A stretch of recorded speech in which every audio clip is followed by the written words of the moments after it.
And so our trip around the virtual planet is coming to a close. We've visited 4 continents after starting in Europe at Spa, North America then for Sebring, Asia for Suzuka, and then we went down under for a 6-hour race at Phillip Island. We now start our double-legged return to North America and the United States. It's been a thrilling season we've had throughout the running of the AHU Endurance by VCO, but it is now business time. We drop the race length down to 4 hours after 2 races of 6, building up to our 10-hour finale in a few weeks' time at Daytona. But let's not get ahead of ourselves. Let's focus on what is ahead of us today. It's round number 5 of the AHU Endurance by VCO as we get ready to begin here at Road Atlanta. If you've joined us for one of these rounds before, you'll know exactly how this works. Before you hear the young superstars of Ewan O'Leary and Zach Sweeney, you have to put up with myself, Lewis McGlade, and Cam Roger. And Cam, this is a tricky roller coaster of a circuit, one that's great for traffic management on the back stretch and down the start finish, but that S's section, it causes problems. It absolutely does. It is chaotic around this track, and that's what I think that's the main reason why we keep coming back here every year. Obviously, just a 4-hour race today, which is probably a good thing because it's going to be very sort of high intensity over the course of those hours. And as you saw on the track map, there's those interesting parts of the track where the LMP2s especially, they're going to need to be very cautious, but if you're too cautious, then you're going to be losing way too much time in traffic. So that's really where the sort of more confident drivers come out. But yeah, I'm really looking forward to this one. Well, qualifying is already done. We've rolled through that. We'll show you the start grid. I can confirm in pole positions in each class. The Apex Hunters United number 1. They are currently, or they are on pole in the LMP2 division, and then the Vendaval Sim Racing white car is on pole position in the GT Open. It's Pulse Racing Team CM Security that's on pole position in the GT3 AM, even though it's obviously it's a subcategory, so they'll actually be rolling off about 7th spot within the category. But you know how these go. We always like to take a little look around the racetrack from a driver's eye, and it's Summit Sim Sports once again submitting the track map.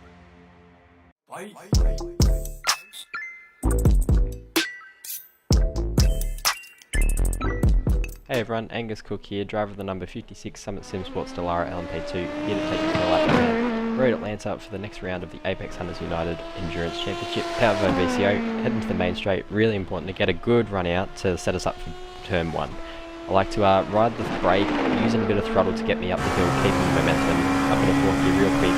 As you can see, quite a blind turn, down into 3rd in the 2nd, attack the curb on the inside, and then we've got to get right on the gas and slide the car out. Through 3rd, through the roller coaster, downhill, up in a 4th, attack the curbs again. We won't want to be hitting GT3 traffic, one of the toughest corners. Left-hander, we've got to ride the curb on the right side, it really wants to unsettle the car.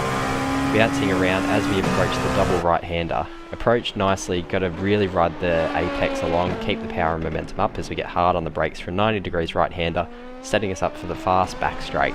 Making sure you get on the gas, use the curb along the way to make sure you don't get too much sliding as we've got such a long straight ahead of us. The lap's only about a minute 9, minute 10, yet it's taken up by this long back straight, which will be a perfect opportunity to blast past some GT3 traffic. Heading down through to the last chicane, hard on the brakes as we approach down the hill. Quick little left-hander, I like to keep it in 2nd gear.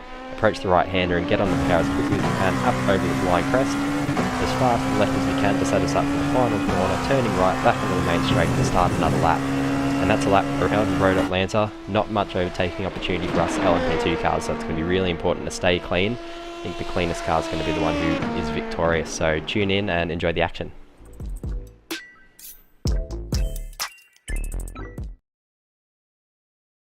Well, thank you to Summit Sim Sports for the lap there. Kind of tragic they didn't leave that last bit on there after the mistake going up and over the crest of the hill. That would have been bants, as the cool kids would say. Cam, we saw it there. It is a proper roller coaster, especially SS section. It's a lot of fun, though, isn't it? It's a tricky circuit, but it is a lot of fun. It absolutely is. I would say overall, as much as it's quite difficult, I'd say it is probably a driver favourite over the course of the season.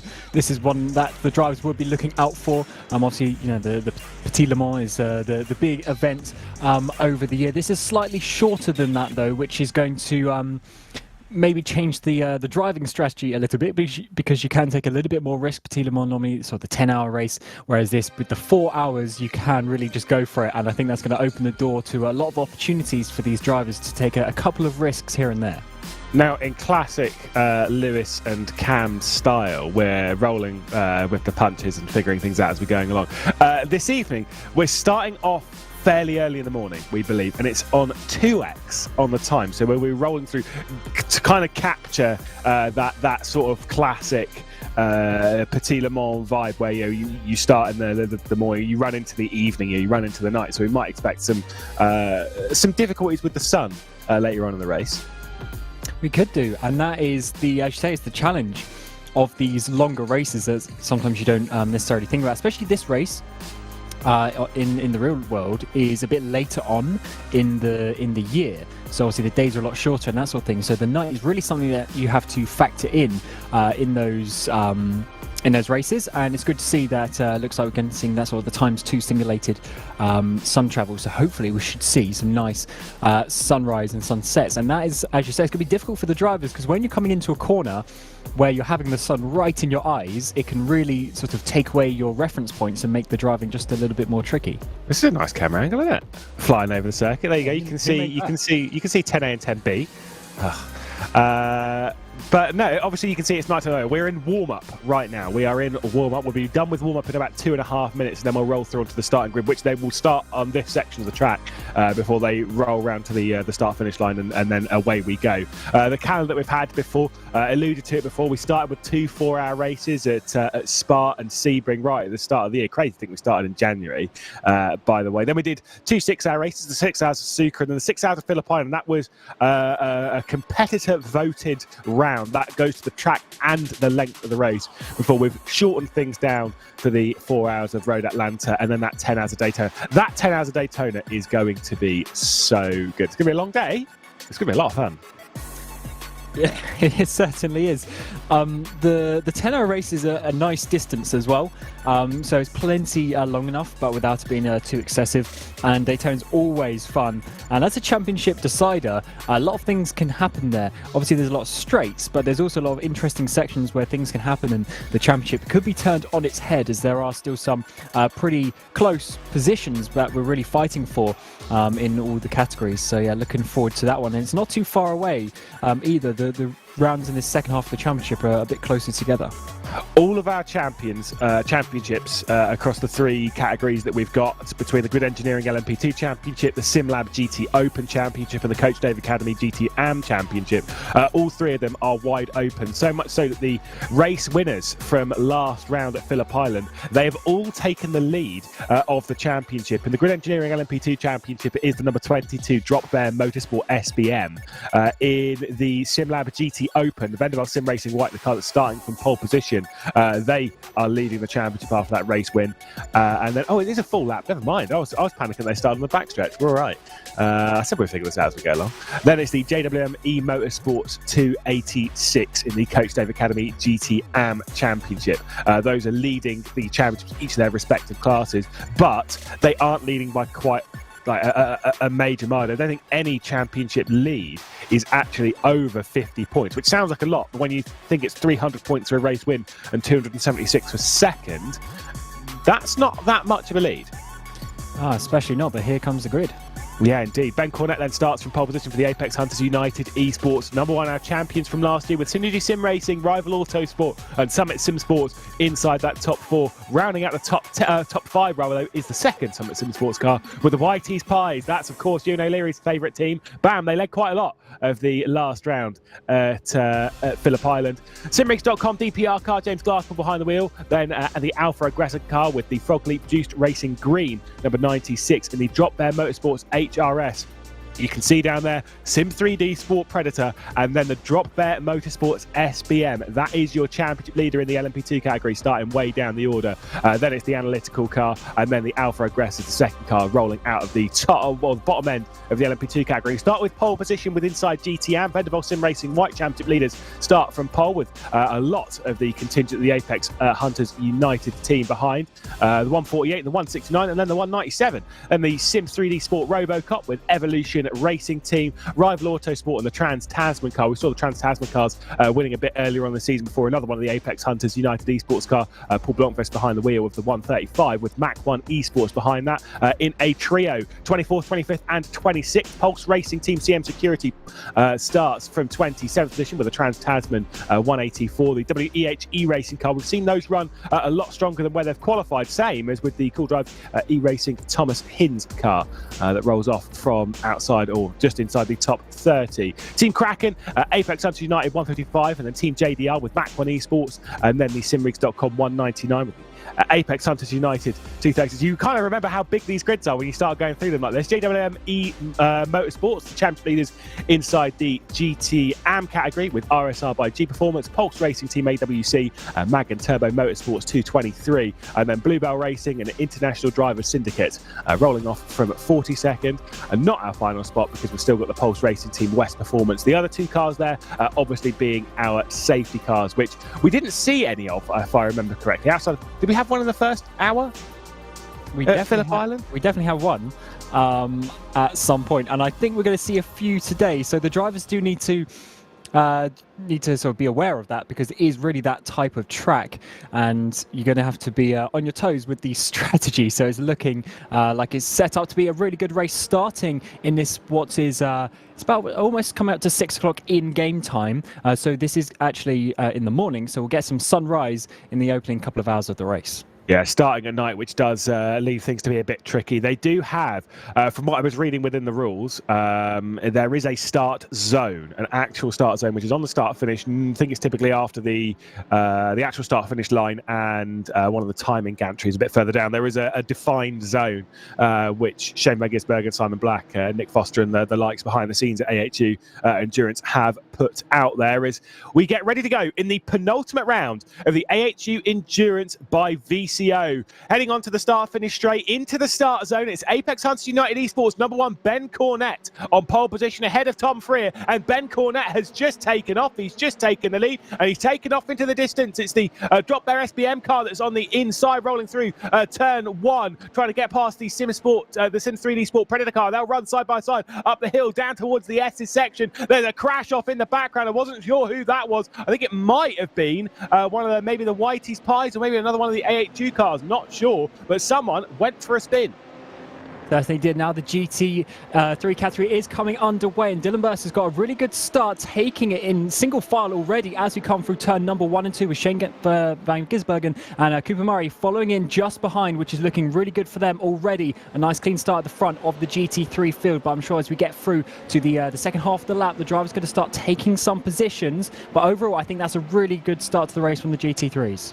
Yeah, they've kind of rolled their way through in a very large category through quite cleanly. By the way, it was the Rival Autosport number 58 car that was in the wars there down into the S's section for the first time. So we've got a little bit of side by side. We've got one car off. That's Paul Blancvest just off the road there a little bit in the 135 rejoins with a bit of side by side as well. Oh, that's one of the Mach 1 Esports cars that's also sideways coming onto the backstretch out of turn 7. So clearly, as much as it was a clean start, Cam, you clearly jinxed it. I certainly did, yes. Henry Thomas Kircher out of turn 7 onto the back straight, just having a bit of an issue. Always 3 wide there in the mid-pack of the GT3s, coming towards turn 10A, and then round the outside. One of the AHU cars that was thinking about it, but not quite at this moment in time, and having to file back in. Like I say, all just trying to find their rhythm right now, but it's so tempting when you're on that backstretch to just go for something, to give something a go. As there's WEH E-Racing looking to the inside of one of the Mach 1 cars just ahead of Paul Blancvest, who's closing in the 135 Apex Hunters United car, trying to find his way up. Obviously started only a couple of positions actually higher than where he's currently running, despite going off the road before turn 7, which is a critical corner to get right, because you've got to have that roll all the way onto the backstretch. There is a car in the background of this, one of the prototypes. That is the Summit Sim Sports K2, I believe has been into the pit lane, or at least off the road again. Yeah, just having a couple of issues with the LMP2's having to try, well, this one in particular, having to try and get through the GT3, so that's going to be losing even more time, unfortunately, when all the LMP2s, they're having the cleanest part of the race now, where there's no traffic for them. They can just go flat out, as we've seen Simrig's DPR 73 car also in the pit lane. Yeah, clearly a couple of issues for some of them. I think the rival Autosports also might head down that way as the defensive move there from the 135 Apex Hunters car. That's the 174 Sim 3D Sport RoboCop car that's trying to come through. Paul Blomqvist just defending from Luke Turner as coming through in all of this is that rival Autosport car. So they have already been into the pit lane. Remember, they do have a fast repair, but they only have the one fast repair to use. So I think quite a few of these teams, particularly in the prototype category, have already ticked off quite a few as we look back up inside our prototype category, and you can see the massive lead already, realistically, that the Apex Hunters United Esports number one has. Ben Cornett clearing off the distance, 1.5 seconds gone. And that's going to be good once we get towards the traffic as well for these cars. And it won't take long with such a short lap here. They are going to get up onto the back of the GT3 field fairly quickly. And it's only going to be a few laps. And the extra couple of seconds here or there that you can get is very good, because it's always beneficial to be sort of the first guys getting onto the GT3s. When you're a bit further back, you're sort of picking up the scraps of where people have had little battles. And yeah, it's sort of a bit more difficult for you to define how your race is going to go from that point. So that race is going to that lead, I should say, is going to be looking pretty good, although it has come down a bit on this lap so far, so maybe they're already hitting the traffic at the front. Just going to say, by the way, whilst we're looking on board with this, the 250 has been landed with a penalty. That's the International Drivers Syndicate. The driver, I think was it a drive-through or was it stop-go? I think it was a stop-go. It was indeed, because they've changed car for this round. There is a rule, you're more than welcome to change car in the 2022 championship here in the AHU Endurance by VCO. But the thing is if you do so, you do get copped with a drive-through or stop-go rather, which kind of leads me to believe that it's more of a decision to impact Daytona rather than here. Yes, I do quite like it, because obviously some people want to obviously have the ability to change the car, which is good. But as you say, you can't just be changing car every race. So yeah, this is probably a decision. You're right, they're going to take the penalty now, so that next round in a few weeks' time when we get to Daytona, they have the best car that they want there, and obviously the best chance of getting a good result. Yeah, well, we've got a little bit of a battle here in the lead of the category. You can see their leaders running through the 101. Vanderbilt Sim Racing White closing in on him is Shane Van Gisbergen in that 197. Our attention here on Cooper Murray, looking forwards from what he can see as his teammate is going on the attack for the race lead. Dylan Burst versus Shane Van Gisbergen. Porsche's up front 1, 2 and 3 here. Oh, fair, 1, 2, 3 and 4 at least in the GT Open category. And I think Shane Van Gisbergen, he's not going to just sit there, is he? I think he's going to go and try and attack Dylan Burst a fair amount. We've seen some great racing from Van Gisbergen throughout the season. Yeah, you'd be not a wise man to say that Shane is just going to sit back in second place. Save fuel. Not his, well, yeah, but that's not his style of racing, is it? Let's be honest. He wants to go for it, which is what everyone loves about him. And I should say, second place at the moment behind Dylan Burst, trying to find the run. The cool thing with them being in the same car, actually, is that it's sort of a bit more down to the driver, because they have the same top speed, they have the same everything, same power, and just need to find a way past, which is the reason why I've come racing as we jump back towards the drop bear car number 22, currently in this 5th place, but they've actually had they're leading the championship, so they've actually had a pretty decent season so far. But as you see down in 5th place, it's not like this championship isn't a slam dunk one where you just see one car at the front dominating. It's sort of yo-yos a bit over the course of the season. Which is mad. There's no like success ballast or anything. It's just how things roll in such a crazy championship. It's their teammates that's closing in, by the way, the HRS car, the drop bear vehicle that is closing in the background. And also, just as a note, there has been a switch in the LMP2 category with the Sim Sport 3D Predator car, which now is in 2nd position and is closing down on our race leader, the Synergy Sim Racing car. Tom Freer behind the wheel, dropped down now into the 3rd position as we ride on board with 11th spot right now, the WH Racing Porsche that's just trying to attack the Cool Drive Racing 151. Thomas Hinds behind the wheel of that. A little bit of a mistake there for Hinds. Yeah, just got to be careful over these curbs. They are very aggressive, as you see. There's a couple that you can run onto, but there's a few, especially on the apex curbs. Well, yeah, you see on the exit, the exit there, the turn 5, you can use it, but the apex curbs, you've got to be careful. It really unsettles the car and can push you out. And when that is sort of a really one-line section of track, one racing line, you've got to keep yourself in that for the best lap time. As we're getting, that's the HU number 1, I think, going past and really just slowing down those GTs, and that's where you can get the opportunity to overtake.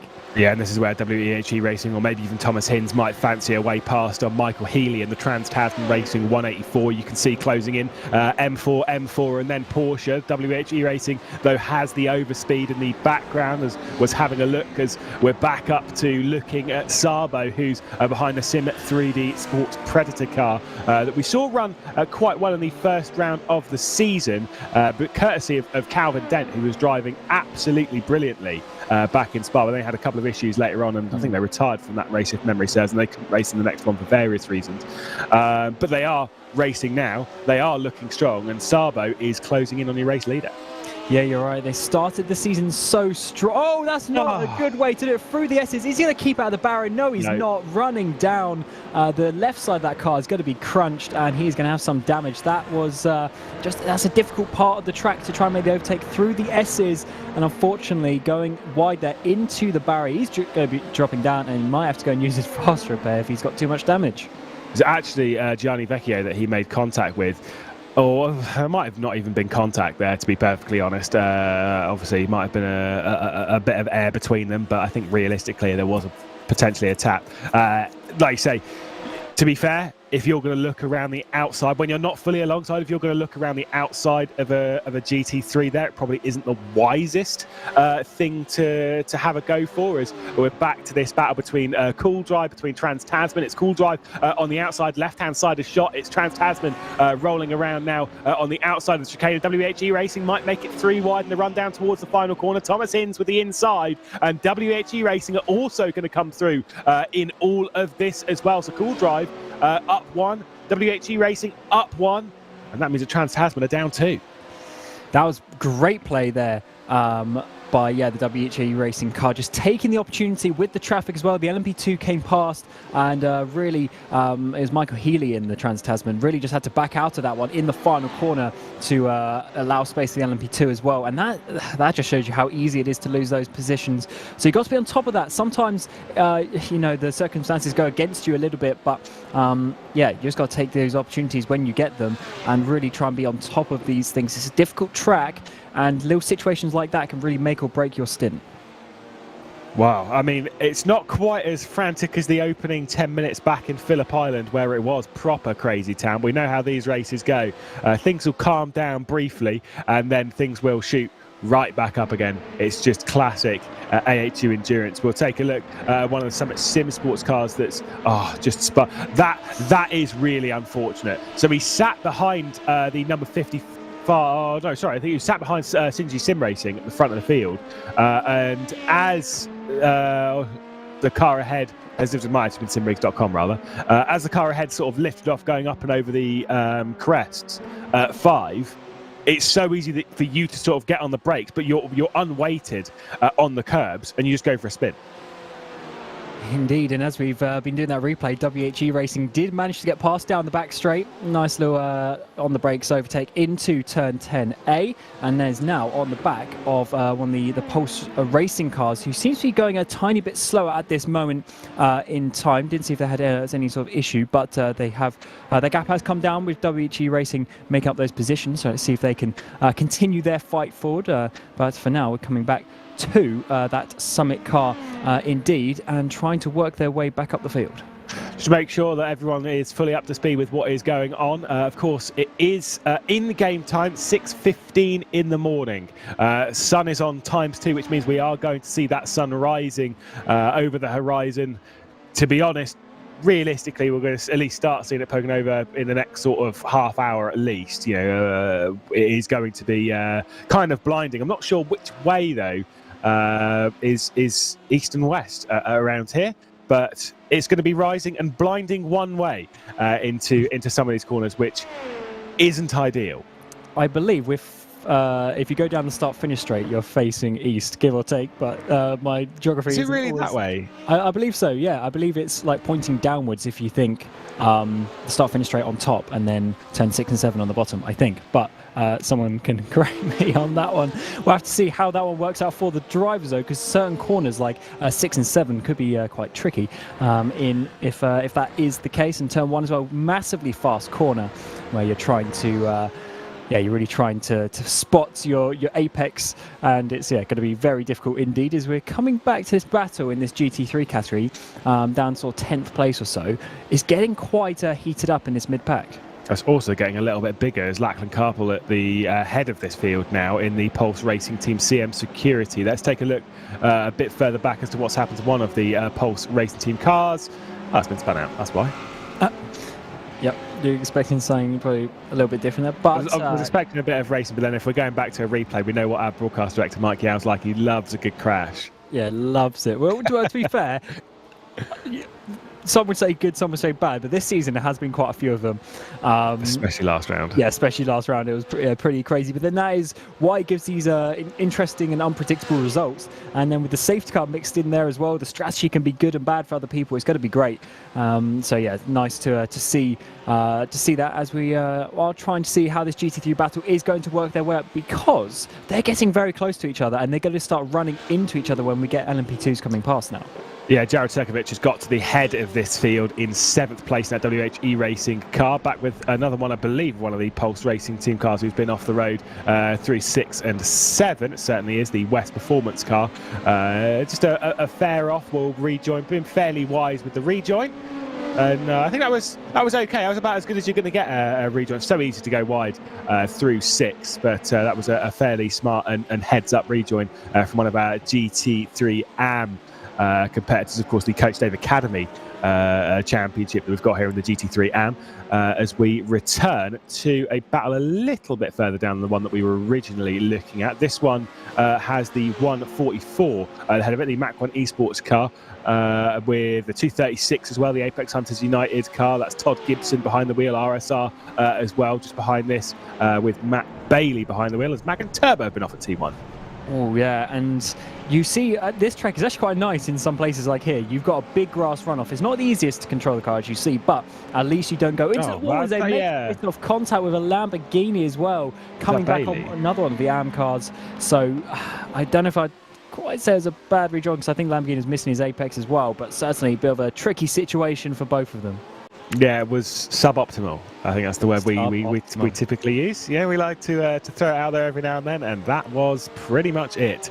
I think that I kind of agree. I think that Lambo was missing the apex by a fair margin. It's, whoa, what a save! What a save! They're going to lose a position to Matt Bailey, but what a save that was by Ben Dow. That is so easy to do.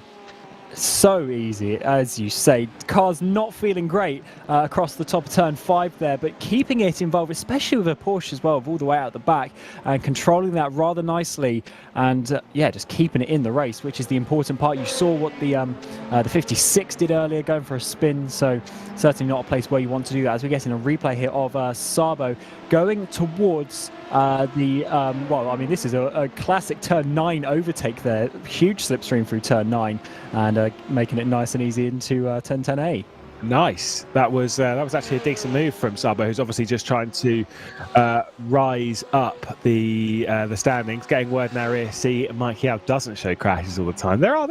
He's showing some moves. I think we were fairly biased towards the crashes at Phillip Island because there were so many of them. There were too many. Although, unfortunately, the greatest crash that we've seen all season was in the first round, and it wasn't even when me and you were on the broadcast when the safety car crashed, because that was hilarious. Oh my goodness me! Mach 1 Esports, I believe that is way over. And then rejoin just ahead of our race leader as well. Oh, that was close. That was lucky. That was beyond suboptimal there for the AHU #1.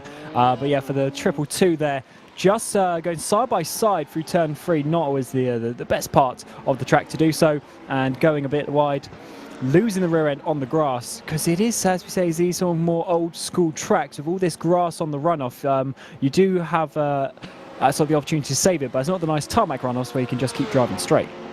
Well, yeah. Well, this is kind of why we like Great Atlanta, because the grass is so punishing. We'll see if the move comes the way of the 18th positioned car at the moment. VCO Esports, Ben Dow, straight down the inside and straight over.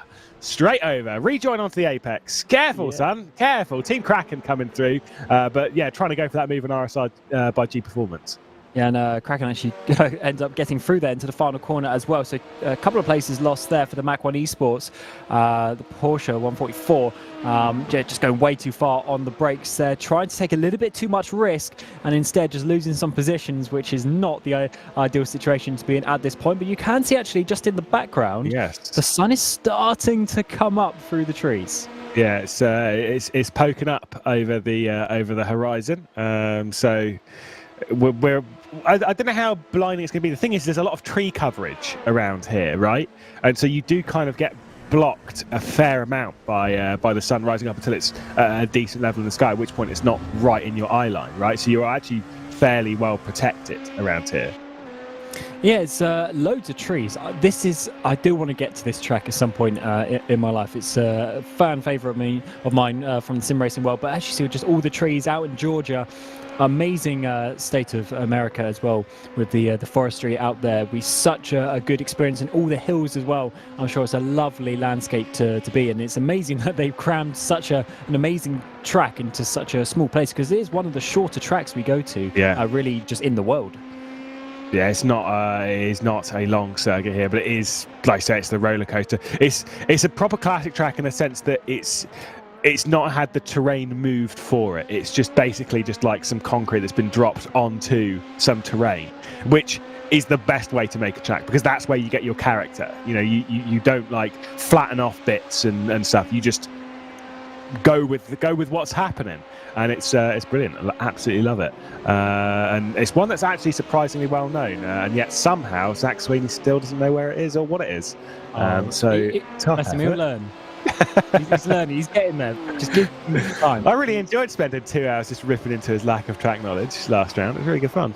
Yeah. Oh, I mean, to be fair, I mean, if you don't know what you don't know, but this is certainly one of those tracks that if you are more new to racing and sim racing, you want to get involved with this one. It's such a great watch, especially when we get towards the end of the year and we get to the special events and things that are happening in the VCO Grand Slam.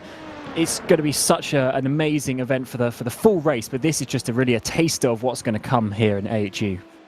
Yeah, and we do like it quite a bit. By the way, race leaders fairly close as we look a bit further back in that leading category. It's Summit Simsports K2 going around the outside. Oof, that would be a move from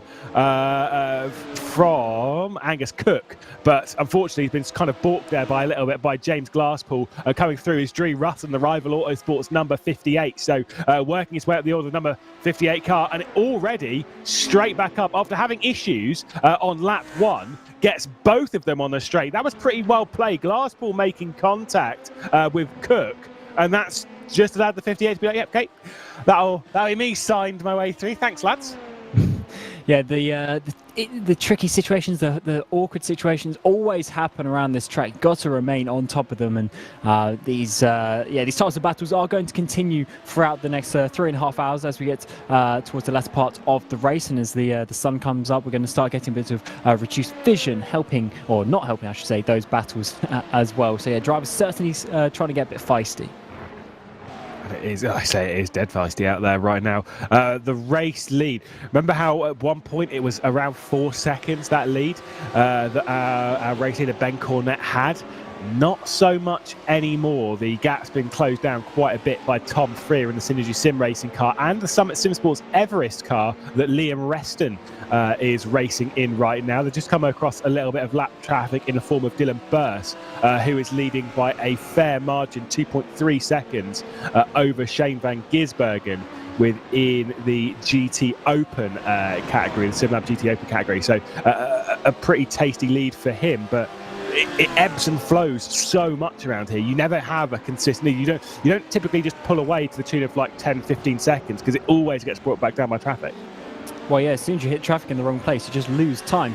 There's, of course, we've got this big long straight here through turn 10, 8 and 9, but even then the start-finish race is a bit difficult, because the final corner sort of really comes at the wrong time. Sometimes you have to lift out in the prototypes, and especially through the S's, it's very difficult indeed. As we're maybe in Trans-Tasman losing a place here with the Lamborghini there going down the inside, the 158 car making up the position into turn 10A and B, and they're up into P4. Yeah, nice little move there from the Rival Autosport Lamborghini. That have we seen this Rival Autosport Lamborghini this season? I think we've seen it a couple of times. I don't think we've seen it much because we don't typically see Lambos going particularly strong at the AHU. It's normally BMWs and Porsches that we see typically running fairly strong. Although I am more than happy to be corrected on that. Yeah, see, more than happy to be corrected. But they've not had a great result. If you look at it, they had I think a top 5 last round, but they've kind of just been chipping away. They've actually got better and better. Their every points, round. Yeah, have jumped significantly through over the season. But this shows you how being consistent is actually what's going to get you towards the end, because the top 5 in the championship get automatically, because we have sort of a pre-qualifying session before the day before the race, and the top 5 in the championship get automatically into that place, and they were one of them. So that is obviously a good reason to keep on going, keep on getting yourself there, because they know if they can have a good result today, they can confirm themselves for Daytona, which I assume is going to get a few sign-ups and maybe go over the maximum grid number.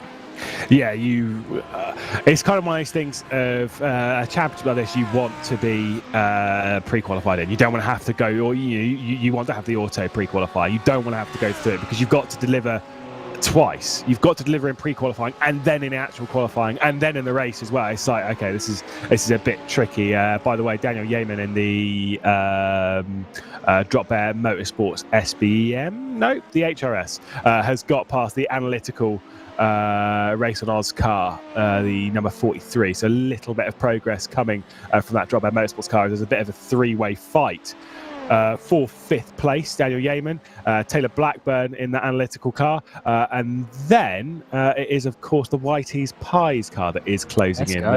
They're not leading though, which is the tragic shame, isn't it? Yeah, that was hilarious. Yeah, that was so funny because. Yeah, Ewan from the old north of England. He says he's not north, but he is north. He is from the north. Yeah, he's from the north. He's got shutters on his doors. He's got he loves all the pies basically. So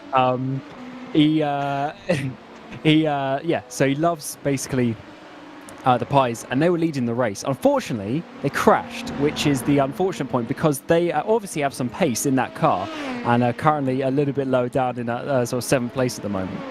He was. I'm pretty sure he was devastated, to be perfectly honest. Which I would be as well. I mean, it's a great team. I love a good team name. It's all good having your generic team names like Aurora Motorsports or the greatest team name of all time, the Aurora Calamity Flag to Flag.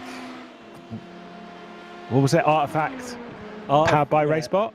I can't remember. Yeah, something like that. It was a long team name that we all raced in.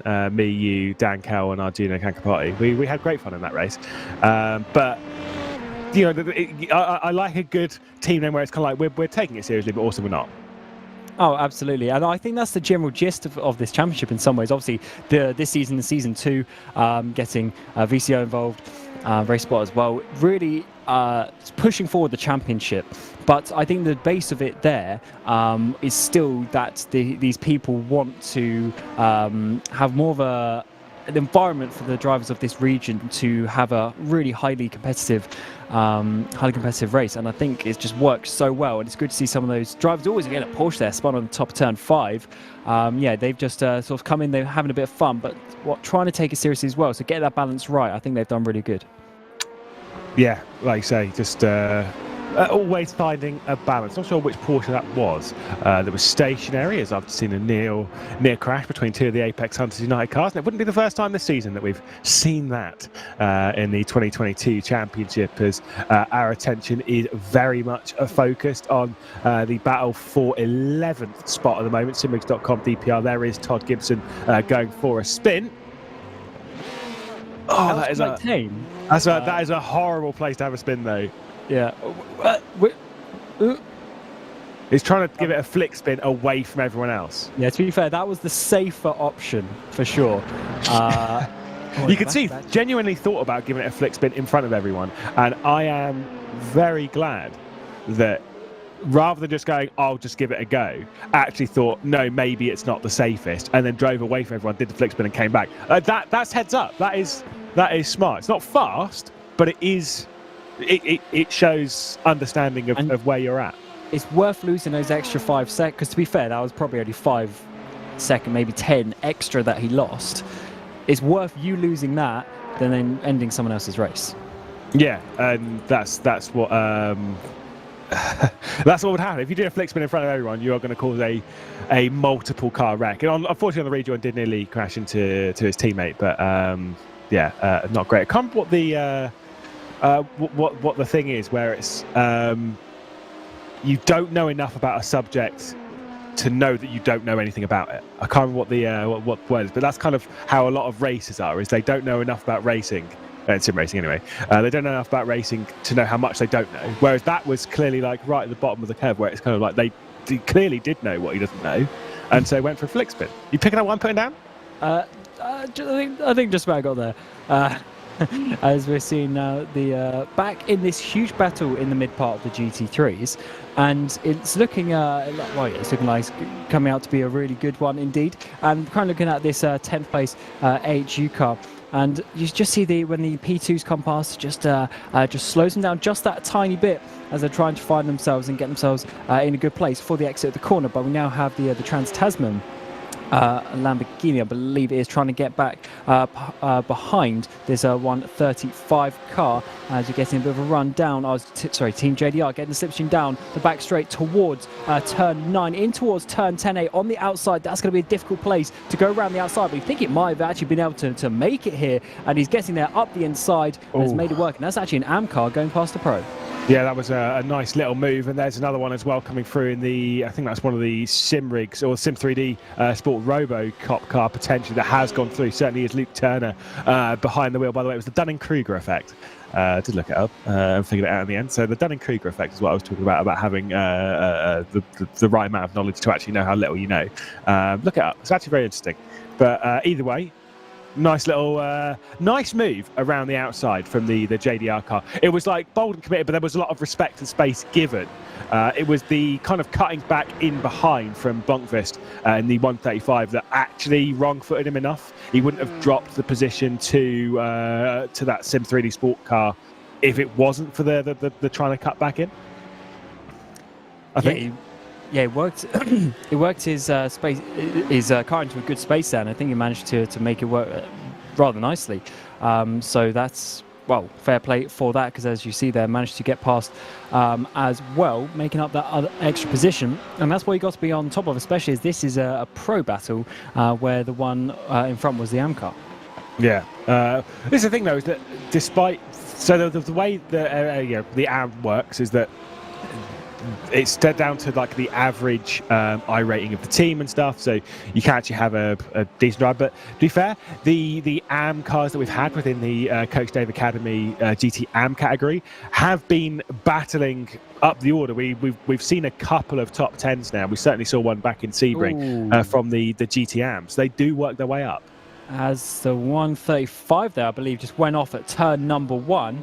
Was behind this car that we are watching here with the you were right, yeah. 3D Sport Robocop, but the 135 has dropped down a little bit behind, so just going a bit too fast there into turn number 1. Blomqvist, does he keep it out of the barrier? Yes, he does, and has to rejoin, but as I said, I believe he lost about 2 places there from doing that. It's a pretty scary moment going off there, because turn 1 is quite fast, and like you say, every time you go off there, you're kind of like 50-50 on whether you're going to go and hit that barrier, and you know that it's not a million miles away. And the problem is obviously with it being grass around here, is that you just get pulled straight towards the barrier, right? You're carrying a lot of speed, and there's typically only one direction you're going, and it's in a straight line towards it. It's not like places like Watkins Glen and even Road America at points where there is quite a lot of tarmac runoff, and so that if you do run wide, you can just pull back onto the racing line straight away, and it's not really much of a problem.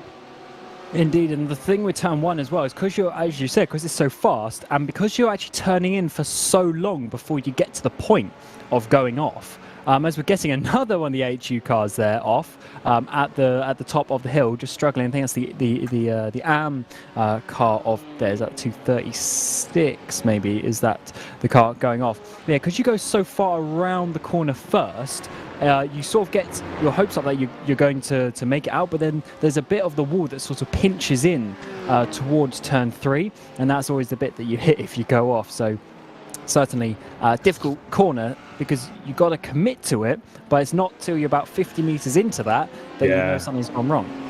It's the same with qualifying. I mean, I've struggled with the circuit a lot. Turn 1, turn 3. I mean, to be fair, as one of my good friends, Oscar Hardwick, once said, he was like, yeah, you're not very quick around here. And I was like, no, I'm not. Where am I struggling with? And he said, well, it's on the corners and the bits in between it, which I was like, thanks, mate.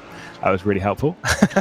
But yeah, around here, there is a lot of hiking. Like, even the final corner, it's not like amazingly difficult, but if you are running too tight into it, you scrub off too much speed. You're wearing out your tyres and you're scrubbing off more speed. You're actually going a fair amount slower. It's only to the tune of maybe a tenth or two, but it also carries the momentum onto the next lap. You've got this run up the hill and then a blind apex corner at 3, which is, from TV, it looks really not that difficult. It really doesn't look hard. But when you're in the car, it's so hard to pick out where that apex is, especially when you've got other cars around you and you're having to do it constantly. Yeah, I mean, the blind apexes are just something that you get from practice, really. Just sort of the memory of where it is, because especially in turn 3, you come over and you're sort of having to brake and turn in before you can actually see the apex. So you have to really know what's going on. And because there's the little kink of turn 2, you're not getting a straight braking zone either. So there's loads of things going on there. And it's probably one of the hardest points of the track to get right from that point. And then every now and again you've got an LMP2 coming past you as well, is again the 135 going past the 136, and I think unfortunately that 136 is actually the last car on the field at the moment, a few laps down, having a couple of issues so far this race. It is indeed Todd Gibson, who we saw giving us the delightful pirouette a bit earlier on in the races. The fastest lap has been set by our race leader, once again Ben Cornett, leading comfortably right now to the tune of 1.8 seconds over the Synergy Sim Racing car, closing in, of course, Summit Sim Sports as well. The gaps are starting to grow a little bit. The top 5 in that category, Drop Bear Motorsports SBM and the Drop Bear Motorsports HRS car, of course, SBM being our championship leaders within the LMP2 category. I'll get it out eventually, don't worry. In the GT Open, the SimLab GT Open, Vendaval Sim Racing White are leading from 2 of the Apex Hunters United cars. What happened to the 197? What happened to Shane van Gisbergen, who is way down the order now? I think he might be a lap down on our races, but either way, way down the order. They've still got 2 cars though up inside the podium positions, with the Apex Hunters United Esports 148, which is running in 2nd, the 169 that's running in 3rd, and then the Evolution Racing Team Riley Preston in 4th position class, and then the Trans-Tasman 128 Brady Myers rounds out the top 5 in the GT Open category. Here's Gianni Vecchio in the 169. Now, yep, that is a hit into the barrier. But I don't know what happened to Shane van Gisbergen, but considering Shane van Gisbergen and Gianni Vecchio, who were so impressive back in Suzuka, this is not their finest moment, which does almost make me feel good. Knowing how good Gianni Vecchio is, I'm starting to feel good about myself. You know, seeing a mistake like that. Is that bad? I'm looking at Shane. So already on lap 10, he came into the pit lane. So that was quite a while ago now. So yeah, he came into the pit lane, but I'm trying to see if there was a reason for that, or if there was just another problem going on.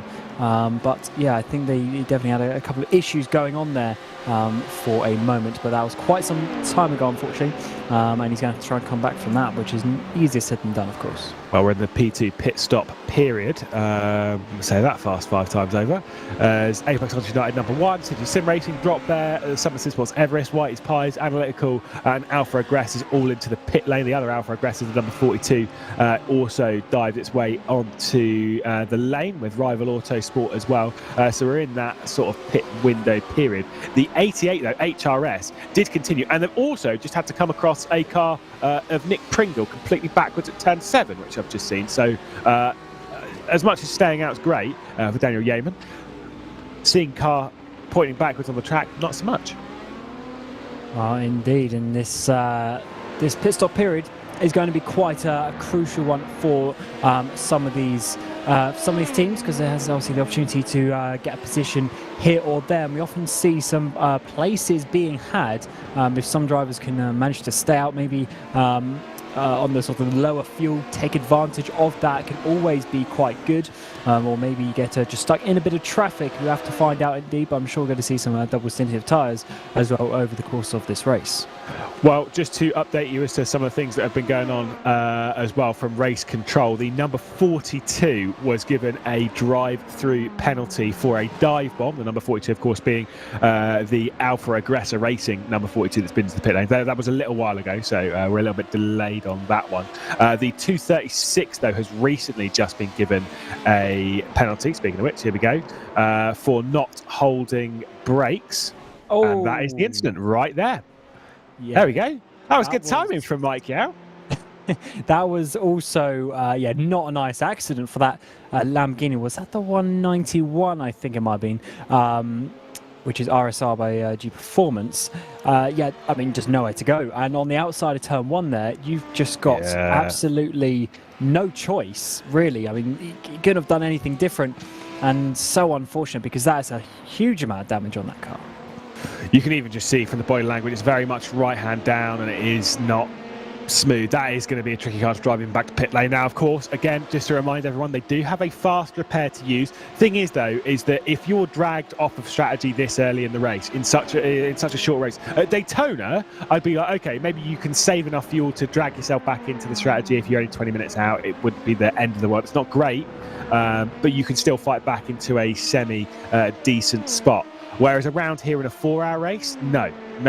Once your opportunity's gone, your opportunity's gone. Whilst the sun has been rising, it's starting to crest properly over the horizon now and starting to blind people. Let's see what's happened to Mag and Turbo running through T3. And there's already a car off in the background in turn 1 as well. I did see that, yeah. As here it is, the 96 there, Frog Leap going off a little bit too. They actually looked weird. I mean, they weren't damage on the front left. One. Yeah, there was obviously nursing an issue already, but just missing turn 1 either way. Oh, we can look into his eyes. Oh, look what at a charming chap. Oh, looks great. Thanks, man. Oh, you're not speaking about me? Your webcam is not on. I'll allow it. So focus on what we're actually supposed to be talking about here, which is the race. The number 55 in 4th position, under a lot of pressure from the Simrigs.com DPR car post pit stop sequences. We do expect double stints around here, especially at this level, at this time.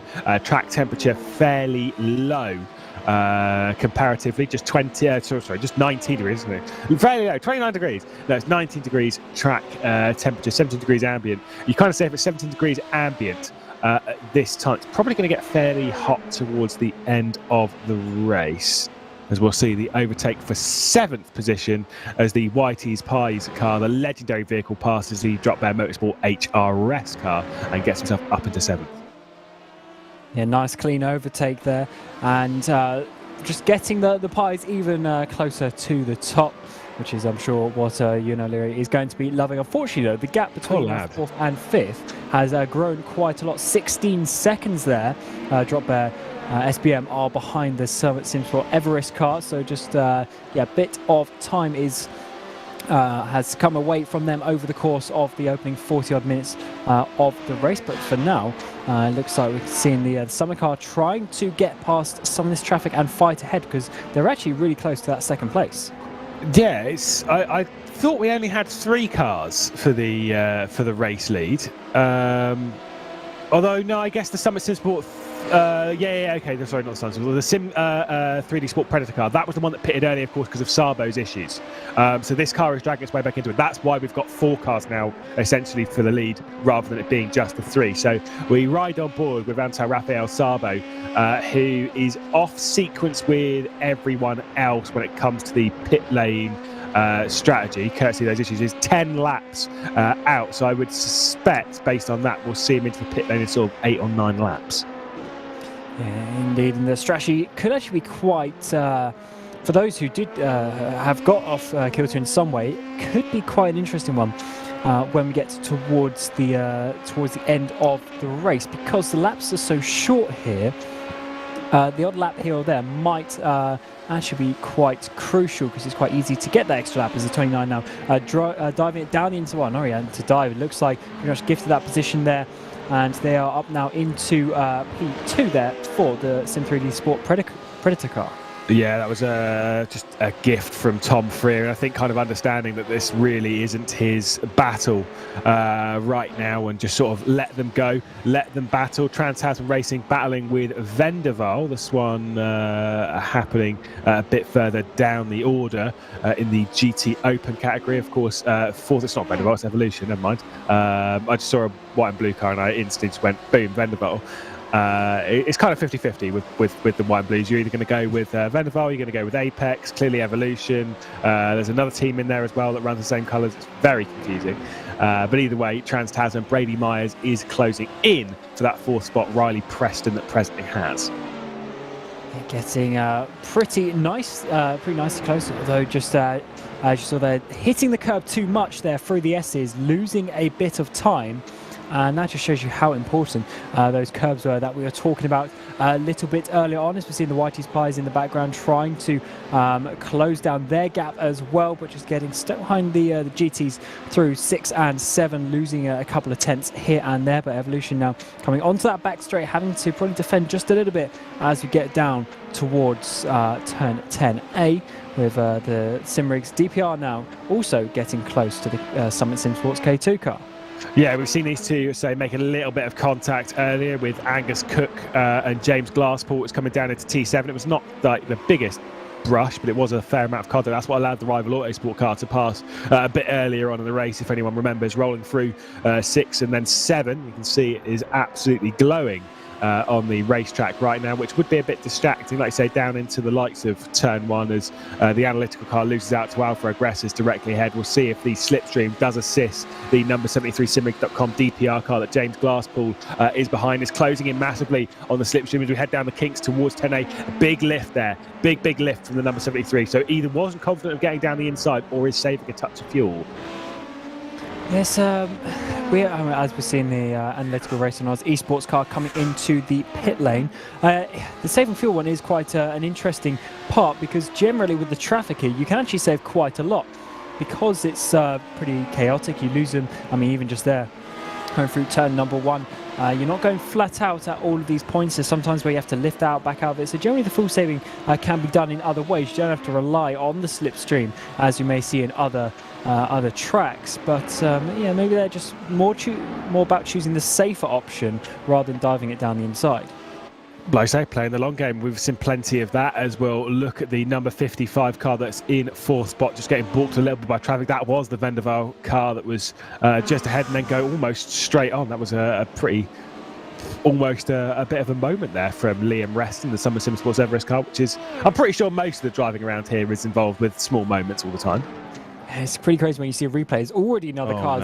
No. That's why the Analytical Racing Oz car was coming into the pit lane, spinning the rival Autosport Lamborghini, who also is doing a nice rejoin there, getting completely out of the way, and then is going to be using the sort of motorbike chicane part of the S's as he rejoins us. Simon Nicholson in that car at this moment. But yeah, just a couple of replays ago, we're seeing one overtake, but then there's already a car off in the background, as it seems to be a little bit common here as well.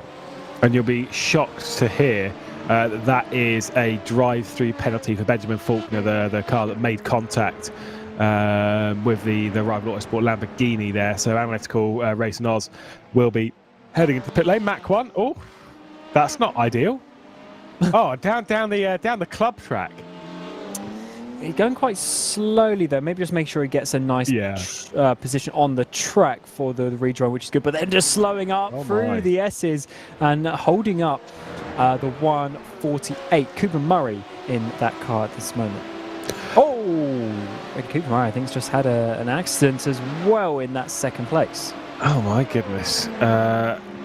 Again. Suboptimal, you were absolutely right. Cooper Murray has been off turn 3. We'll catch up with that in a moment. But our second place in the SimLab GT Open having a couple of problems. This is rolling up towards that turn 3. And there we go. It wasn't even his issue. It was Mag and Turbo, Graham Smith, that was having an issue directly ahead of Cooper Murray. And Cooper Murray, the innocent party there.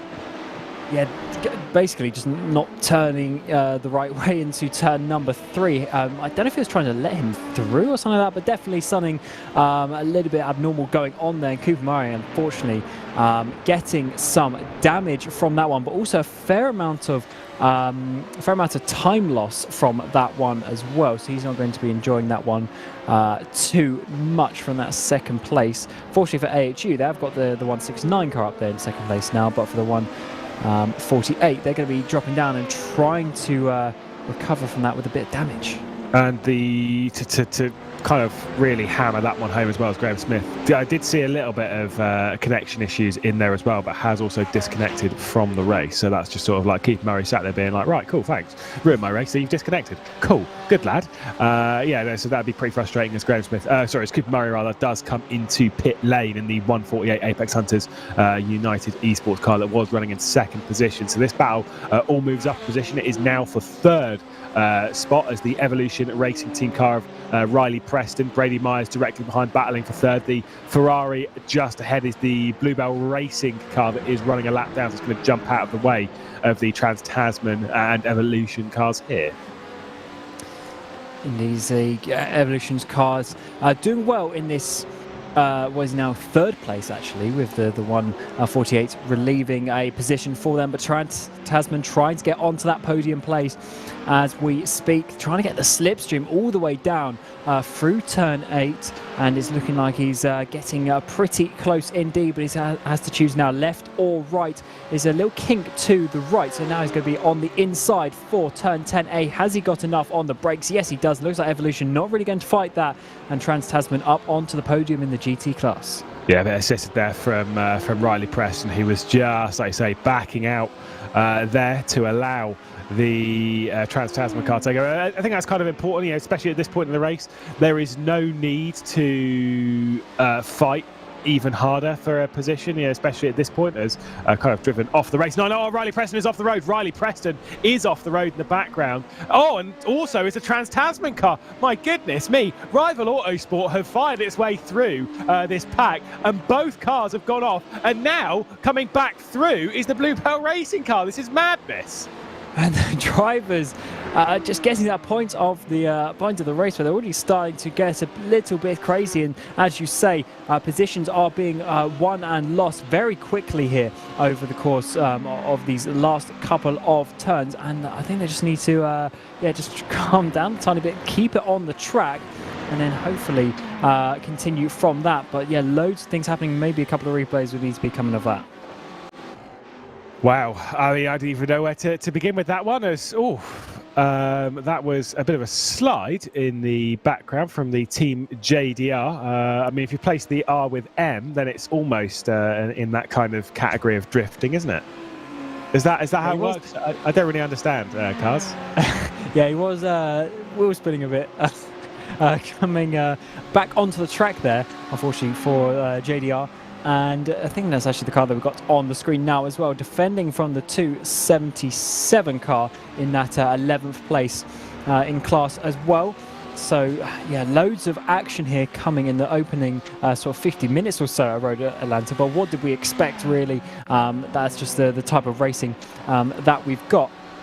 And somehow, just looking a bit further back, so Trans-Tasman ended up holding on to that third place. But here is the first one you're talking about. Riley Preston managing to actually hold it just about, only lost one position from that. But then in the foreground, you can see the Trans-Tasman car also having a bit of issues there with one of the Ferraris that was trying to unlap themselves. Yeah, it was Bluebell Racing, but it was also the rival Autosport car that had come through that kind of caused a bit of issues. I don't think there's any blame. I think, like, particularly with the Riley Preston one, that is 100% on Riley Preston, right? I think was keeping his eye potentially too much on the prototype. And that's kind of one thing that you need to do in the lower categories here, like in the SimLab GT Open and Coach Academy GTM. You do need to keep an eye on the prototype, obviously. Like, you know, it does state the obvious in that one, but you kind of can't keep your eye too much on them. You can't forget what you're doing. You need to keep an eye on yourself, you know? Yeah, and sometimes, I mean, it's actually a bit of a technique when you're driving, is you want to look ahead of where you are, because that's where your brain is going to tell you to steer towards, if that makes sense. But sometimes, obviously, you can just slightly misjudge that if you're trying to focus on the prototype coming past, and obviously just not focus on exactly what you're doing. But especially when you're in that full length of concentration, you can basically drive like a corner or so ahead of where you actually are, and then your brain just does it. It's quite an interesting an interesting thing that your brain can do. But when you've got the P2s coming past, it can be just a little bit awkward and a bit hard to judge sometimes. Well, whilst we're in the early stage of the race, we can also confirm, in a sense, that we do see this a fair amount.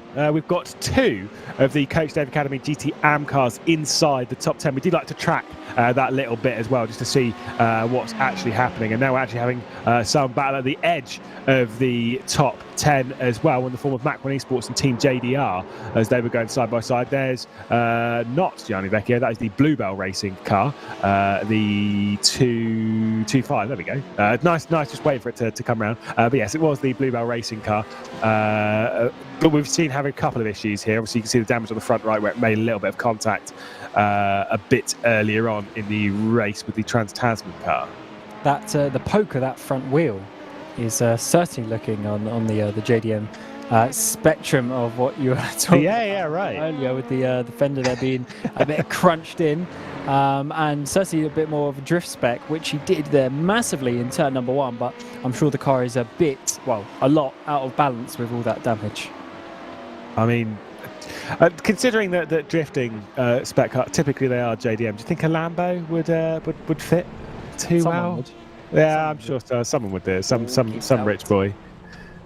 Just about keeping it out of the wall there for the Simrigs.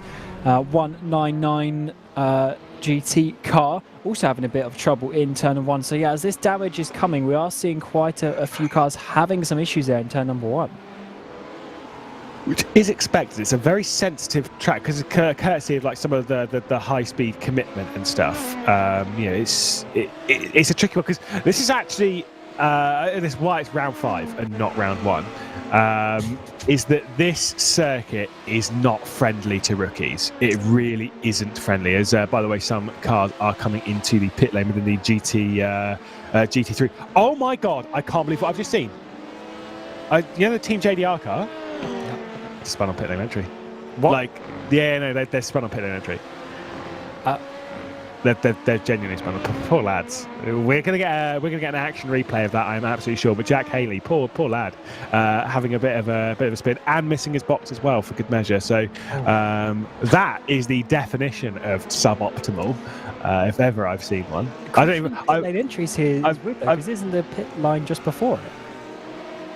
Before the corner. No, I'm pretty sure it's just after it.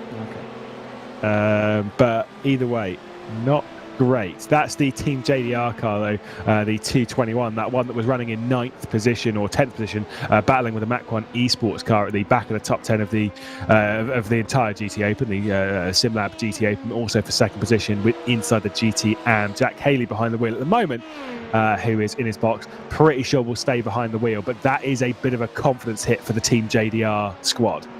And that's always those little, 5-second spins, they're always the ones as well that make you really like. In the grand scheme of things, it's actually not too bad, but it makes you think like it's, your race is ended just from doing that. But let's have a look anyway. You do have to sort of push a little bit on this pit entry. And I see, the line is just after the corner, pushing too much, and he's going to do a little bit of a Oh, not bad. on the wall. That was nice. That was not bad. I'll give that a round of applause. Yeah, I mean, he's going to get he's not going to get too many points for the. What's going to happen next as well with missing his pit. Yeah, he does miss his box as well. Also, the 18-point turn there as well to get going again was suboptimal. Oh, yeah, way past his box. Poor lad, we're just ripping into him for a bit here. Yeah, Jack. Yeah, I love. No, I do. I just love the idea of being in a race where any mistake you have, like when you've got someone who's just as on it with the just the devastating replays as Mike Yao. It's like, mate, if you're going to make a mistake, it is going to be on this broadcast. Which is the good. It's cool, of the racing as well. And also, we can just see exactly when people move positions and stuff. So yeah, we're not going to miss too much. No, which, considering how much happens on these races over the opening 4 rounds of this season, the last 2 are going to be pretty mad. Like I said, I had a crazy opening hour here at Road Atlanta for the 4 hours of Road Atlanta, the penultimate round of the AHU Endurance by VCO, and our category leaders in each of them might as well roll through it right now whilst we're focused on the battle for 2nd position inside the grid engineering LMP2 category. It is the Apex Hunters United Esports car, Ben Cornett. I don't know why I've decided to do this right in the middle of the pit lane window, but we'll go with it. But Ben Cornett leading at the moment within the grid engineering LMP2 category, with Synergy Sim Racing behind, Tom Freer and Liam Reston in 3rd spot. We'll roll through the GT Open. There's Bluebell off once again. Down the road, Adam Lepson behind the wheel now, the 225 car, and more issues coming for that vehicle. And unfortunately, they're having a few issues. A car that actually did run inside the top 10, I'm pretty sure it's Suzuka, if memory serves. In the SimLab GT Open, it's Apex Hunters United leading as they're into the pit lane, but they are. It's actually the Vendaval Sim Racing 101 that will probably retake the race lead in a moment. I'm actually not going to do the other ones because it's pointless to do it right now because we're in the pit lane window. That'd be a really silly thing to do, wouldn't it?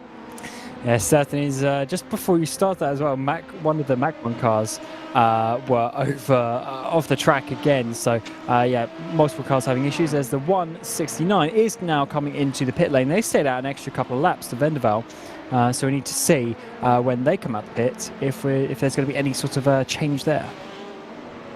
As they're all finding their way around this circuit, it's a bit of a. Is this a 3-way fight? No, it's the 73 in the background, the simrigs.com car that's not actually in this battle, but there's a couple of 2-way fights: Synergy Sim Racing versus Summit Sim Sports, and the Drop Bear Motorsports versus the legendary Whitey Pies for 4th spot, about 25 seconds behind Summit Sim Sports Everest. Close, not going for it yet. Might well be saving fuel. We'll really figure this out on the run down towards 10A. Certainly will, and let's see how we get to the run all the way, because it's actually a really long back straight here. You can get a huge run off the slipstream if you're getting yourself into a good moment, especially if you have a bit of GT traffic holding up the car in front of you as well. But let's see, I don't think 55 is going to be anywhere near close enough this time around to do so, but certainly getting pretty close there indeed. And this is obviously the fight for that 2nd place, as you're saying, and that's could be quite crucial with the lead that Cornett's got at the moment. Yeah, I say it's gone from being comfortable to being uncomfortable to being comfortable to being very uncomfortable to being actually pretty decent right now. Skipping over the grass on the left-hand side of the shot was the Synergy Sim Racing car. Mac 1 Esports, the 222, going for a slide, a spin, no contact with a barrier. But oh, that's a difficult place to reverse. It is difficult because the thing is the line running on the exit of T1 is not consistent, right? I mean that as like there isn't a defined racing line. Some teams run all the way out to that curb on the left. Quite a lot of drivers though tend to go through the corner and they roll it off in the middle of the track, which when you're trying to reverse, you'd kind of want everyone to be taking the really wide racing line on the exit there, but obviously not everyone does, and it's blind. Yes, because the little kink of turn 2 for turn 3 means you actually want to be sort of in the middle of the track, or more to the sort of the right-hand side of the track to open that one up.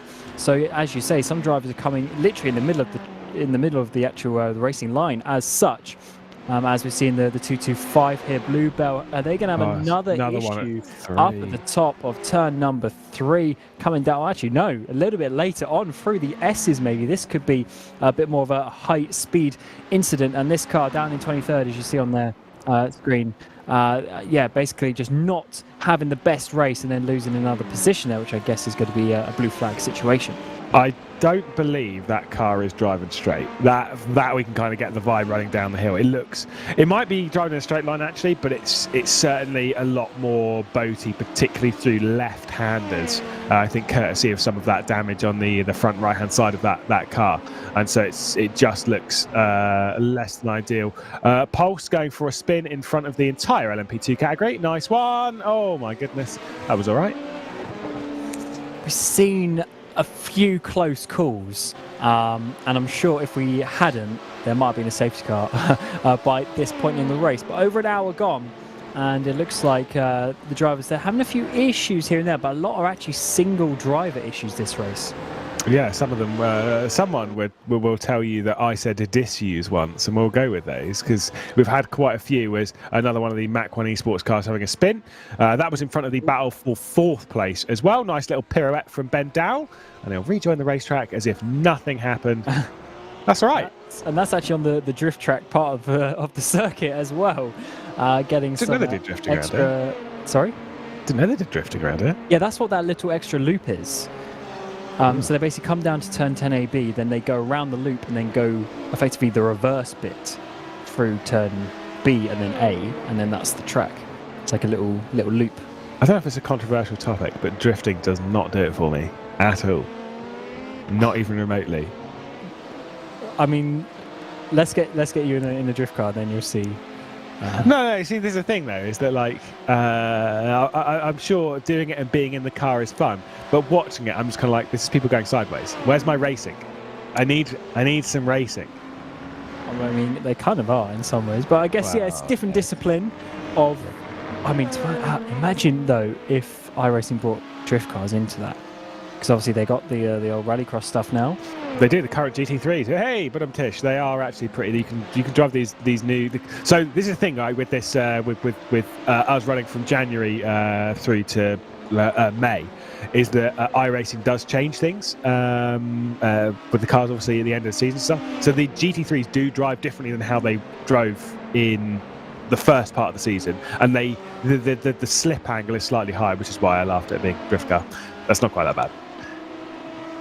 Yeah, that is, but that's something the drivers need to adapt to as well, because as the old saying goes, it's the same for everyone, and you just need to find your way with the new car. And some teams maybe benefit or lose a little bit from that, but at the end of the day, the change happens to all of them.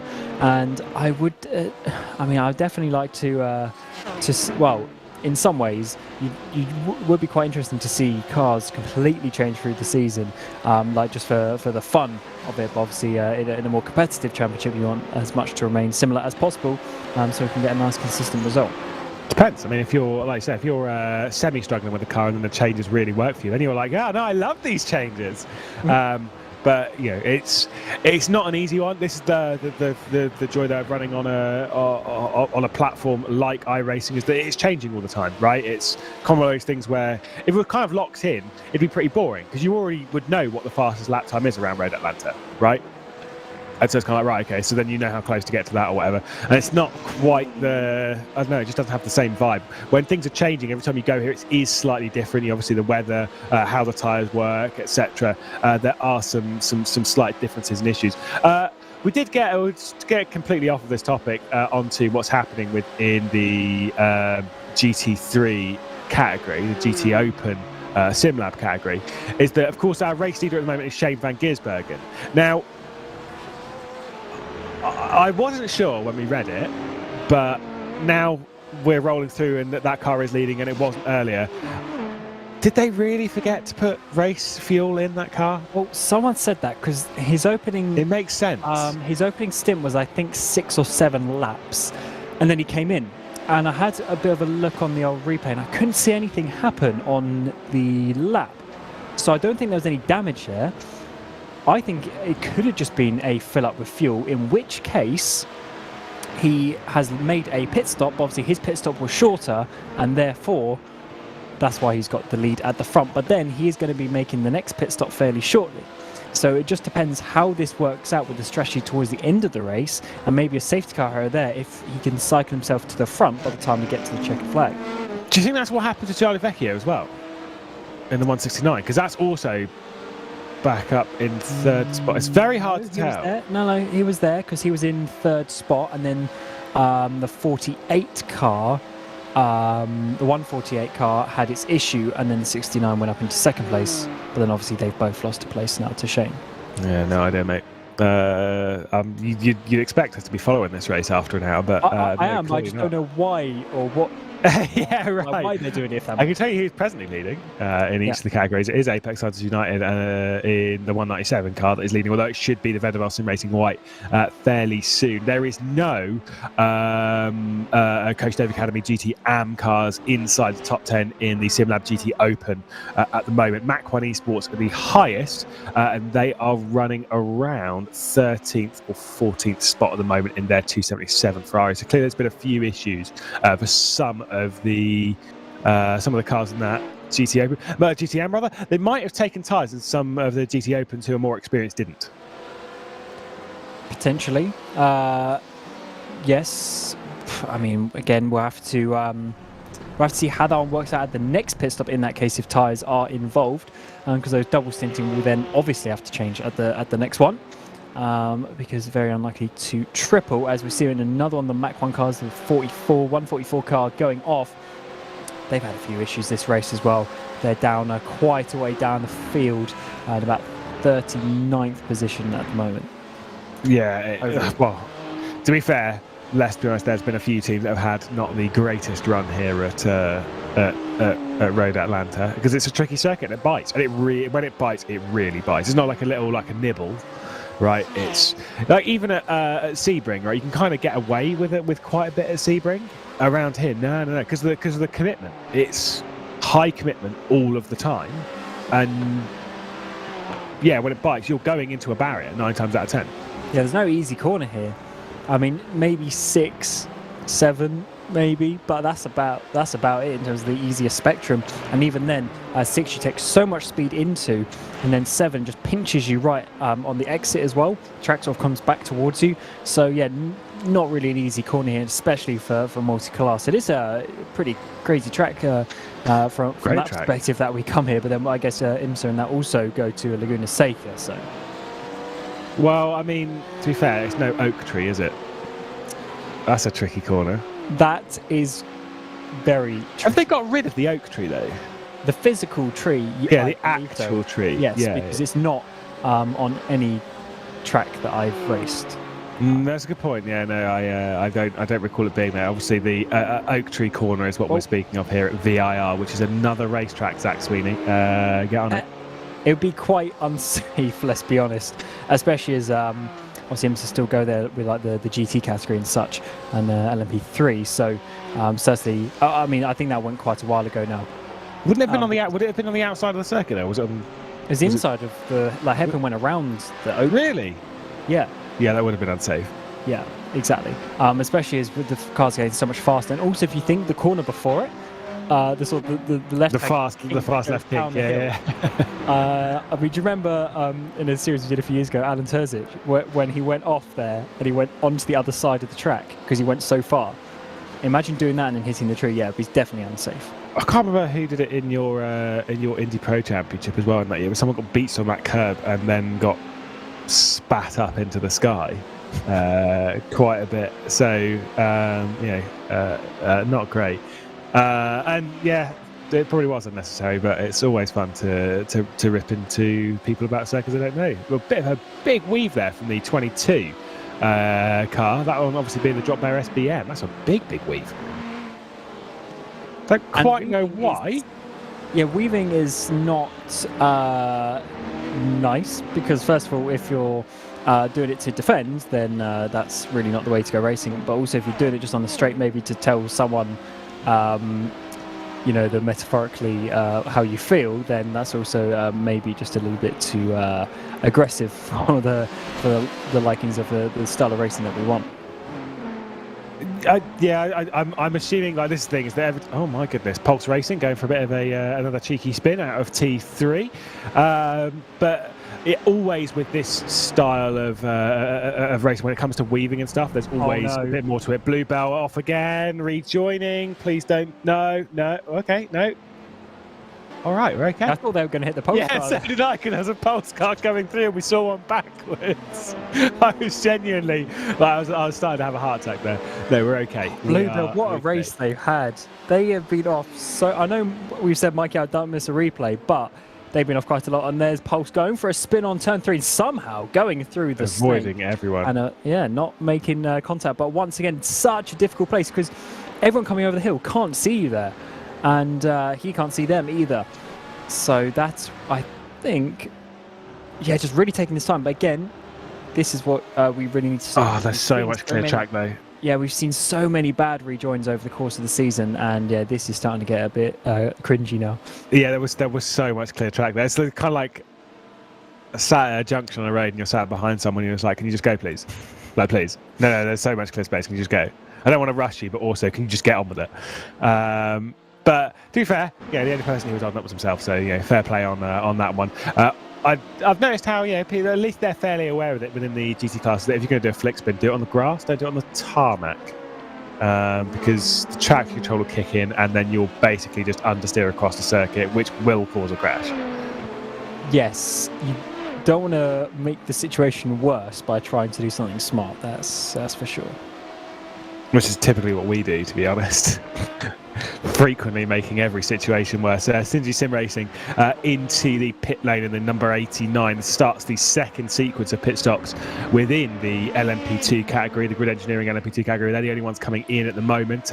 Race leaders leading by roughly 10 seconds now over Summit Sim Sports Everest. The Whitey's Pies and Drop Bear Motorsport SBM car quite close. These were the two. Obviously, it was Andrew Saunders, who we're presently focused on, that was weaving.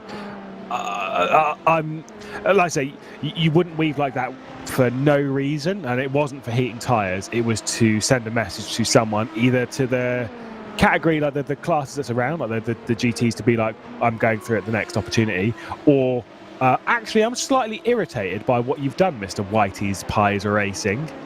Yeah, it's the thing with racing is always a difficult one because you're both trying to get from point A to point B at the quickest rate possible. But sometimes you get in these situations and a lot of it is like body language communication, where you place your car on the track, the overspeed that you're coming from behind, maybe a cheeky flash of the headlights here and there as well, just something to let your opponent know what's going on. But sometimes you do just have to send it and it's a bit awkward, and I guess obviously the GTs don't like that, but then the P2s then don't want the GTs just turning into them when they're there and stuff like that. So it can get a little bit awkward, as we're seeing some of the LMP2s coming in for their next pit stop, and that is 1 hour and 15 minutes into the race. So they need to obviously probably change tyres this time if they did a double stint. Potentially even driver as well, although you can kind of leave them for a bit longer. Again, though, for the second consecutive stint, it's the Daniel Yeaman in the Drop Bear Motorsports HRS car that's going longer right now. Did a lap longer on the previous stint. I wonder if we can get a lap longer on this one, which would mean this lap plus one more to take it to 2 laps extra, which would be pretty handy because you kind of want to get as close as possible to doing these in 40-minute stints. They're slightly under that, which does mean that we're going to get some splash and dashes later on. And whilst at the rate they're going, probably they are still going to have to splash and dash anyway later on. Their splash will be less than everyone else's, which will be quite good. Is that Bluebell? Yes, of course it is. Oh, no. The thing is, though, is if you can avoid that extra pit stop, that's great around here because the pit lane speed limit is so slow. Daniel Yeaman, though, does come into the pit lane, so he's only able to go 1 lap longer. Yeah, it's very slow, and then the speed that everyone's going past the pit lane is quite high because by the time you actually get to the pit entry, you're already about 5th gear going through the final corner. Wow, that is that's a huge hit. That is a massive hit there for Bluebell out of turn number 1, going in so fast and not making that corner by quite some distance. I don't really know how to put that, other than a solid F, to be honest. They're not having a good day. They are not. Oh no. Oh no. Yeah, the smart move. That car is toast. If they don't have their fast repair, see ya. Yeah, I mean, because that's going to be, half hour of repairs if they do have to do it, which is quite a few laps around here. Yeah, I can see that car being. I don't know if they have used their fast repair. They did have a bit of damage earlier, which you kind of would suggest they probably would have used their fast repair. Maybe they were saving it for a moment like this. I don't know. It wasn't great. Either way, though, our race leaders in each category are leading by fairly comfortable margins. Of course, the 101's retaken over the race lead in the SimLab GT Open, but Gianni Vecchio is closing in on Alexander Bird. Vanderbilt Sim Racing White leading, but keep an eye on that gap, 2.7 seconds, because Gianni Vecchio's previous lap was a 16.9. Vanderbilt Sim Racing White was a 19.6. That is 2.5 seconds faster across the line of this time by. It's a 17.0, so significantly better from Alexander Bird, and a 16.9 from Gianni Vecchio. So it is being closed in by the Apex Hunters United 169. And just not by as much as it was on that lap. So clearly some pretty bad traffic for the Vanderbilt car. And just remember how Vecchio really dominated the field in his stint back in Suzuka as well. So certainly has the confidence in the car and in the series. Very fast driver overall, and is going to be going down for that win. But Vanderbilt, they've been doing well in previous months. We've seen Macron Esports going for a bit of a spin there. Awkward situation right on pit exit. Unfortunately, I think getting back on the track rather nicely as it looks, but just losing quite a bit of time from that one. Wow. As we see again the battle now for 7th place, Macron Esports and Apex Hunters United, very tight indeed, 155 and the 122. Henry Thomas Kersher in the Macron Esports cars going toe to toe with Tom Randall, actually behind the wheel of that 155 Apex Hunters. They do get some good names in the Apex. It's weird when you're a racing driver and you're VX Supercars champion and such. Nothing to do with Nick Foster. When you've got those contacts, just bringing all your mates. It's great fun. Certainly, and I think the second half of this race today is going to be great as well. Macron thinking about it down the inside of 10A on the outside of 10B. That's going to be a great move if he can hold it all the way round the outside, but that's going to be such a difficult overtake to hold it there through the final kink. Still side by side between these two, and he manages to make it work. That was a hugely aggressive but good move there up into 7th place. Yeah, lovely. I mean, to be fair, this is the whole thing with aggression, is that you're allowed to be aggressive. You're allowed to go after it, but you just got to give that room, and that room was given by Henry Thomas Kersher, and it was just a really nice bit. So the two drop bear cars as well, now very close indeed. They'll probably be playing some form of championship game here, surely, right? Because the SBM car is the one that's leading the championship, that number 22. The 88 that's directly behind it, I know it's horrible, because you're basically accepting that for the next 12 hours and 40 minutes of this championship, you're playing second fiddle, right? It's not easy. No, but I'm sure you'd rather that your team in general won than not winning. So, yeah, difficult situation for the drop HRS car, as you're saying. But I mean, if that was me, I would definitely be sitting behind, I would say, especially as if the 22 still got some decent pace on it. I think that's probably the smarter thing to do, because I'd always want to see the team win before anything else in that regard. Yeah, we haven't really spoken about the other cars within the championship fight, really. Obviously, Drop Bear SBM are leading after 2 victories, one to start the season back in Spa and then one in the previous round of the championship at Phillip Island. They're leading the championship on 1,042 points. The car that's directly behind them in the championship is the number 73 Simrigs.com DPR car. That is James Glasspool behind the wheel at the moment in 12th spot, so not working out well for them at all right now. The unfortunate one, though, for the 22 is who's in 3rd spot, which is the Apex Hunters United number 1, looking for their 2nd consecutive championship here in AHU Endurance. Ben Cornett leading the way.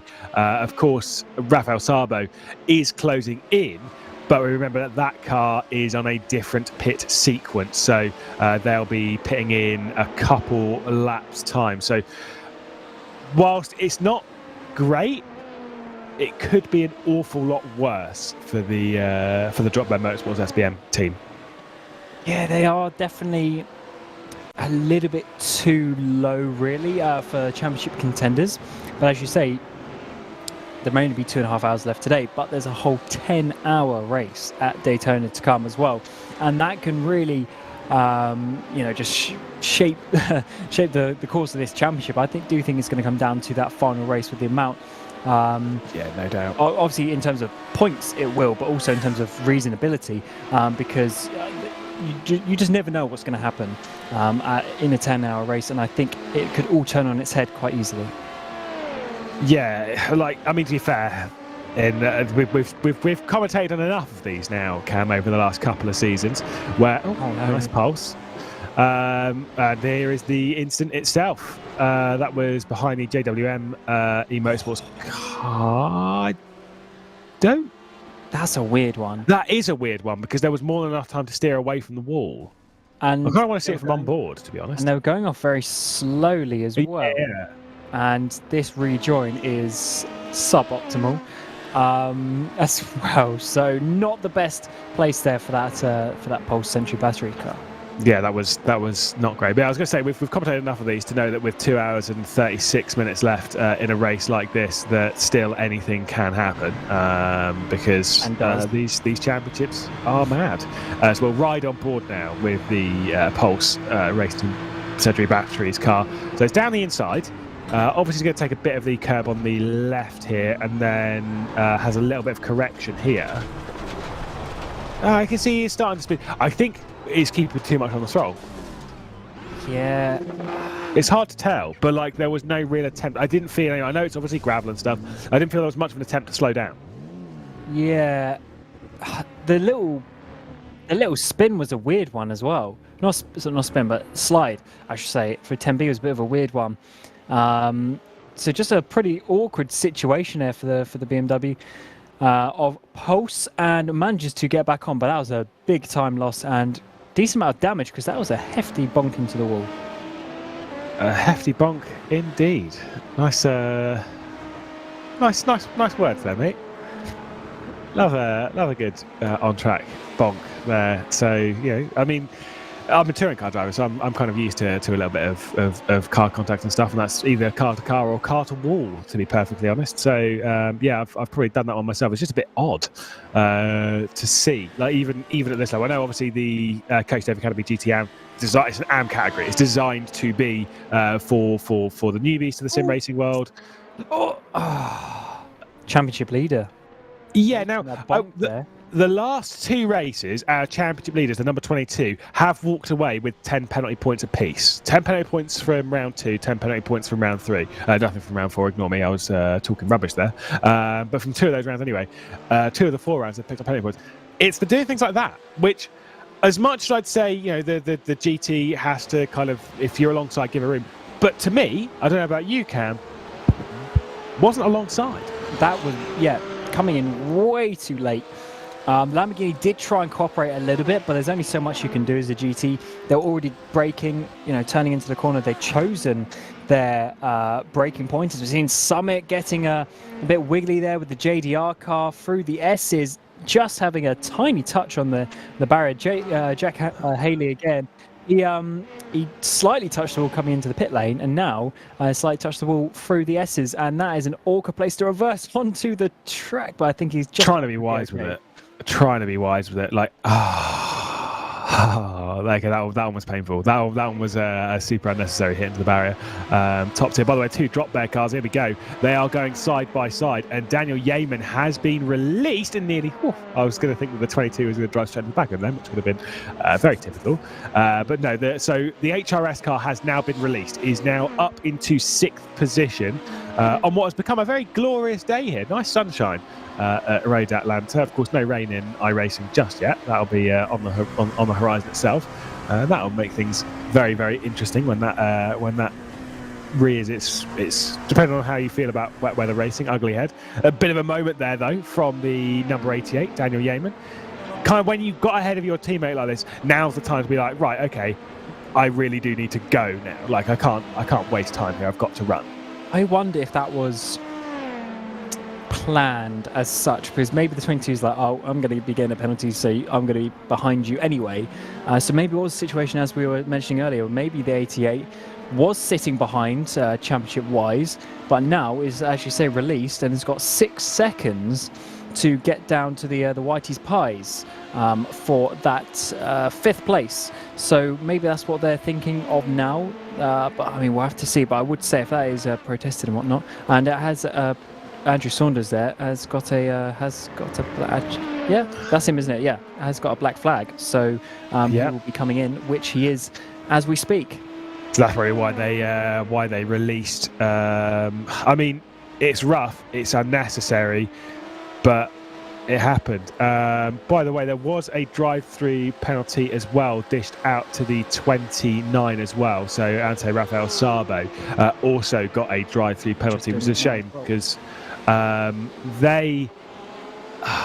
car was kind of like right at the start of the race. It was one that we were looking at as being like, right, okay, let's start the challenge. Obviously, they had the issues early on, and now they've just had more to throw into the pile, which is a bit of a shame.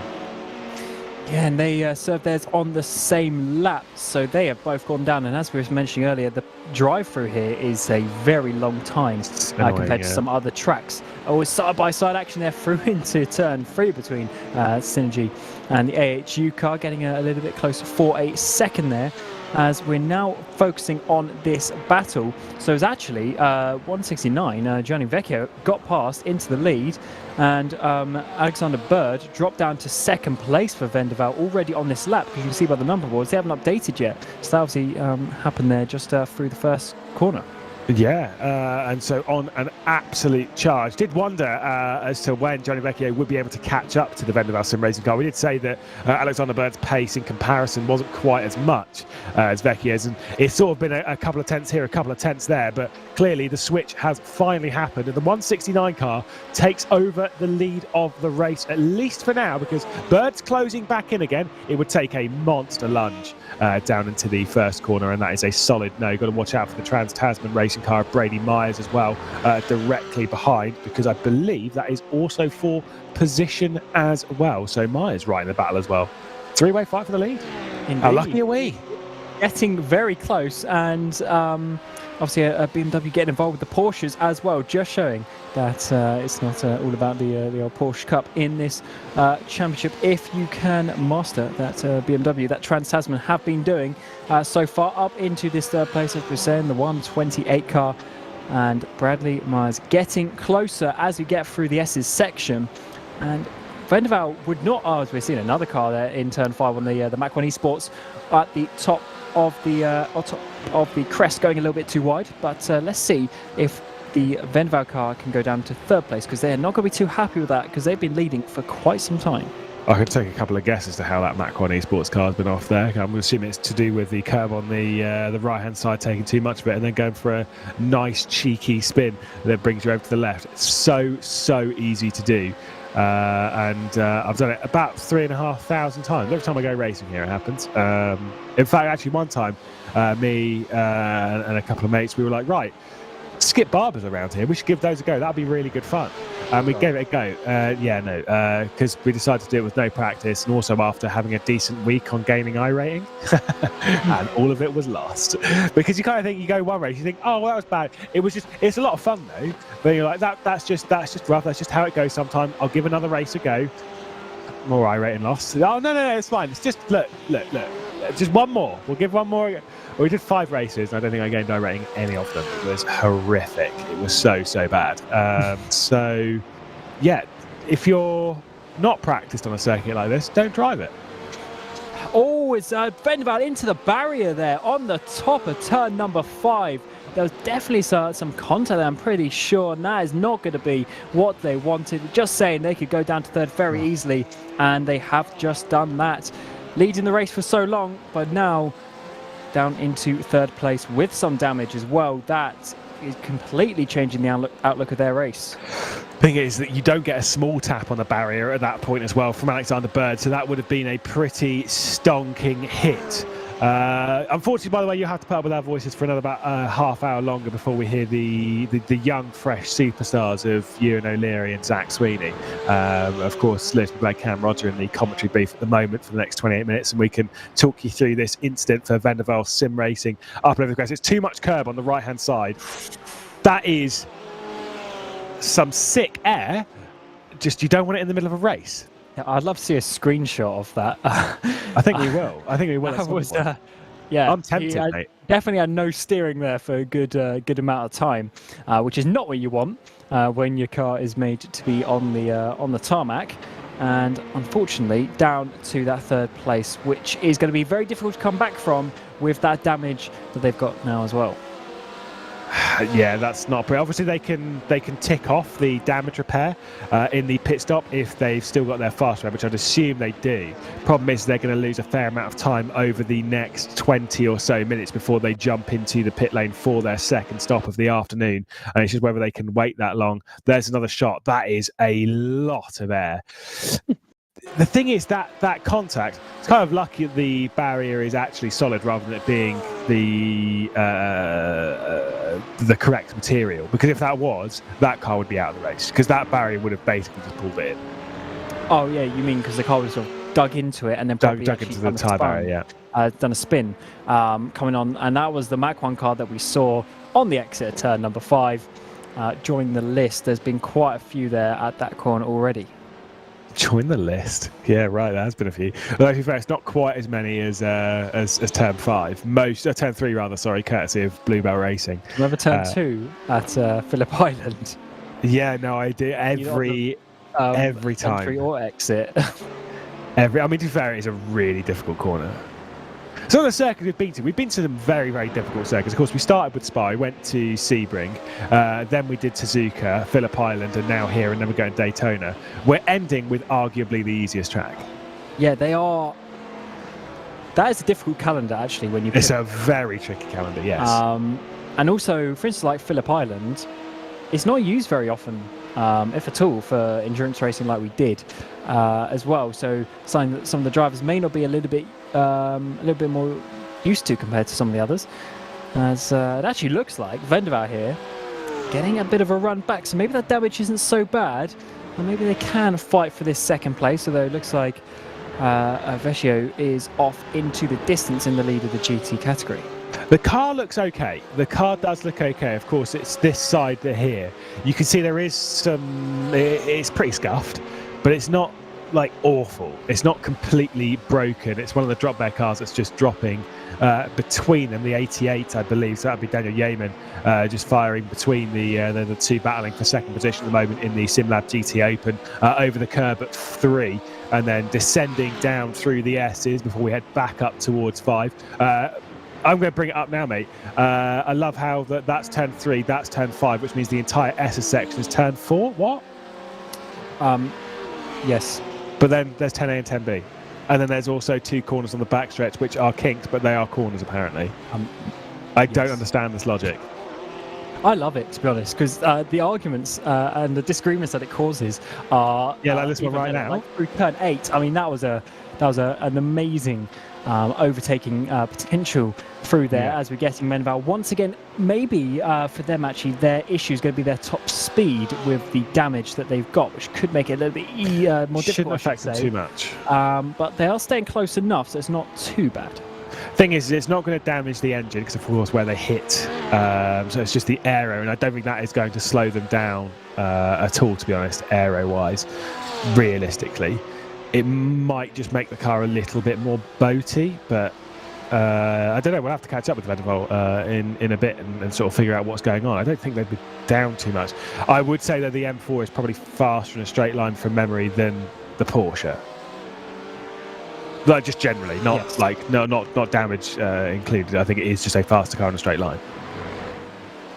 Also, much easier to drive. I love driving the M4 because it suits me. It's a lot more of a user-friendly car, I guess you would say. Yeah, noob friendly. Yeah, I'm with you. I'm picking up what you're putting down, mate. I'm not saying you're bad. I'm just, What's your rating? I don't know. Nice. Because I haven't driven probably like 1.2k. Oh no, can't be that low. Yeah, really. But Nah. that's also because I haven't driven, in any way enough to put it up. Okay. I don't think it is that low. I think mine's 3.3. I can't remember, which is not great, but also higher than it should be. It's this great juxtaposition of like I'm battling with people who aren't actually amazing, but I'm also being slapped by them because my I rating is way too high because I decided it was a good idea to just do a week of doing touring cars at Long Beach, and I did quite well in those and got my I rating to a point that it really shouldn't be in, and now I don't want to race because I know that I'm going to drop the I rating. Is that bad? It is an interesting system, especially when you get to like the higher like the higher end, when you want to keep high for all the special events. Sabo. That is huge. Wow, saved it. Bravo. Almost like a four-wheel drive, the way he used the front to keep it in there. As he obviously had the black flag a bit earlier on. Not the best rejoin. Bravo. At all. He's out in front of a rival there, but managed to keep Aggressor. on the track. It's the Alpha Aggressor 27. He joined. And the thing is, though, is how do you enter? Oh my goodness! I had a little bit of a tap there of the Mach 1 car as well, running through 5. Had a little bit of a nibble on the rear end of the 122.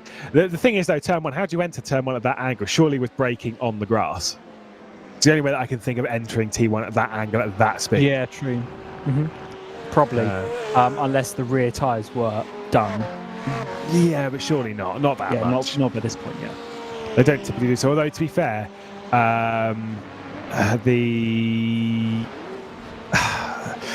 the ABS and stuff in this car can make it do some weird things. Mach 1 again. Was that one of their Ferraris? Oh no, I think it was a BMW.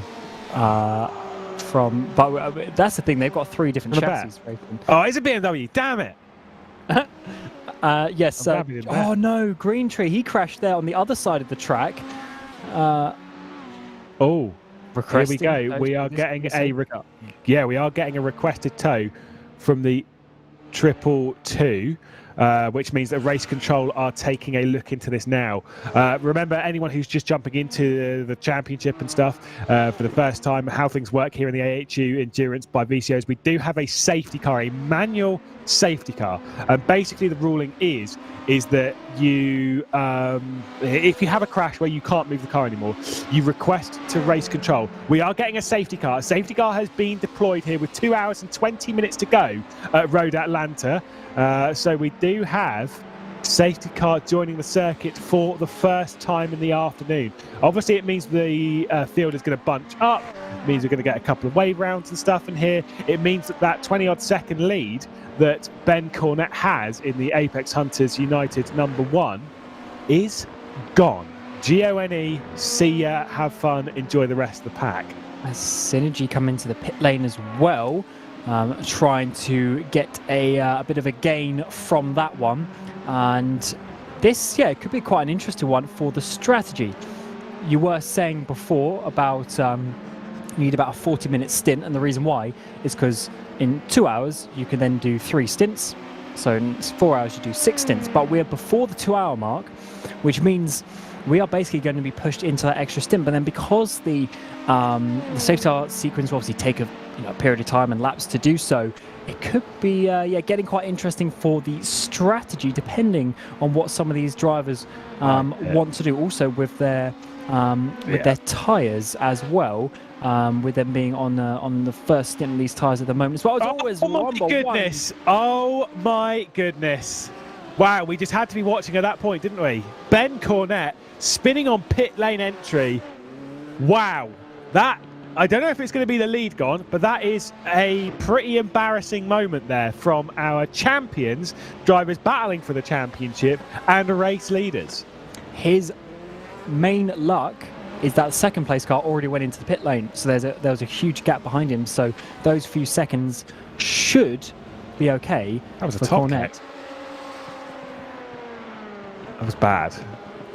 That was really bad. I am wondering how this is going to affect the race overall. Obviously, as you said, bringing that field back together, and we just had best part of a 2-hour race, and then we're going to get another 2-hour sprint towards the finish as well. So I think this could be a pretty spicy second half of the race.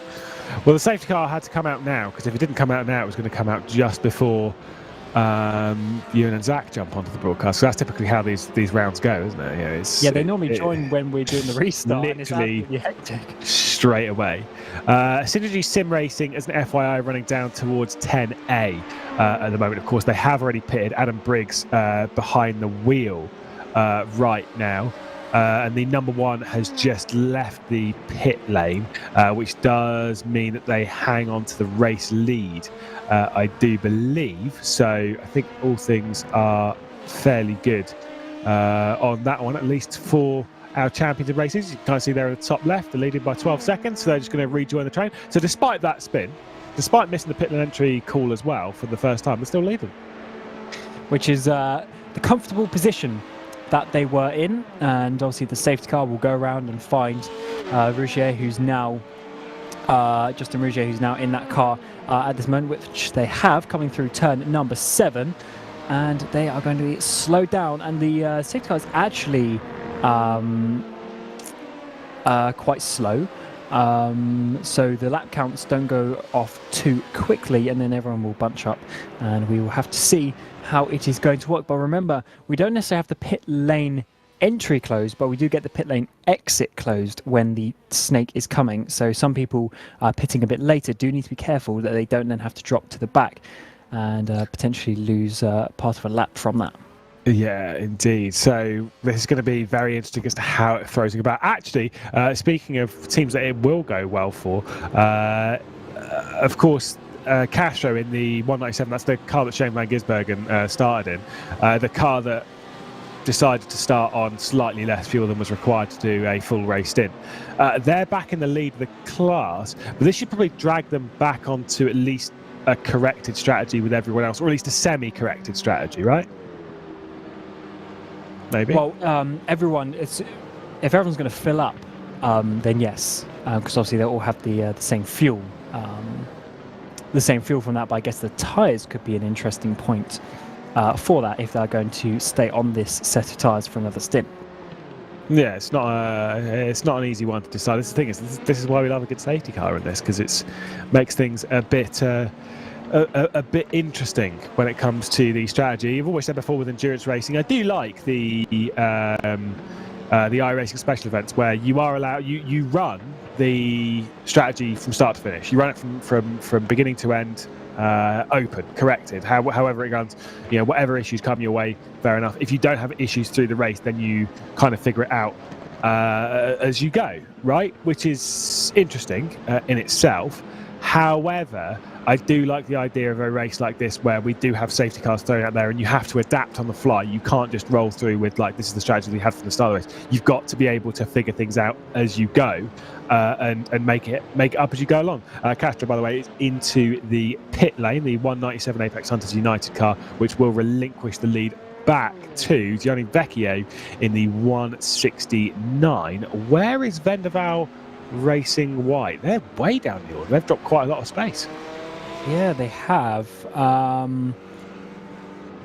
But they are still behind the 128. So I think this is just with the pit cycle. But when others will come into the pit lane, I think. Their trap there is the 101. Right, now the thing is they're going to get the wave around here. They're going to be allowed to pass. And they're wanting to get on with it. That's why they're side by side at the moment, because they're like, come on, give us the call, we need to go. Because the Apex Hunters United cars, the 169 has rejoined the back of this train. So if things are to go green now, Vendeval would lose a lap. Yeah, and that is why obviously we do these wave rounds to make sure everything is in order. But yeah, certainly losing more time than they would have hoped from that.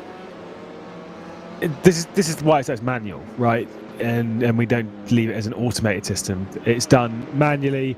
Race control, Simon Black is essentially reading out a number at the moment. He's going, this car pass, this car pass, this car pass. They're not like going, oh, all of the GTs you can pass now. Because the thing is with that, as much as that would be fine, we've been in sim racing for a while, Cam. I think we're okay with saying it, but sim racers can be idiots. And if you just say, if you just say all the GTs that are a lap down, you may pass, then that's open for interpretation, and then some people will fly past when they shouldn't. People will fly past at corners where they really shouldn't.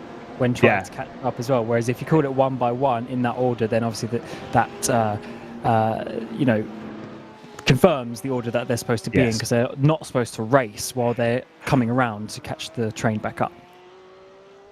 Well, there is the 101 that is, as you can see, in 5th position in class. They were leading for quite a while. Alexander Bird is behind the wheel. They have made contact with the wall, and they have used their fast repair. You can tell the front end of the car is back to normal, which I think, fair enough. They just got to pray that they don't either A, hit that wall again, or B, get involved in something much worse. That's the big risk here, isn't it? Because it's so chaotic in the race.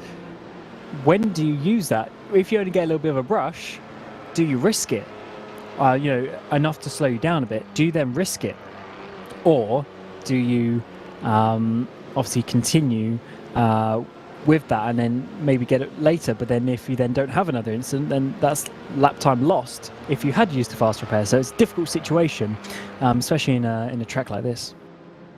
We're going back to green flag racing this lap, and we had lights on the safety car. They would be switching off momentarily. I do like our safety car. Obviously, in the first round of the season, it was green, which wasn't great because it was mistake. You could very easily mistake it with one of the other teams. But now it's very obvious. Certainly, because I don't believe there's actually any other yellow cars on the field, are there? So. Not pure yellow, not that yellow. Exactly, and also the rims, the yellow rims finish it off. Finish it off for me. Do like something a little bit wacky like that, and obviously the big safety car on the side as well. But as we mentioned before, that is itself being driven by Simon Black. So, which is why you see on the number 30, because he effectively is car in the race, but we're just using it for the purpose of the safety car to make sure that everyone is in the right place, which is good to see.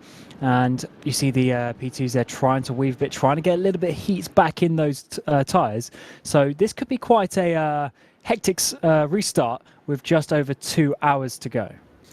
Indeed. I mean, I would like to see a proper, fully custom safety car that we're allowed to drive with lights and stuff and everything that doesn't also add to the 8-car limit that we've got in game. I think that would be pretty sick, as Simon Black then jettisons himself from the front of the field. And we welcome into the race Justin Rougier. This is the first lap that he's doing. Obviously, he has taken over the car from Ben Cornett. And it's just kind of like, right, okay, right, off you go. Have fun. Good luck.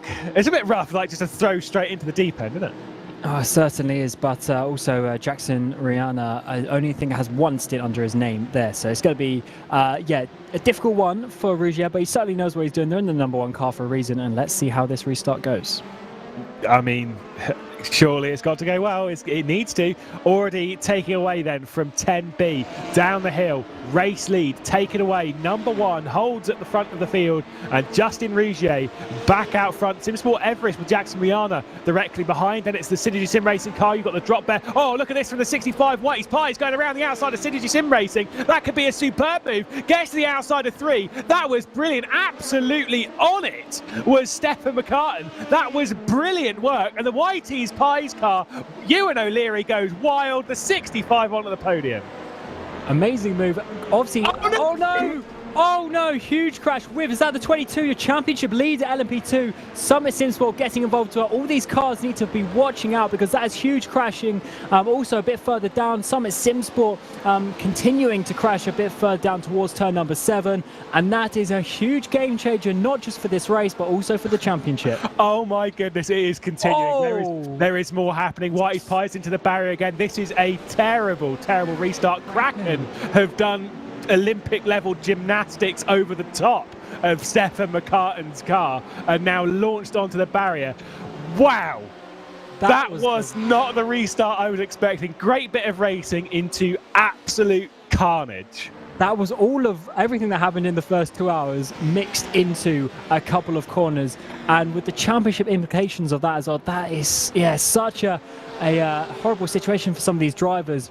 And I do wonder if there's going to be a further safety car from some of the cars that have crashed, because Kraken are still up on the barrier coming in towards turn number 7, and the safety car is back out. And you know what they say, cautions breed cautions, and I think that is literally the definition of that. But look at Kraken right up there on the that is not easy. By the way, I kind of want to see this on board with the number 42 Alpha Aggressors Thoburn car, the number 42, because literally dodged the 22 coming back onto the racing line. I'm trying to get a list basically of all of the cars involved, because it is not easy to pick this one apart. Of course, we know that the Whitey's Pies car is out. Oh, not out, but it was involved in that incident. We know that the 22 was also involved. We also can see that the Summit SimSports K2 car was involved, and then basically behind that, just about everyone else.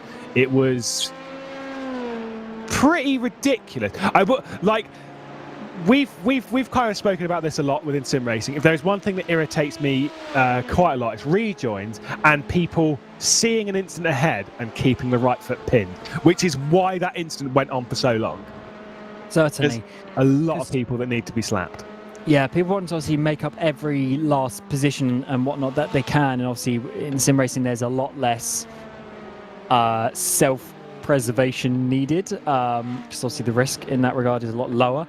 But yeah, we do need to see, I think in general, blanket across a lot of championships is the realization of the incidents ahead, just a little bit more importance on that, because as you say, the crashes continued happening even all the way down to turn 6. The run from turn 5 to 6 is quite a long way, and they're crashing continuing because everyone was just going flat out. Yeah, I'm honestly, JDR were flipped up into the sky, and then Kraken. The issue that I have with the JDR and the Kraken one is that there is a car very clearly stationary that they just drive into, which really does bother me quite significantly, because it's kind of like, I know obviously virtual sense and stuff, so fair enough, but it's kind of like, what are you doing? You can see there's a car there, right? That's not just a mystical illusion, is it? We'll see this then once again. So Whitey's Pies up into the barrier and then fired back out straight into the 22. Bang. That's when Summit SimSports K2 get hit into it there. Bang. Then also basically everyone comes through. You can see absolutely no brake lights on. So everyone is firing their way through in the toppest level of banter. The number 43. Bang. There's another one to tick into the mix. Who else is coming through? Who's next? Got Macron coming through. There is one of the Trans-Tasman Racing into the back of Apex as well. Here's the Whitey's Pies car. Now let's just stay focused on this, because what we're going to see is just high-level absurdity. Bluebell coming through. JDR, watch that white and red Lamborghini. Bang! See you, son. Kraken. Bang! See you, son. Wow. I'm honestly speechless. Crash. I'm honestly pretty speechless by that. That's a huge crash from Kraken. That car's toast. I don't even know where to. I don't know where to begin, to be honest. To pick that up. Race control will be less than amused. I think now it is probably about time, considering the craziness that's going on, for us to bring in our young superstar commentators, the future of the commentary world, right? Ewan O'Leary and Zach Sweeney. We'll go to Ewan first. Why is it that every time we hand over to you, we're on a safety car? And what just happened? Well, I don't know. It was unbelievable, wasn't it, really, to see all that. I mean, I think more than anything, it was unfortunate. Obviously, the Whitey's Pies car going into the wall, first of all, didn't help. But that could have happened at any point in the race, that kind of mistake. So I feel like just kind of poor timing of that. The fact that the entire field was behind that car at the time that they made that mistake probably contributed to a lot of that. But yeah, I think you're right as well. Some people maybe could have slowed down a bit more than they did. Now, Zach, I know this is a circuit that you've never heard of, seen, or whatever before. It's been 30 seconds. Thank you, 8. Have you ever seen a crash that big in sim racing? No, I can't say I have. Absolutely. It looked like NASCAR, to be honest, and someone just had a massive off. But as you said, in the most top-level banter, everyone just thought they could do the Lightning McQueen and just power their way through. And unfortunately, they found out the hard way that wasn't particularly going to work. I don't think we've got a 95 on the grid, unfortunately, but either way, this will be me and Cam stepping aside to hand over to Ewan O'Leary and Zach Sweeney for the next couple of hours here for the 4 hours of Road Atlanta, as we'll see more onboards and more chaos. This will be a good one. Ewan, talk us through it. Thanks very much, Lewis. Thanks to Cam as well, who you'll be hearing from once again at the 10 hours of Daytona, of course, in a few weeks' time. But yeah, this is going to be a sickener, isn't it, really? Christopher Henn has not had a good time of things, I'm afraid, on this safety car restart. Here's Zach for Team Kraken. Lewis described it as top-level gymnastics, Olympic-level gymnastics. And, well, there's not a lot he could have done about it either. Goodness me. I hope you're not travel sick at home, because that is quite... Oh, dear. Yeah, it's a bit of a wild one. But yeah...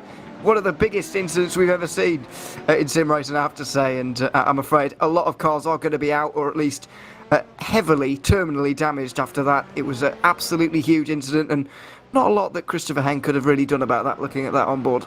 Yeah, no, imagine that crash in VR. The poor thing would be all over the place. But yeah, if that was the Olympics, certainly would have had a good chance at scoring gold. He was one of the few that actually tried to brake. We saw he slammed on the anchors as soon as he saw the P2 round, and then just smacked into the side of him, and that sent him round. We've seen some strange crashes this season. Of course, that one at Suzuka, where a car just spontaneously flipped upside down, and a couple more this season, but none quite as big and catastrophic as that. But it's given them a second chance. It's brought out another safety car, but again, safety cars breed safety cars, and we went what, pretty much the entire of Lewis and Cam's stint with that one, and then as soon as we jump in, there's pretty much 2 back to back. So that's our luck, isn't it, Ewan? Yeah, now we have to waffle unbelievable amounts, but we that's our job, to be fair. So we'll get on with it. Just under 2 hours, 2 minutes to go. We're roughly halfway in this race. We certainly will be by the time we get going again in terms of green flag racing. But yeah, nearly 90 minutes, over 90 minutes, I should say, at the start of this race. Green flag running. It was a very good start to this race, but I'm afraid it's fallen apart a little bit now. The question now, for the final 2 hours, are we going to remain in this constant cycle of restart, bash and crash and then start again, or are we going to get another green flag run like that? Because, as Lewis and Cam mentioned, obviously safety cars breed safety cars, and they already have. Yeah, certainly have proven that age-old saying, but hopefully we can have some good racing, because that's what this championship is all about, having some fantastic battles. This weekend we have seen, as much as we do see massive crashes as always in sim racing, this championship does bring some fantastic action, but hopefully we can see it. And of course the championship battles are really tightening up and things like that, especially this being the penultimate round. There's a lot at stake, people wanting to get onto the best foot possible going into the 10 hours of Daytona in a couple of weeks' time. So yeah, hopefully we can have that green flag running. But yeah, again, if the last safety car restart is anything to go by, I don't think we're going to have much of it. Absolutely. Not sure if we're going to be going back green flag racing this lap, or whether we're going to have to wait another one. There's a lot of cleanup that has to go on due to the sheer amount of cars were caught up in that incident there, and we're going very slowly down the back straight as well. I feel like we're trying to wait to... we are going green this lap, indeed. The safety car does accelerate away from the field, and with almost bang on half the race remaining here at Road Atlanta, we are going to be going back racing again in the AHU Endurance by VCO. It's the penultimate round at Road Atlanta. Still 10 hours of racing at Daytona to come, but for now we've got to focus on the 2 hours ahead, and Justin Rougier might have more than one lap to drive at a time here in this number one car. It's his first stint in the car, and it's already been a little bit of a wild one for him. Got to execute another safety car restart here, with Jackson Rihana just behind and Christopher Norton just behind him. The top three line astern at the moment as the number one car, the reigning champions, accelerate out of the final chicane and come over the line again to begin another lap and begin the race again. How far are we going to go green this time? And is this restart going to be quite as chaotic as the last one? Let's hope not, as we head down towards the S's for the first time. Yeah, absolutely. It seems a lot cleaner this time around as they all sort of funnel their way through single file. Rougier doing a great job of keeping Rihanna behind and just controlling the pace. But is it going to get a little bit feisty in amongst the GTs? This is where we see a lot of action this season. But once again, I think they've learned their lesson. They've learned from the mistakes, and they thought, you know what, guys, let's just rein it in a little bit. We've still got half the race left to go, and we don't want to be killing anyone too soon. Absolutely, it's probably the sensible thing to do as we go back to the GTs, where Gianni Vecchio is still leading this category. John Pisnik just behind in the 162, the recovering Vendevel car, of course. I say recovering, they used their fast repair under the last safety car, and it's really helped them out. This is not even the Vendevel car, I'm talking about one a little bit further down. It's the Evolution car that was on your screen there, as we have a replay of, I believe this is the restart, or at least injured a little bit earlier on. We're back to the front, excuse me. We're back to the front of this race as a lap gets completed. Justin Rougier under all kinds of pressure from Jackson Rihana, who's on the outside line coming towards turn number one, but can't make the move around there. Very difficult for him to do so, and so he's going to stick behind for the moment. But Rougier, in his first laps in the car, let's not forget, is coming under pressure immediately.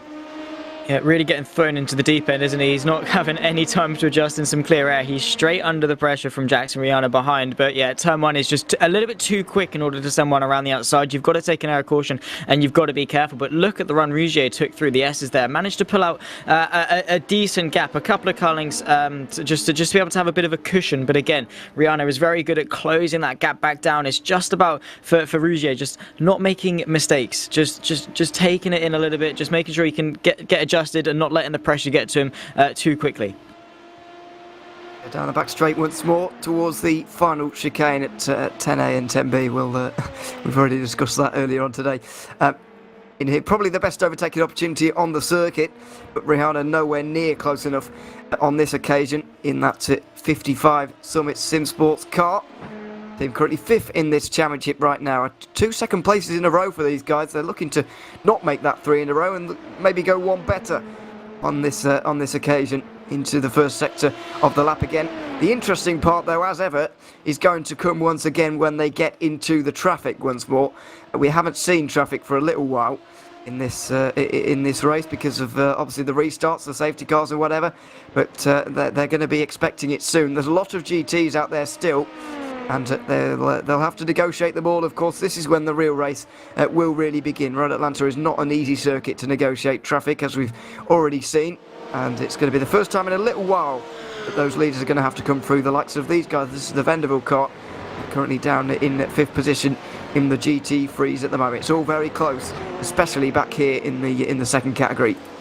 Yeah, absolutely, and that's been a running theme for the entirety of the season. We've had some fantastic racing in amongst the GTs, and it is a very hotly contested championship, especially in the GT3 Pro, because coming into this round, the gap between the Vendevel Sim Racing car and the Evolution Racing team was around about, 36 points or so between the two, which in Australian terms is absolutely nothing.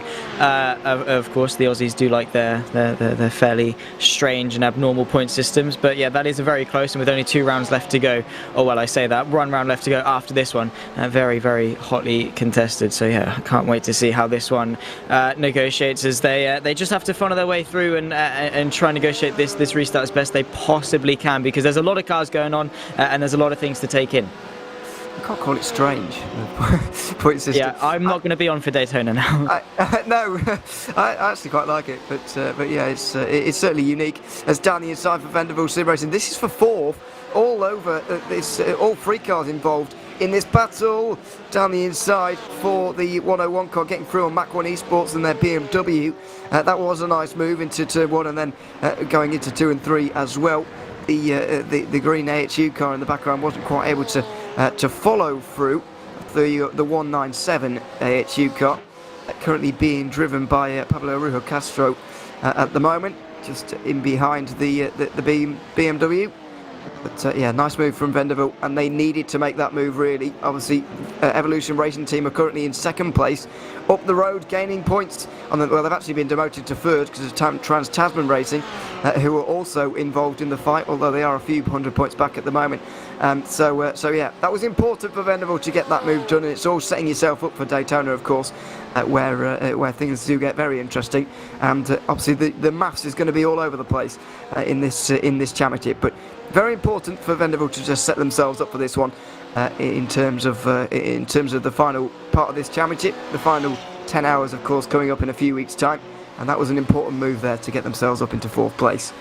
Yeah, absolutely. You want to go into the final round on a high, on a good bounce, and not be the one on the back foot, because if that's the case, you're relying on something bad happening to the other people as opposed to you putting in a good result and securing it. Because if you're on the back foot and you win, you're sort of like, well, I've done everything I can. I've just got to hope that something happens to the cars behind and they don't do everything they can, sort of thing. And going into a final race on the back foot certainly is not what you want to be doing. So for Vanderbilt, just to secure the points margin as best they possibly can, and just keep it clean, because in a championship, yes, early on it's easy to say, okay, we're going to go for the race win, you know, there's not really much at stake at all. But when you get to this point and it's sort of dawned on you that there's a championship here for this season, we need to bring it home. We want to bring it home. You then sort of mentally start to reel it in a bit, and you're sort of like, okay, we'll just calm it down a little bit, and not make too many rash judgments. But yeah, the mentality across the season changes a lot depending on how well you do.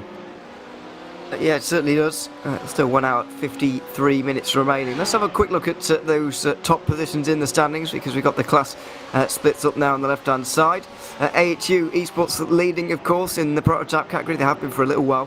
Head of Summit Sim Sports and Rival Autosport 1, 2 and 3. Dropman Motorsport and Sim3D Sport Predator round out the top 5 there. And in GT3, AHU also leading here. Trans-Tasman Racing currently in second after recently overtaking Evolution Racing Team. Then Vanderbilt Sim Racing fourth ahead of the 197 AHU car. That's your top 5 in both your categories at the moment.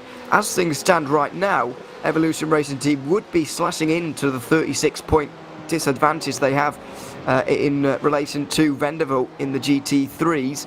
That's not going to be an insignificant dent being put into that charge. They're going to take 18 points away from that, so they are going to halve their advantage here if things were to end right now. But they're not, of course. We're still a good way from the end right now, but that would be very close. 18 points only separating the two going into Daytona. That would mean a victory for either car would give them the championship, no matter what the other car does. So that is an exciting prospect if indeed this does carry through till the end of this race. Yeah, absolutely, and that's the sort of championship finale we want. It's who finishes in front of the other one, where they're only one position apart. I mean, you sort of get that wheel-to-wheel action where it's, you know, they're fighting for the championship. It's not one getting in front of the other, then having to go chase another 3 cars in order to secure the championship. I'm certainly looking forward to Daytona, because this season, of course, we saw last season for the Apex Hunters United Endurance, this season by VCO. You know, we saw that in 2 of the categories, GT and GT3, that it was very runaway, very dominated by a couple of teams. We see Jackson Rihanna taking a very unorthodox line and has lost the AHU number 1 in front. But yeah, we saw last season how the 2 championships were dominated, but this season it's certainly something that's very different, because in both P2 and in GT3 we've got some very hotly contested championships, which is it's a very welcomed sight. It certainly is. As we get, this is not a welcome sight, is it, for the leaders in prototype at all? Going up on a row of 5 GTs just to start them off.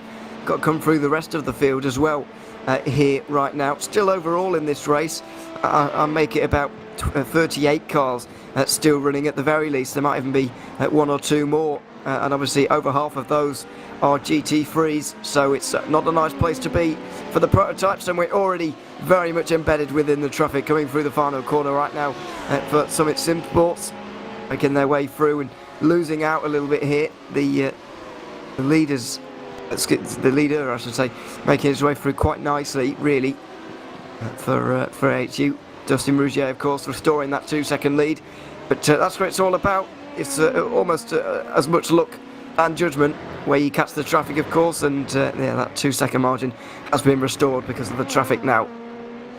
Absolutely, traffic gives and traffic takes, and yeah, it is very luck based. Is of course the P2s. You don't want to be catching the GTs through the S's, because that's where the biggest difference in pace is. But there's also no gap for you to find a way through. So you ideally want to catch them when you're actually going full throttle. But yeah, that's where the experience will also come in, because yeah, as you say, it's both luck and judgment. The luck is one thing, but then you need to actually pick your way through, be clever with it. It's so easy to get caught up in being desperate, because yeah, for Rihanna, he could say, okay, I've got some traffic here, I need to get my way through, and hope that Rougier gets caught up a little bit. But in doing so, he might accidentally tag around a car, and being the fast car, it's his responsibility to lap safely. So yeah, he doesn't want to be picking himself up any damage, spinning another car around, getting himself a penalty just for getting a little bit too desperate, because he's still got an hour 48 left to do this. But yeah, so far the traffic's playing nicely into his hands. It is at the moment, and that's one of his teammates in the form of a GT3 car that might just come into this as well, moving down the hill towards the S's, the whole of which is called Turn 4. So work that out at home yourself, because I can't. It's a bit of an awkward one, but yeah, still barely halfway through these GT3s at the moment, coming down towards the 6 and 7 complex, and then arguably the most important corner on the circuit, Turn 7. Need a good run down here, obviously, for the back straight, where you can then make a move into the chicane if your exit's good enough. But obviously we're a long way off that at this stage in the lead of this race. The number one car, by the way, in terms of this championship, 70 points behind the leaders, Drop Bear Motorsport. But of course, Drop Bear and Robert Gibbs got caught up in that last accident, and so had to come into the pit lane, use their fast repair presumably, because they're already back to 7th. But even so, the reigning champions would take the championship lead back from them once more if the race were to end right now. That last safety car restart really having a very major role in this season as a whole. Yeah, absolutely, and yeah, that's the unpredictability that we love of sim racing and motorsport in general. Is anything can happen to anyone at any time, and it certainly is very indiscriminate in who it decides to mess up. But the Drop by Motorsport SBM car is doing a fantastic job of just recomposing themselves. They've got a championship on the line. They've come into this round leading the championship. Things haven't particularly gone their way, but mentally they can't let that get to them. They've got to brush it off, push as hard as they can, and on days where it's not particularly going to plan, in order to limit the damage, because if they give up now, they're going to be on such a massive back foot going into Daytona, when if they push on, do as best they can, secure maybe a top 6, a top 5, maybe even a top 4, you know, as another safety car isn't out of the question at all. So yeah, they can, as long as they recompose, they certainly still have a big chance into Daytona. And this is the 65 maybe getting in. Oh, this is your car, Ewan. No, the pies are off, I'm afraid. Are we going to grab the wall here? We are. Oh no, somehow keeping it out the barriers there. Quite difficult to do through turn 1, it has to be said. And off again, try not to rejoin in a dodgy way. It's a bit difficult when there's 73 cars around, but they've just about managed it there. Dropping back, unfortunately, this car at the moment, the 65. They were running very well. A lap down now, though, and it really is hard to recover from being a lap down.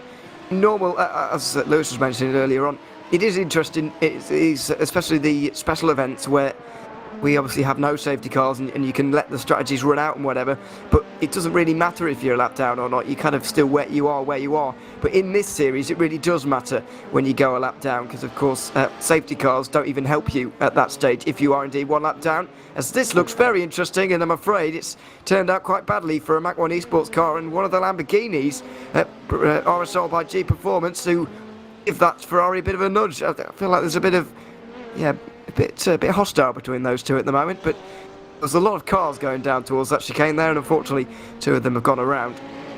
Yeah, I think the Mach 1 Esports just sort of tried to follow the P2 through and sort of saw a gap and tried to just nip their way up the inside. Unfortunately for them, the Lamborghini, the RSR car just sort of cut in, well, not cut in front of them, but obviously took their normal race line and a bit of contact. And these cars are very, very sensitive for you to be sent round, and then the whole ordeal that was them rejoining the circuit. It was just one of those awkward moments where it's just like, can I go first? Are you going to go first? Can I get myself back onto the circuit? And then both in doing so sort of come together again. I'm sure there's no hostility between them. Hopefully not, you'd hope not. But yeah, that is certainly one of those awkward things, because it's easy to do. The Mach 1 was just saw a gap and tried to make a position because of it. Very opportunistic, but again, those sort of things are very easily and can very easily go very quickly wrong. Now Vanderville have just got through on Evolution Racing Team. I think the 162 went off there, John Peternick. Not been having a fantastic stint, I have to say. And he loses another place as well to the 197, dropping down to 5th place. John Peternick struggling to get into this stint, really. Started it in 2nd place, not too far off the leader, but now drops to 5th, behind obviously the 2 Porsches. Just see in the foreground here, there's a lot of jinking and ducking and diving and all sorts going on down the back straight at the moment, but 5th place for John Peternick. Getting overtaken by championship rivals is never nice, especially at this end of the season. So yeah, they're struggling at the moment a little bit, Evolution Racing Team, but they're going to have to pick themselves back up again. They've still got time, obviously, but it is difficult when you start a stint off like this to really get back into it. And 5th place at the moment, not ideal when your championship rivals are up there in 3rd.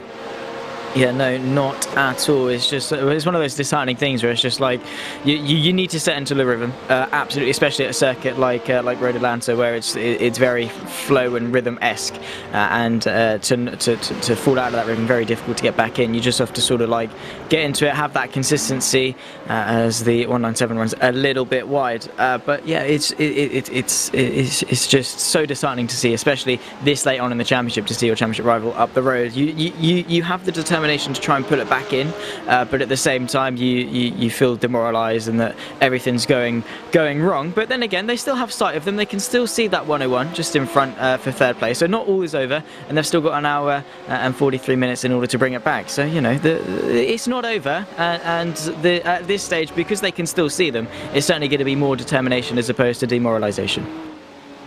They're certainly going to be motivated to do a little bit better than they are at the moment.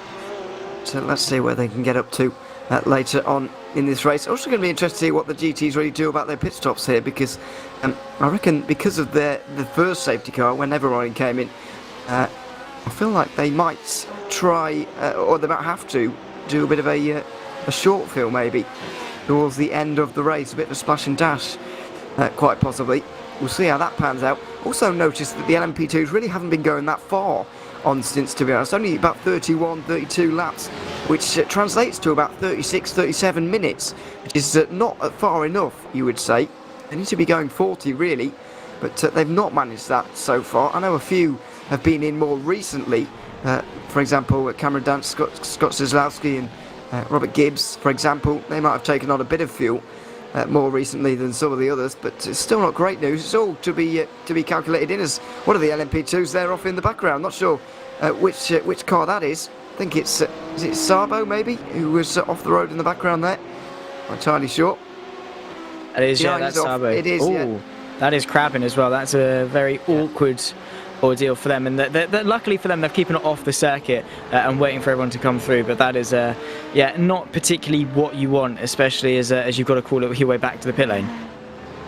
Yeah, he's trying to get back the best he can at the moment. His 29 car has had so many problems this season. They've not scored a single point yet, and because of the penalties, they're actually on negative points right now, somehow, as we see off the road here. A replay for one of the BMWs. Might be a Trans-Tasman car, this, but not entirely sure. Probably wrong. One of the GTMs, certainly off the road there at turn number 1. But yeah, I'm afraid it's been the story of Sim3D Sport Predators season. They were leading at Spa, let's not forget, the first round of the season before they came unstuck that day. And that is a strange place for a Lamborghini to be just sat on the inside of the final chicane there for whatever reason. So yeah, a few things starting to go a little bit wrong. I mean, this is what happens when you throw traffic into the mix again, I suppose, but a number of issues. This is what happened to Sabo, though. Misjudges that one horrendously, I'm afraid, at turn 6. Gets hit by another GT3 and into the wall. Trans-Tasman Racing also involved. Deary me, not good to see.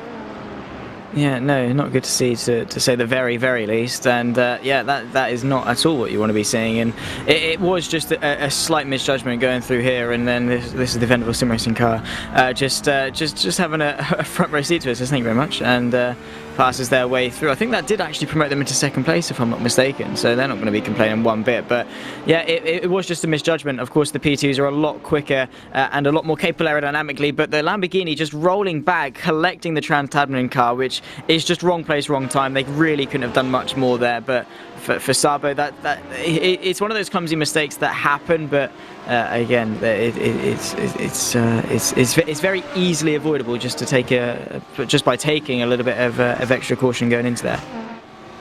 Everyone who gets promoted a place there by the looks of things, because even Warren out in the pit lane, already been in there for already a lap down, I'm afraid. So that is not good news for Trans-Tasman Racing, but not much they could have done. Certainly, Lamborghini wasn't in an ideal position either, it has to be said, but still they'll be a little bit frustrated that they didn't maybe hold on the brakes for a little bit longer there. So either way, Trans-Tasman Racing now certainly out of the equation, and that is probably their championship hopes also down the drain for the 128 car. They were looking to get a good points haul there, but they already had quite a big disadvantage going into today, over 200 points behind. This is not only going to put them out of realistic contention, but mathematical contention as well, quite possibly. So they're going to be really, really disappointed at their Trans-Tasman that they're going to be out of this one. So we really kind of finalise it to possibly a final 2, really, in this GT3 Championship. Vendaval and Evolution look like the only 2 teams left standing, as we see a spin for one of the AHU cars coming through turn 5.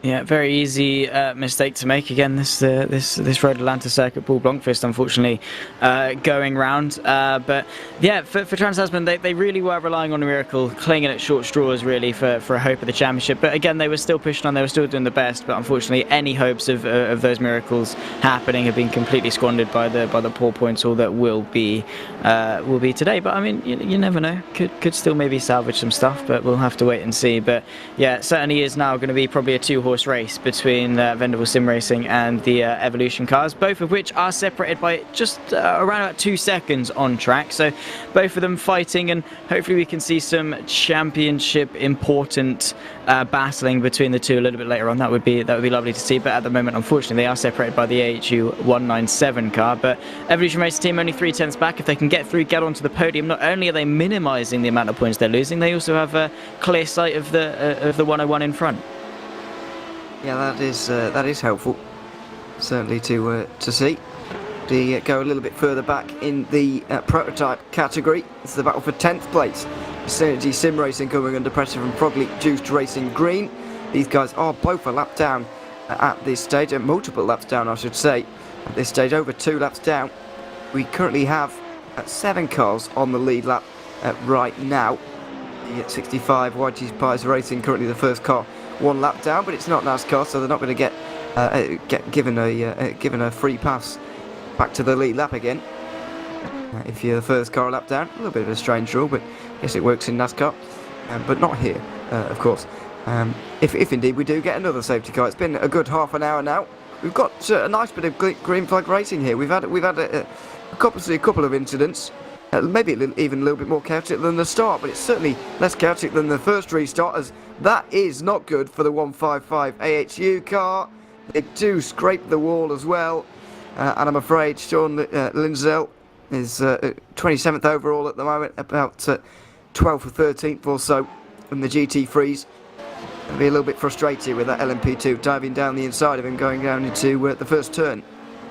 Yeah, absolutely. Just again, not the best day in the office for some of the AHU cars at all. But again, the P2s, it's their responsibility to be able to lap safely, and the GTs just have to sort of keep as to what they were doing, and again, just goes to show how sensitive some of these cars can be, and it doesn't really take much, especially those Porsches, for them to be tagged around. And with Road Atlanta, there's not, it's not like one of those really modern circuits where there's a ton of tarmac runoff to use and you can just sit across it, slam your brakes on and carry on going. No, as soon as you're off, it's grass, and on iRacing especially, as soon as you get onto that grass, you really are well and truly a passenger. So there was not really much he could have done. It's just to hope and pray that the damage wasn't too much. As again, that was an AHU car in the back going a little bit wide, and I think perhaps a tap in the wall there.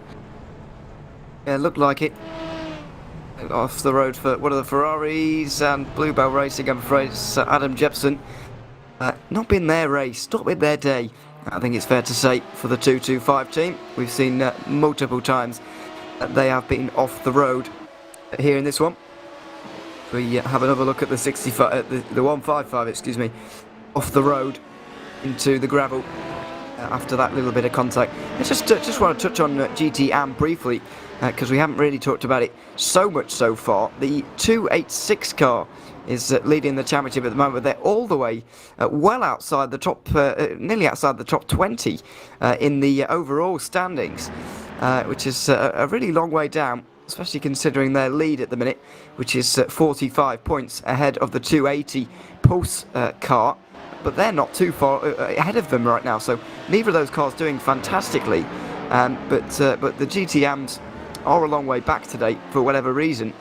No GTMs in the top 10, which we haven't really seen in the past. So despite being miles away from the front of the race, Pulse Racing Team are actually second in GTM, with the JWM 286 car championship leading at the moment, only in fourth. So that gap is going to come down ever so slightly in GTM, but not as much as you would think initially, given how far down they are. So I don't know quite what that's all about, really, why the GTMs are so far down today, but for whatever reason they are, and that championship also staying very close indeed, which is exactly what we want to see, because our slowest category, the GT3s last season, were well, pretty much settled by this point in the season last time. Yeah, the Team FA Alonso Kart Australia just absolutely dominated that season. They didn't lose a race; they won every race of the. I think was it 5 or 6 rounds last season? Not entirely sure, but either way, they won all of them, and it very much was a dominant display. So the fact we've got two teams well and truly fighting, and of course the Magnum Turbo 223 as well is there. But again, a similar story. It's just a 2-horse race. We did see just a moment ago the Pulse Racing Team CM Security car, the car that is second place in the championship, did have a bit of an off just a moment ago, but still I think consolidated in second place in the GT3 AM category. But yeah, again, still, if they finish 1 and 2, it's going to be very much on for the final race of the season. Yes, it certainly is. We'll go back to Evolution Racing Team. John Pisnick looks like he's picked the pace up a little bit, but this man certainly has at the moment. Alexander Bird currently second, Gianni Vecchio first, but they're battling for the race lead because Vecchio's got big damage here. Something has happened to the race leaders. The 169 AHU Porsche has clearly been off somewhere, because that is heavy damage, heavy damage to the leading car. And Vendavel Sim Racing surely aren't going to have to work too hard for this race lead. No, surely not, because that heavy damage is really going to be setting him back. Vecchio is not waiting around, and he is still being quite aggressive in defending that race lead. Not entirely sure if it's able to carry on, but still going to try to defend to the inside as the 101 has to pull to the outside again. Vecchio covering it off, and he's, despite the damage, making Bird's life extremely difficult. Yeah, he's well, that's all he can do, but surely the straight line speed here is going to be really badly affected. And Vendavel are just going to be able to drive past, despite the fact they're both in the same car. Vecchio weaves around and tries to break the slipstream as much as possible, but it's not going to be enough. Surely Bird, oh my goodness me, he's so close to the back of Vecchio here, and he has to pull to the outside line. This is the battle for the race lead in GT3, but no way through at the moment. This is going to allow the teammates of Gianni Vecchio to get into the equation. Pablo Rio Castro is just behind here with John Pisnick as well, as they come over the line one more time. Vecchio defends once more into turn 1, but Bird is going to have a hard time going all the way around the outside here. This is I don't know if this is team tactics or whether Vecchio is only thinking about himself at the moment, but he's certainly helping out both AHU cars right now. Let's see what happened. Oh, it's not his fault by the looks of things. This happened ages ago. Goodness me. How have we not realised? The leading GT3 car has got heavy damage, and it was all down to the problem that Sim 3D Sport car getting into contact with that Lamborghini absolutely ages ago. So Vecchio has been nursing this damage very well. Yeah, absolutely. Still driving with some good pace, but it's certainly brought Castro and Pacenik into the mix. A 4-car train now for the race lead as the final P2 laps them. So it is now a 4-car train here, all together. But yeah, the 101 certainly wants the race lead, but in terms of a championship, because the 162, the Evolution Racing team, the car they are fighting for in the championship is right there. They have to take an error caution. They are once again going for the move to the right-hand side. Is he going to be able to brake late enough and go the long way around? He's going to try it. Quickly becomes the inside for the next part of the chicane. Vieco is going to still be there on the left-hand side, still going to be given a fight all the way through the final corner and then down the pitch straight. I think Bird has just been able to edge away in front, and again the teammates, the 197, trying to squeeze his way through. Vecchio has been completely mugged off here, and again Pesnik just, again, the Evolution Racing team just trying to funnel their way through, but they would have wanted to capitalise off more of this because the 101 is into the race lead. Yeah, a little bit of contact between the teammates even there, but Vecchio has been displaced now down to third already as Castro gets his way through into second. We look back from the Vanderbilt Sim Racing car. Alexander Bird now leading the GT3s overall. I'm trying to run away with this, but yeah, 4 Porsches for the lead. Very strong at the moment, Porsches at this race by the looks of things. Well, as you can see, really. And yeah, the Evolution Racing team, will, as you say, will be disappointed they didn't capitalise on that. But despite the damage, it looks really bad for Vecchio at the moment. He actually isn't going that slowly at all. Obviously, will be slightly affected by the damage, of course, but not too badly. As we see Summit Sim Sports into the pit lane in the LMP2 category. But yeah, this is a very interesting battle in the GT3s. LMP2 not doing anybody any favours here. Vanderbilt really slowed up by that one, and Castro is going to look for a way through it. Through the final corner they go. Vecchio with a nice run as well, as Pisnik we're on board with right now. Nobody going down the inside into turn number 1 though. Still very, very close for the lead. Indeed so, and yeah, you wouldn't actually, it seems very much cosmetic more so, that damage for Vecchio, but certainly it will be affecting him in a couple of ways. That front end has certainly seen better days, but the AHU car is going to try and tag up on the 101. Of course, they come to blows in that skirmish a little bit earlier on, but they are going to try and tag team on the 101 and get after him. But yeah, it seems like that Bird just needs to press on and hope that they battle behind and get some clear air. He's got 2 cars now between his main championship rival of the 162, so can try and press on, get some clear air, but still certainly is far from over in this fight for the GT3 Pro race lead. 4 cars all going for it, and to be honest, they all seem pretty equal on pace. That gap not really fluctuating more than around about half a second. Yeah, it's quite ridiculous at this stage in the race. Let's not forget, over 2.5 hours into this one now, as Pisnik is going to have his fanciest chances now. Down the inside into the final chicane into 10A, but Vecchio is going to hold it around the outside for the first part, giving him the inside for the second, and so Pisnik is not going to find his way through here, and he's even going to fall back a little bit for Evolution Racing team. They don't need to panic at this stage, but they can't afford to let this race end in the positions that they're in at the moment. Got to find a way to take points off Vanderbilt, and this might be a way. The Vanderbilt car, Alexander Berg, goes off on his own. He's back onto the circuit now. Vecchio gets down his inside once more, and Castro now leads entirely down to Alexander Bird's mistake on his own. Evolution going to take advantage as well. They're down the inside, they're into third. What a costly mistake that was from Alexander Bird. A hugely costly mistake, and now the 2 championship rivals are neck and neck on the circuit. They've been completely mugged off by around about 3 cars as the P2s try and lap them just to make them fall off the back of their rivals just a little bit more. But that was just such a clumsy mistake, just running a little bit too wide onto the grass, and luckily they managed to keep it facing the right way. But oh my word, what implications could this have for the race? Of course, they were very quick, but now they've lost a lot of ground, and they have 3 cars to get through before they can retake that race lead. So Castro just going to try and chill for a moment. 1.5 seconds to his teammate Vecchio behind, and the 2 championship rivals, you can certainly count on these two not making it easy for each other.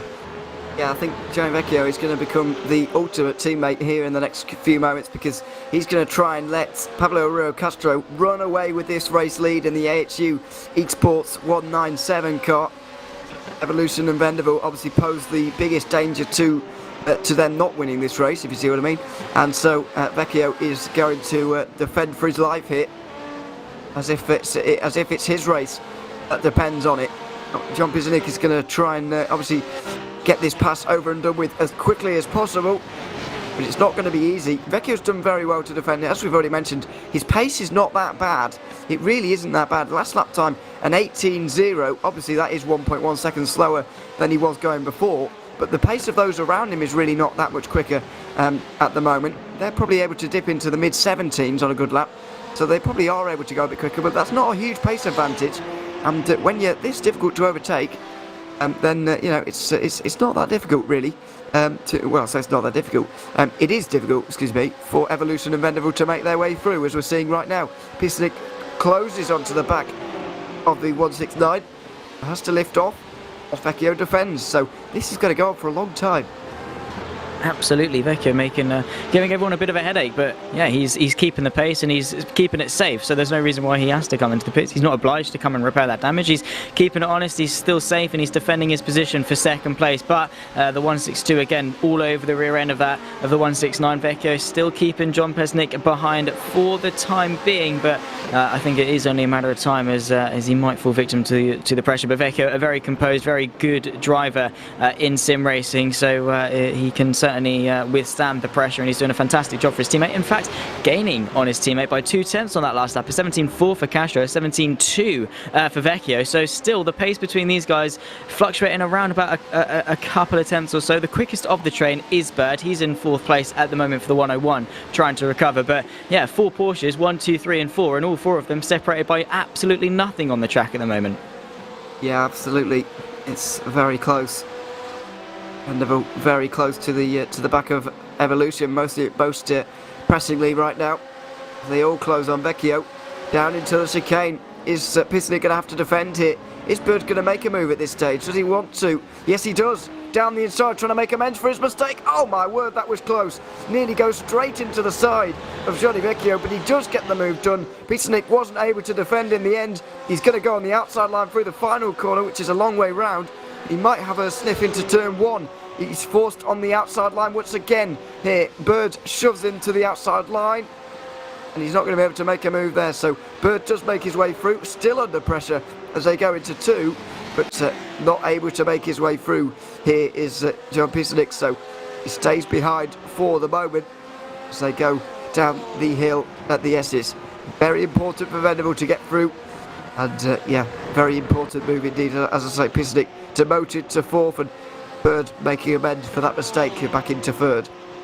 Absolutely, and making amends for it very, very well indeed. The pace is good, but they lost a little bit of time in that skirmish into the final sector, especially, most crucially, that run into the final corner of turn 12, where the run is so important. You've got to have that momentum down the pit straight, but having the pressure, having someone on your outside means you're having a compromised line, which is certainly less than ideal. But the pace is good for the 101. They can press after the 2 AHU cars, the 197 and the 169, that are leading the way. But still, these 4 cars, they're not much separating them, and still, you know, Pesnik is on the back of his championship rival, and all into the grass there. That's one of the P2s that tried to lap, I think, both of them going into the chicane, and that again is a pretty clumsy mistake.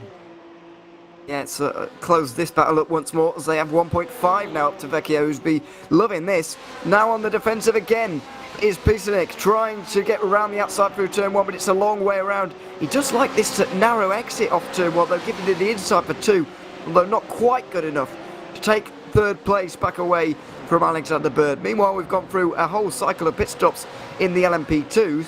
Drop Bear Motorsport, the final car to come in with an hour and 22 remaining. That's still probably too far for them to make it on only one more stop after this one, so everybody's going to be making a splash and dash unless we have safety car intervention once more, in which we are going to see well, a lot of changes then. But yeah, we've gone through a whole cycle of pit stops in LMP2 as we continue to focus in GT3. This battle between Vendavel and Evolution, so important. But Vecchio has been so good at the moment. Look at the way he's on the back of Castro at the minute. Only half a second between them right now. despite the damage to that 169 car.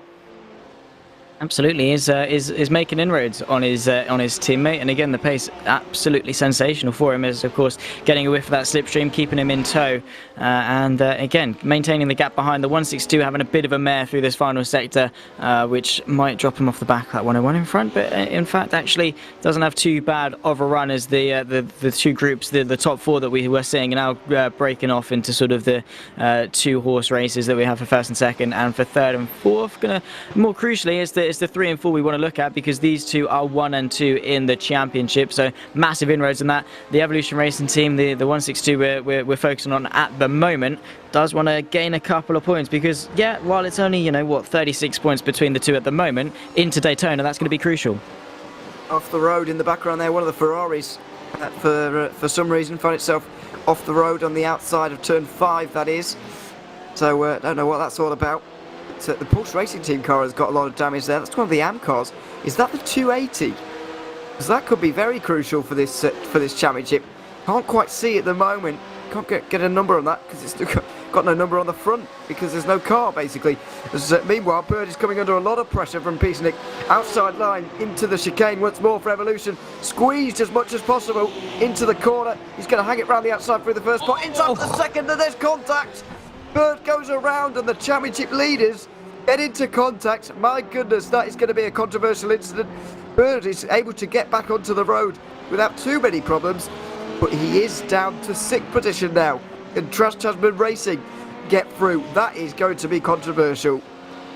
Absolutely, as they were fighting so hard for it, of course, in a championship. I think, are they still under pressure from the 199? No, just having to tuck back in. But yeah, it's still not ideal by any stretch of the imagination, as we've now got the AHU, the 148, getting in front of the Evolution Racing Team 162. So it's all AHU cars inside the top 3. And again, I don't know if that was contact or netcode, but either way, just trying to stick his nose in up the inside of the second part of the chicane. Both of them have their gloves off, and unfortunately had some pretty drastic consequences. But yeah, that is drama. That's the talking point, as the two championship protagonists come together.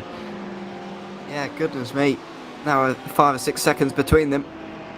It's an AHU 1, 2, 3 at the moment. The 169, the 197 and the 148 leading 1, 2, 3 at the moment, and they're leading in the overall race as well. So it's going very well for those iconic green cars. Reigning champions, of course, in the LMP2 category. As we see what happened to Bluebell Racing, I'm afraid. We saw this Ferrari off, and that is how Pulse Racing car got a lot of damage there. Now, is that the 280?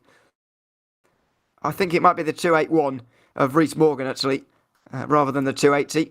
So less pressingly, in terms of the championship, they're 5th at the moment, just under 200 points behind, so they're probably out of contention. And then they get hit again by a Mach 1 car. I don't think that was the BMW's fault. That definitely looked like the Bluebell Racing car came back on when it maybe shouldn't have there. Yeah, no, absolutely. Just again tagged round and wrong place, wrong time, and that wall is very, very close. And yeah, desperation. Oh, the P2 nearly smacking into it as they spin themselves around 180. But yeah, that is not ideal, and that damage is pretty drastic. It wasn't too big of a whack, but certainly did enough to damage the suspension. They've got to nurse their way home, as they've got a lot of cars coming around them. And yeah, that is a shame for the 122. Of course, you're going to be loving that site because it is a BMW, but still for Mach 1 is not ideal for their race. Yeah, that says all you need to know, really, doesn't it? The damage to the BMW getting even uglier, if that's possible, with the with the damage on the back straight there. They're going to be in the pit lane. You can be sure of that one. As Gianni Vecchio is somehow leading again. This is a superhuman effort almost from the Italian right now. Leads once more ahead of Pablo Rio Castro after all of the trials and tribulations of the day. Just worry about how much damage they're going to have to repair at the race. Clearly it's not affecting them too much, so well, clearly it is optional, otherwise they wouldn't have been able to carry on for this long. But yeah, Vecchio is going to have some damage to repair at the end of this, surely. Although the damage that he has right now isn't slowing him down that much. This is the Mach 1 Esports car trying to get back to the pit lane and struggling, as you can imagine. Yeah, absolutely. Just having to nurse his way back to the pit lane. But Vecchio doing an absolutely sensational job out in front to be nursing that damage. Maybe they've got the fast repair and are just nursing at home to use the fast repair and not lose too much time in the pit lane. But we'll have to wait and see. But yeah, certainly the damage. Well, fortunately, I think the most important thing is the fact that it hasn't damaged any of the suspension and it's more bodywork inflicted. So they might use a bit down the straight or something like that. But seemingly through the corners, it's not affecting them too much. And that's important to, if you are going to get hit, to be hit in I guess, the right space. Yes, if that's possible at all. The 88 car drop there, Motorsport. Dive it. Wow, that was a dive. And I'm afraid straight into the gravel. The 88 car, I think they were running second actually. Maybe a little bit further down than that. But Cameron Dance now back in the pit lane. He's been there for 6 minutes, I'm afraid. Not entirely sure why. This might be why. Does he get hit here? No. Well, not entirely sure, Ren, in that case. Into the pit lane anyway. And needed over 6 minutes of damage repairs. He's still in there, so not sure what's happened to the 88 team. But yeah, they've got back now quite a lot, as you can imagine. And yeah, it was a bit of a wild dive down the inside, it has to be said, going down into the chicane, but wasn't able to make that work and has to come back into the pit lane now. As we look at the leaders in GT3, once again Vecchio beginning to run away with it, and they're running away with it, AHU in LMP2 as well. 12.5 seconds is their lead now.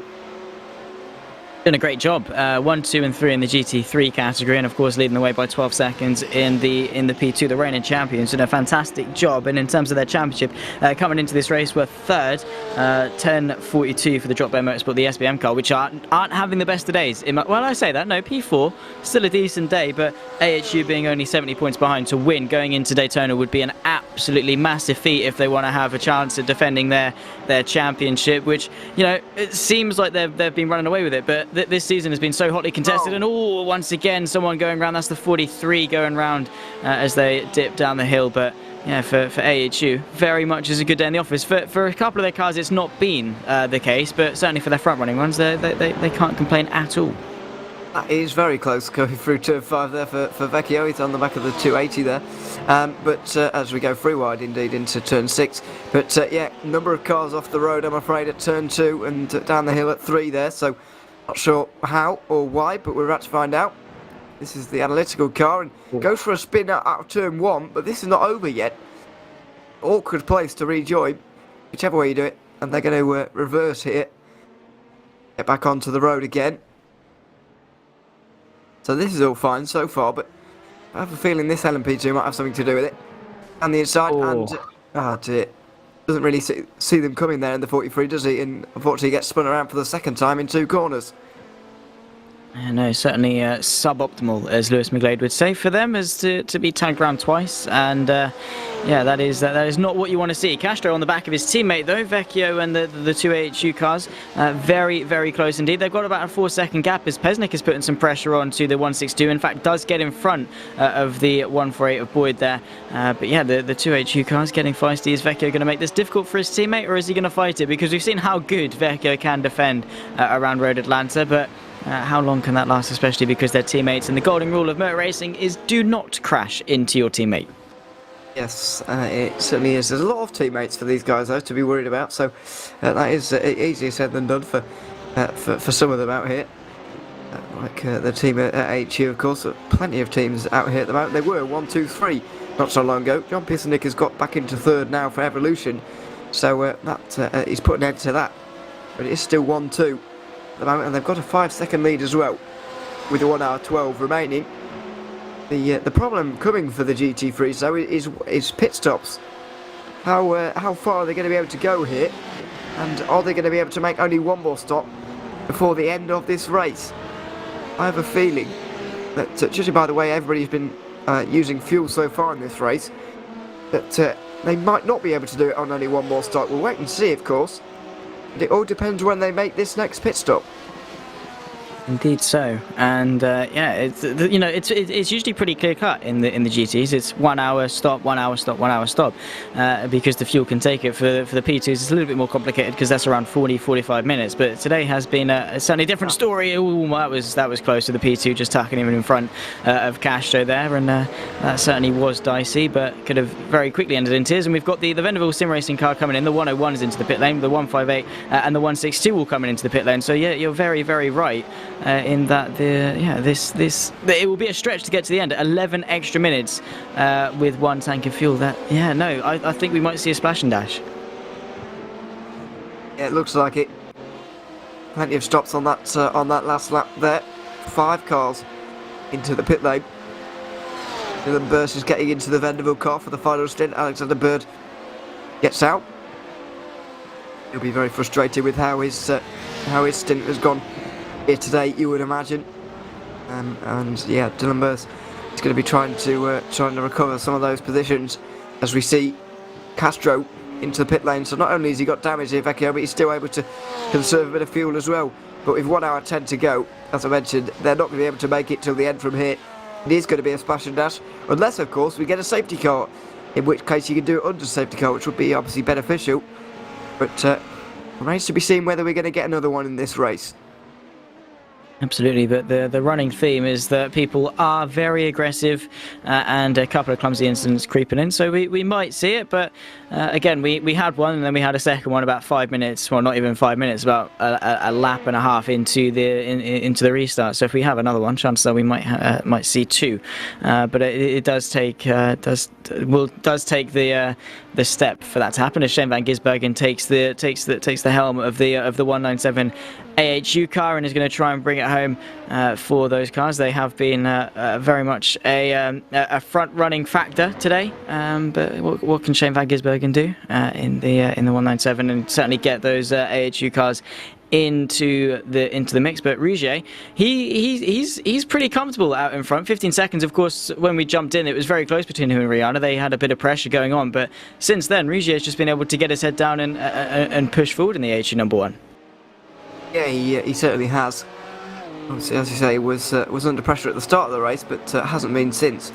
But really, as we go back to the battle in GT3, one of the battles anyway, I think it's just for third in the GT Am category between I think it is the 286 currently leading and the 282 just behind. This is Porsche Racing Team, not the car involved in the championship fight, but one of their teammates.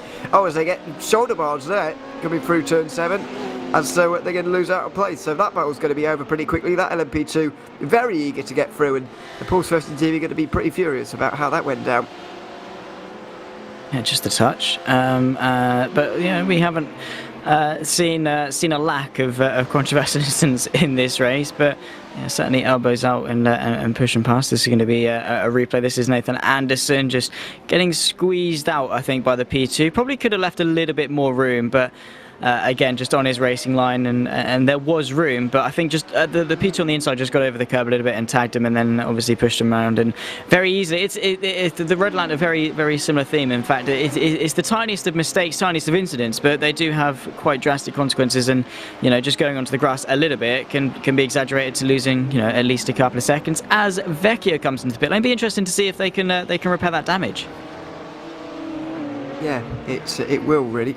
That was the Whitey's Pies car off the road, I think that is, coming out of the chicane, but into lead for Vecchio briefly and into the pit lane now. Are they going to be repairing? Is that car going to be in the pit lane a bit longer than everybody else? Most cars with a 41-ish second pit stop in the last round of stops. Other than for Vanderbilt and Evolution, who are both 55 seconds. I think that might be 2 tyres for them. With no tyres for Shane van Gisbergen or Rival Autosport, who found themselves all of a sudden up in what is a net second place of those who have pitted. Brian Wood gets into the Johnny Vecchio AHU car, and this pit stop does go on for a little bit longer, as you would expect. Now, is this down to them taking 2 tyres to the remainder of this race? Or is this damage repair? Shane van Gisbergen is 2 tyres, so Shane van Gisbergen is going to take the lead Rival Autosport, I don't think are quite going to get through on them. But Ryan Wood now has got the opportunity to try. They are indeed going to get through Rival Autosport. So Shema Gisbergen is now in the well, I think the lead of the race in that racing. Have taken a very short pit stop there, and so have well, the Triple One hasn't pitted yet in this cycle, but somehow Ross Rizzo has managed to find himself in the lead. Only 18 seconds of a pit stop, which is barely half a tank. So I wonder if he's splitting this final part of the race into two. You see Reece Morgan in the Porsche racing team. This car has had a few issues today, I'm afraid, and this is another one of them, running a little bit wide out of the chicane. But yeah, interesting different approaches to the final part of this race. Absolutely. So obviously they are committing to that splash and dash that we were talking about, and obviously going to split this final stint, and it makes sense, I guess, in order to split the car, to have it sort of slightly lighter for both stints, as opposed to having one heavy stint and one very light stint, and it might help them in terms of pace. And there's no point spending a lot of time in the pit lane for your first stop if you're just going to come in anyway. So yeah, I think that's going to be the right choice, but we'll have to see how it works out in an hour and 5 minutes time. But certainly is a sprint to the finish as we approach 3/4 of the way through the 4 hours of Road Atlanta. But yeah, still a couple of people in the mix. Of course, we saw some fantastic fighting amongst the GT3 pros, and well, the racers are certainly won or lost in the pit lane. They've done the hard work on the circuit. Have they done the hard work in the pit lane is the question. Well, have they done it right? At the very least, you can work as hard as you like on a strategy that's wrong and still come up with nothing. So let's see how it all pans out as we look at the battle for 8th position. Now, Thomas Hinz is just up in front here for Injectors Online Racing, and it's Sim 3D Sport Robocop who are currently in the trailing. And right now, as Benjamin Faulkner finds the wall coming through the final corner there, and that's going to be a bit of damage for the 43, and not the first time they've... oh, well, they look like they've got away with it, but not the first time we've seen that car off the road, I'm afraid to say. Yeah, no, and they just, it's gone from bad to worse for them. One thing's happened and it's led to another thing. Is the it's unfortunate, but again, it's a tricky circuit and very easy for mistakes to be in fact made. And yeah, just a clumsy one and running a little bit too wide. And again, they're limited in terms of the runoff they can use. They can't just rely on being able to tuck in and use the tarmac on the outside, because it's grass. You have the circuit and you've got to stick to it. So running slightly wide, getting a bit of understeer will have some pretty drastic consequences, as people have found out the hard way. And yeah, the grey stuff, the tarmac, certainly is going to be slightly quicker to stay on, and is going to be a lot more efficient at keeping you out of the barrier as well. Yeah, it is ideal as we continue to look at this. There's still for 8th for this, I think. It's a Sim 3D Sport car still. Running a couple more GT3s right now. A lot of them though, so it could well be lapped cars. It does indeed look like one of the yeah, it is AHU who are just up in front at the moment, and then it is the 151. So Cooper Murray has found himself just slotted in front of these guys now, and Hinz is going to be under pressure from Murray very soon, you would imagine.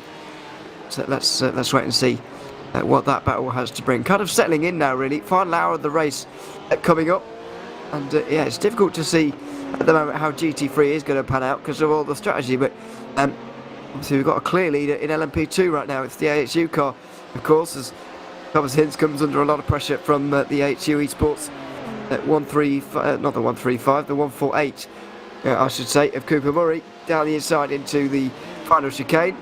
And that is going to be a fairly easy move. The AHU Porsche just look a lot quicker than this pair of BMWs we see now battling over 9th position as it is. Well, it'll still be 8th place actually, but yeah, they look like they're getting left behind by the Porsche at the moment.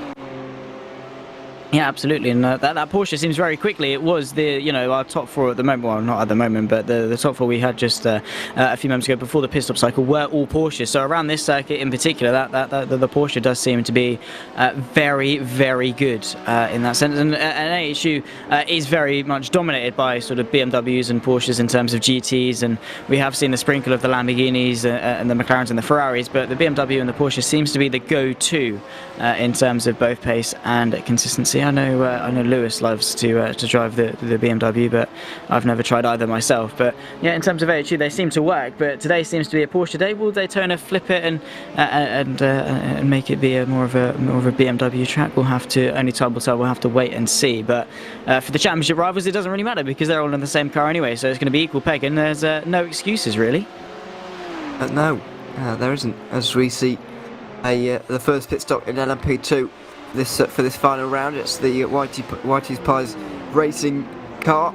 Now 2 laps down in this race, leaving only 5 cars on the lead lap at this stage. Alpha Aggressor Racing have just been lapped as well, I'm afraid to say, in this race. So even with a safety car here, the field really wouldn't be stacked up that much, looking better and better for the number 1 car. But all 3 of the main championship contenders in LMP2, I guess you could say Synergy Sim Racing's 89 car were involved, but they're now 2 laps down as well. The top 3 in the championship all involved in that top 5 on the lead lap right now. So yeah, they're kind of proving why they are the championship contenders in this one by being right up there, despite the attrition that we've seen today, despite the issues for a lot of these cars today. Yeah, and as you rightly say, it has truly been a race of attrition, just limiting the mistakes, outlasting your opponents, because the fortune has swung the ways of teams and swung away from the likes of others, and it has truly been a race of just keeping it out of the barriers, keeping it clean, keeping it consistent, and keeping it on the grey stuff has been the best way to go. This is the 169 on the back of the rival Autosport 158. This is Ryan Wood trying to chase after Matthew Dench and get themselves back on to the podium. Interesting to note as well, the Summit Sim Sports FRX car now in P3, chasing after the 58 of Rival Autosport in the P2, is at the moment P5 in the championship, only 4 points behind the 89 Synergy Sim Racing car. So if they can consolidate this result, they put themselves in a good position to secure 4th place in the P2 championship. But looking back again, GT3 certainly giving us a nice bit of action as Ryan Wood chases after that podium. Yeah, he's surely going to get it. Matthew Dench has not got any new tyres on for the final hour of this race. Brian Wood certainly has. He's got 2 tyres on, and given this is a clockwise circuit, probably the left-hand side tyres you take here, or maybe rears, I suppose. But I'm not really sure what the best way to do it is. But 2 tyres is certainly the recent trend on iRacing. It's become a bit of a thing recently in the most recent tyre model. So yeah, that's something to contend with. But, Ryan Wood at the moment trailing the Lamborghini, as we see contact and into the wall quite heavily there for a pulse car. I think that's the 281 of Rhys Morgan once again finding the barriers. Hopefully they've been able to get out of that position, because otherwise it'll be another safety car. But it looks like they have indeed found their way out of trouble there. Yeah, absolutely. We didn't see him too long ago, having a bit of a bit of misfortune. But yeah, hopefully they can have a bit more luck for the final 58 minutes of this race. Still focusing on this battle between Ryan Wood and Matthew Dench for P3 in the GT3 category. Rival Autosport 158 ahead of the 169 AHU. Car kind of going to take a look. This is the Ferrari. This is Dylan O'Shea, just getting it all sort of wrong. That car really did want to get away from him. Luckily, managing to keep it facing the right way, and that was some pretty remarkable car control. You and Lewis said you don't like a spot of drifting, but I'd say at the very least you can appreciate that car control certainly was pretty impressive. It was more impressive than drifting, you would say. I just find it's so satisfying to watch. I don't see why you don't have that appeal, but each their own. I suppose you are Northern, but again, I can't say that for Lewis. So yeah, I was going to say that is not a thing that you can bring into it. Meanwhile, oh dearie me, yeah, off the road at the Lamborghini, Matthew Dench. This is why this battle is all of a sudden so close with Ryan Wood, who's got a bit of damage himself. There aren't many cars that aren't damaged out there at the moment, it seems. And this is the fight. There it is. So we've got a damaged Lamborghini on the right hand side, and the front end of this 169 Porsche is also damaged. But it's very interesting to see Rival Autosport in this final hour of this race. Look at where they are in LMP2 as well. 2nd place, down to a bit of pit strategy there. So clearly they're right on top of the game in terms of the strategy, because they're currently sitting on 2 podiums right now. They'll do well to keep hold of them, but they have put themselves in with a good chance of holding on to them because of the strategy that they've employed in the final hour of this race. Yeah, absolutely. Endurance racing is always won or lost in the pit lane. You know, as quick as you are on circuit, you need a good strategy behind you to back it up, and they've done exactly that. You know, in P2, even if they got overtaken by the Drop Bay Motorsport SBM car, they've still got 18 seconds back to the simrace.com car for P4. So in P2, it's looking likely they can consolidate it. It might be a pretty more difficult affair in GT3, but that 169 with a bit of damage and Ryan Wood not making much inroads is sort of just more of a stalemate. Yeah, Rival Autosport looking for a very good day in the office, but they've still got 56 minutes. Potentially, we assume going to be one more pit stop as well. So it's not over, and they cannot get complacent. But look at that 22 all over the rear end of that 58, as I think the drop back car might be on up and move pretty soon.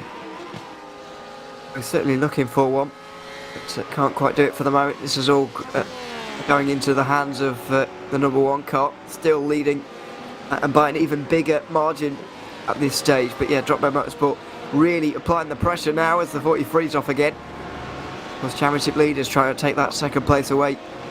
73 car just behind them. Trail coming into today by 46 points. That margin set to increase by a fair few here at this stage. But yeah, the number 1 car looking to get ahead of them all. Right now with this victory, it would be their second of the season. They won back at Suzuka, the 6-hour race, and now here at Road Atlanta, leading by a very big margin. The last thing they need is a safety car in the final hour here really. They are probably one of the only teams, probably the only team actually in the entire field who are hoping not to have a safety car in the final hour really, because that would wipe away their entire lead. In fact, yeah, that is very true. At the moment, they've got that breathing room. Of course, can't get complacent. You can never get complacent when it comes to sim racing and motorsport in general. But it gives them a bit less pressure. They're focusing on what they need to do, focusing on their tyres, their fuel, their strategy, and just trying to bring it home, having a bit of fun with it, and just trying to keep it consistent as opposed to having 10 cars around them, 3 cars fighting for position. They're just bringing it home. They've got 23 seconds. They can just relax a little bit. They're not having to overly push or anything like that. And a safety car, especially how we've seen how hotly contested safety car restarts can be, will be the last thing they want, and it might actually throw some strategy into the air as well for the P2s, which with 54 minutes left to go will be very touch and go in terms of what they do on strategy. As the Drop Bay Motorsport car and Rival Autosport car are having a bit of a kerfuffle. You can see on the timing tower there to your left hand side, but I think for now Rival Autosport are staying in front. But yeah, a safety car right now for us, I certainly would not complain. It would spice things up in P2, and of course would spice things back up again in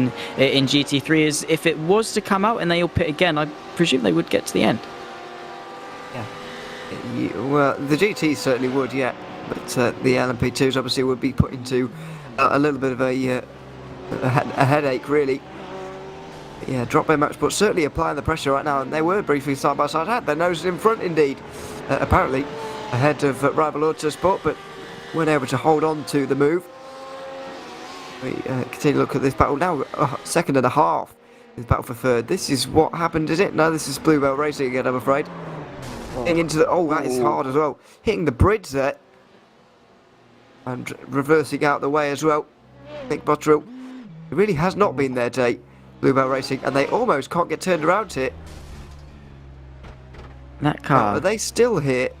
I think this is suspension damage, possibly. Well, this is going to be a 73-point turn, isn't it? I'm afraid. And such an awkward place to have to do it as well. Blind crest, of course. Hitting the bridge again repeatedly. As if trying to knock it down almost. But they've finally got back going again. And that's going to be a long repair for them if indeed we do see them again. Although, staying out remarkably. That is one of the worst looking cars I've ever seen, actually, in terms of damage. But they're staying out for whatever reason. Yeah, no idea as to why they would decide on that one, but that Ferrari certainly has seen better days when it reeled its way out of the factory, and yeah, that is pretty sizably damaged. And again, they're having another ordeal through this section and having to abort to the runoff. And Yeah, Blue Belt, they've seen, yeah, not the best day in the office, to say the absolute minimum. Surprised, yeah, really am surprised they didn't peel their way into the pit lane. Could they? Of course, that car was very, very buggered in terms of the steering capability, so maybe physically impossible for them to get into the pit lane. But you'd think they'd at least try and would lose a lot less time. But then again, I'm sure they're not really focused on losing time, considering how their day has gone. It's more just get it to the checkered flag and accept a pretty miserable day, as Thomas Hinz, unfortunately, again, falling victim to the circuit. Yeah, grab the wall there for Cool Drive Racing, I'm afraid. The 151 team now running in 9th place, have dropped down to there after that problem. So that is a shame for them. So we see about a little bit further down in the GT3s. This is one involving the GT AMs down the inside for the Lamborghini on the VCO Esports Ferrari. And around the outside through the second part, that is going to be a nice move there, and up another place in the GT AM standings. But I couldn't say for sure. Actually, second, I think that is for Team JDR, moving up another place in GT AM. These cars doing a little bit better actually in the overall of GT3, getting towards the top 10 as we see Norton into the pit lane in LMP2 to kick off the final, the penultimate stops for them. Going to be a splash and dash to the end, because they're not going to make 50 minutes, not a normal circuit, especially not around here where they're struggling to make 40 minutes. So we are going to see splashes and dashes towards the end of this race. See, it soaked up the pressure from Robert Gibbs, able to come in second place. Will they be out of the pit lane in second place? So when this pit stop shakes out and when it all cycles itself through, that's the bigger question here in this race, really. Obviously, the top three in the championship, obviously the top three in the race right now as well. So obviously every position very, very important up there at the moment. Yeah, indeed, and well, that is it's a bit of a headache in terms of the strategy, isn't it, for both GTs and the P2s, both of them having to take that splash and dash. Maybe some teams will be more conservative. Again, always comes to it when we have these sort of ordeals. It's reminiscent of Monza from last season, where some teams sort of went for the splash and dash, other teams tried to stretch it out, and it was very close between the two strategies, in fact. And the ones that did manage to conserve did in fact manage to win, but it was very, very fine margins. So yeah, it'll be interesting to see how this one shakes out. Of course, we have a safety car to make things a little bit more easy, because they can sort of you know, they can save a lot of fuel. But yeah, quite surprisingly, of the circuits on our calendar this season, I didn't take Road Atlanta to be the most fuel thirsty. No, I wouldn't have said so either. I was supposed to say Daytona would probably be. We'll wait and see until we get there in a few weeks. But yeah, I wouldn't have expected it either, really. Not entirely sure why, but for whatever reason, it is really soaking up the fuel for whatever reason. And yeah, into the pit lane for Justin Rougier, the leader, with 49 minutes to go, so he's going to be coming in again as well. But let's see who's taking tyres, who's doing what. It was the 55 that came in, took 4 tyres on. It's a bit of an awkward situation, really, because if you've already had the tyres on for nearly an hour and 20 at this stage, since the safety cars, then you obviously you'd want new tyres. But then it seems a bit wasteful to only use tyres for 50 minutes in this race. So it really is a bit of a conundrum for these guys to work out. Bit of a headache, to say the least, and we'll have to wait and see how it pans out, who gets it right, who doesn't. But those that have come in a lap later, the likes of Rougier and Gibbs, that have come in on this lap, will certainly have less so of a headache, because they've got a little bit more fuel, or yeah, they can be a little bit more secure towards the end of this race. But we'll again, only time will tell as to who's got it right. Usually by this time in an endurance race, we have got a fair idea of how strategy is going to rack up. But this certainly seems to be quite the opposite around Road Atlanta today. But yeah, it could certainly shake up things, and in the penultimate round in terms of the championship, if there is a big shake up, could certainly make Daytona even more interesting than it's set out to be. Yeah, it is already set to be a very enjoyable race indeed. Of course, coming up as in a few weeks' time. When is it? The 7th of April, I should say, which is 2 weeks away. or something. It's really not very long at all until we get there. So we'll look forward to that. We'll check more pit stops. It's 22 in the pit lane there. At 27 as well, just making its way out right now. 73 also, or I should say also, is the only car, I should say, not to have come in at the moment in the LMP2, certainly of those who are on the lead lap right now. Still waiting for those guys to come in here. As the battle for second in GT3 closes up. Evolution Racing Team versus AHU now. John Pisnick has taken tyres on, Ryan Wood has as well. They're both trying to chase down Shane Van Gisbergen, but they're not managing it so far. So that lead is now nearly 12 seconds and staying that way right now. But I think it is important, Wood, not to battle too much really, because if they do want to win this race, then they can't really afford to. Yeah, no, not at all, as they do actually get themselves edged in front, and in terms of the championship as well, getting another car between themselves and the 101 will allow them to close that gap, which is again only 36 points, so any little helps as they approach Daytona, and of course it will then come down to pretty much whoever finishes in front of the two, which will be a lot easier for us in terms of maths, but and also a lot more entertaining in terms of on-track action, because if they do find themselves side by side, it'll be a lot more thrilling and exciting to watch. But yeah, 11.7 seconds to Shane. I think realistically the only way they can possibly have a chance of winning this race is if the strategy really does go their way and it benefits them. But yeah, they cannot afford to be fighting, because yeah, they won't be doing themselves any favors at all. We saw a little bit earlier on how even just a little bit of a tussle between two cars can bring a lot more of people into the mix. Yeah, it's one of the advantages, one of the good things. We look at the RSR Lamborghini at the moment, currently down in 18th in GT3, chasing down the 280 Pulse Racing Team car. Now, where is that 280 in terms of the AM standings? Third at the moment by the looks of things, although I don't think everybody's stopped yet, and they haven't. It was only 15-second stop as well for Lachlan Cable, so seemingly doing something a little bit different there as well,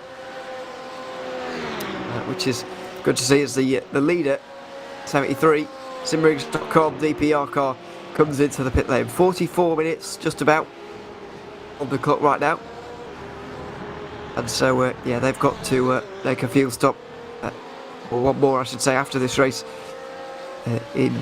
before the end of this race. I thought I kept my words in the wrong order entirely. The battle for second in GT3 still ongoing between Evolution Racing Team and AHU, with Vanderbilt not too far behind. Going to be very interesting. I think it's a case of when, not if, Vanderbilt get back to Evolution, because of course the last time those two were side by side it ended in contact and Vanderbilt spinning off into the gravel. They've closed that margin back up just about now, and so there's certainly going to be no love lost when they get back together again. We'll have to wait and see. Hopefully they calm it down a little bit, but it certainly was a bit controversial. The gap is between them, yeah, as you say, about 2.5 seconds, 2.7 seconds. So yeah, Venable have done very, very well in recovering. Their pace has been absolutely fantastic and phenomenal in order to, in fact, catch up. We'll have a look at the pace between them. It's only a couple of tenths, really, and in fact, on that last lap, we're actually slower than the Evolution Racing Team. But if they can catch up, it would be nice, and we'd like to see them go side by side again. And yeah, GT3 have given us a very, very good show, and I would like that to continue for the final 43 minutes of this race. I think the true battle will be in the pit lane in terms of strategy as opposed to on-track action, but either way it's going to be exciting and chaos-filled and quite rightly unpredictable as to which teams get it right and which teams don't. But certainly as a sprint to the finish, they're going to be looking forward to that checkered flag, and yeah, the penultimate round has certainly not lacked excitement. No, it certainly hasn't so far. Two safety cars, of course, throughout the middle portion of the race. The second one caused by the restart from the first one, basically, and we'll see if we do indeed go green until the end of this one now. With every minute that passes, I guess it does become more likely, but then again, you never know. Battle for second in GT3, probably the most important in the race at the moment, although the 73 and 22 are battling again Those two 1 and 2 in this championship. Currently 73 is going to be taking a few points off 22 going into the final race. That's Simrings.com's EPR gaining on Drop Bear Motorsport. Both of them not too far behind the Summit Sim Sports car on the road right now. So that is a very important battle for third in LMP2 at the moment. There's a couple of important ones going on. Also one for fifth in GT3 as well. So it is all happening at the moment. But obviously it's all just setting yourself up for Daytona, especially in this championship, as particularly the race victories, both in this race, look quite sealed at this stage. 20 seconds in LMP2, over 10 in GT3. Don't want to say it's over, never want to say that, but it is certainly an advantage to AHU in both of those categories. Yeah, they certainly have one hand on the trophy, I should say, in terms of this, but still a little way to go. Not quite sealed just yet.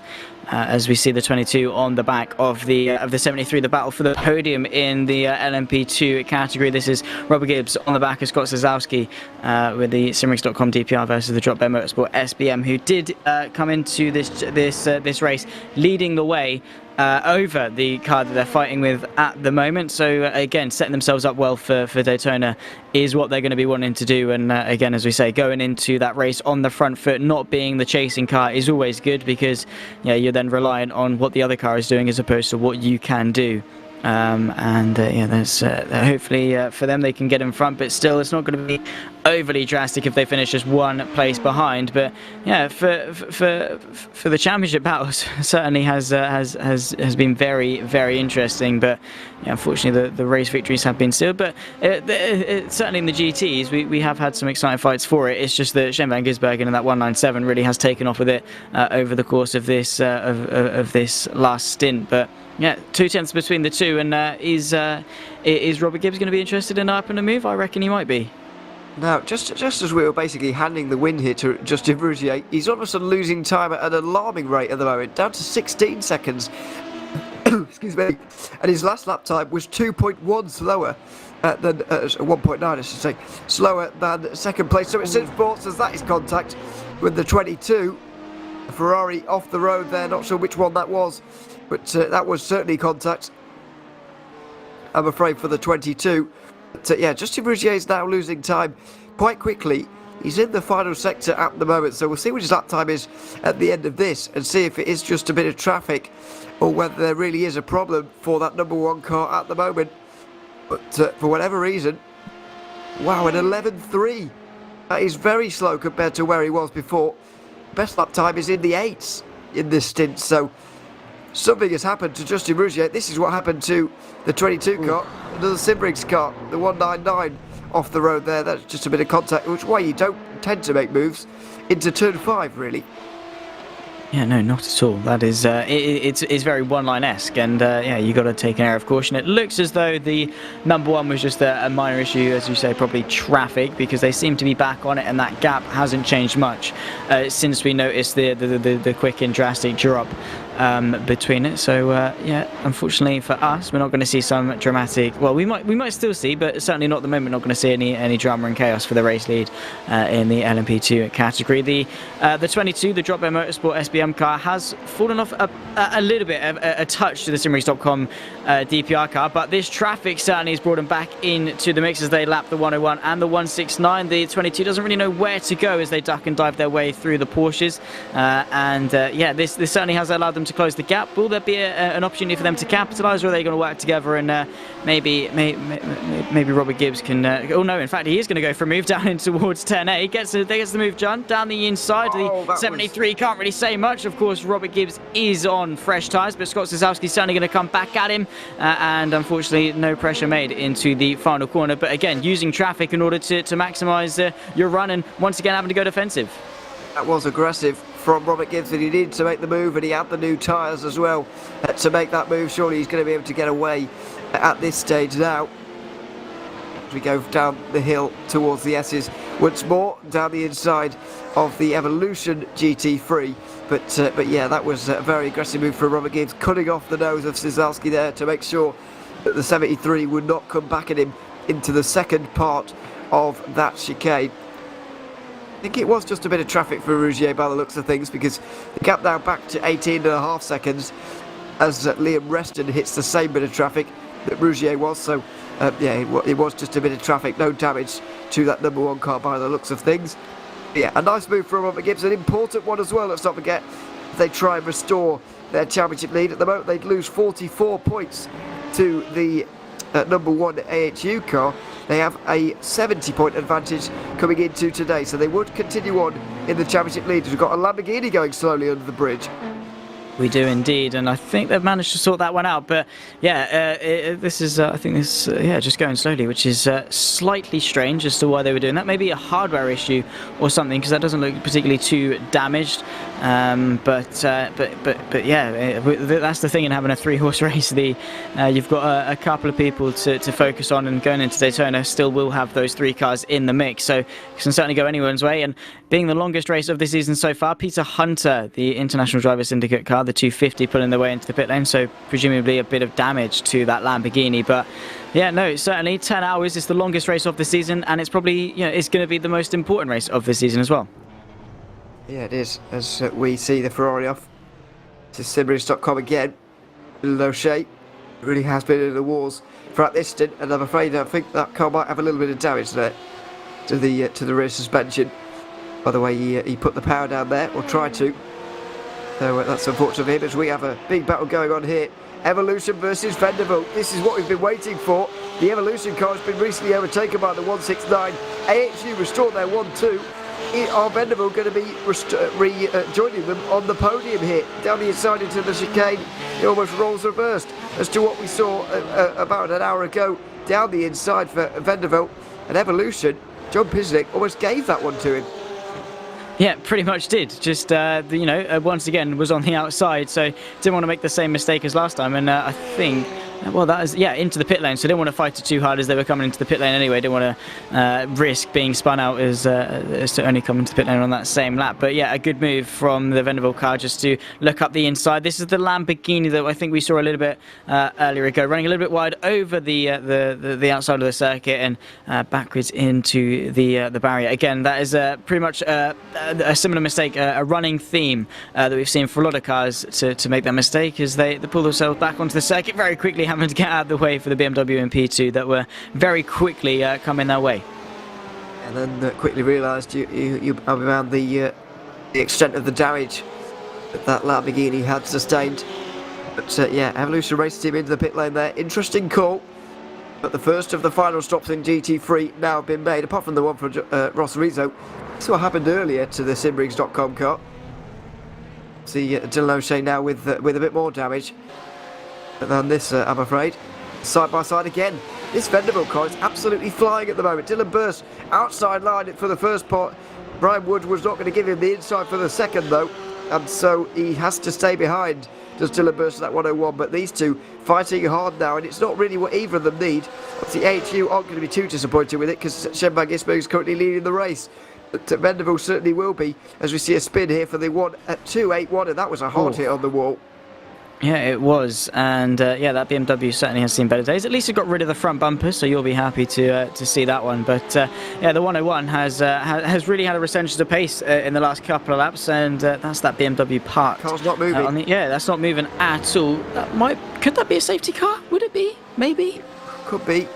Certainly could be. We're not going to know if somebody's going to have to tell us. I think it might be. We'll see if it is a safety car or not. But it is. Yep, we do have a safety car out on the road. So the 281 car causes our third safety car of the day. The damage coming down the hill at the S's. Now this really does change things. The last pit stops will be able to be made by every single car in this field. But this does disadvantage Evolution, because they made their final pit stop under green, while everybody else is going to make theirs under the yellow here. So Jon Pisnick, he's going to be on the lead lap at least, but he is going to be quite a few positions down. Yeah, absolutely. And, well, this played into the hands nicely of the Venables, and this is exactly what Justin Rougier and Shane van Gisbergen don't want, because those massive gaps are now going to be brought back to pretty much zero and with 32 minutes left to go, there's not much they can do. We've seen before how safety cars can rob dominant drives of race victories, and they're going to be hoping they don't fall victim to a similar misfortune today. But yeah, the safety car in these late moments, 32 minutes left to go.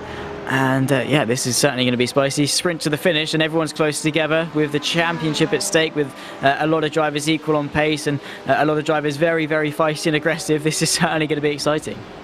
It is. Let's wait and see where everybody comes out, though. At the end of this, you can be sure it's going to be any fuel in the LMP2s, you would imagine anyway. Justin Rougier needed 12 seconds, and he's on his way again.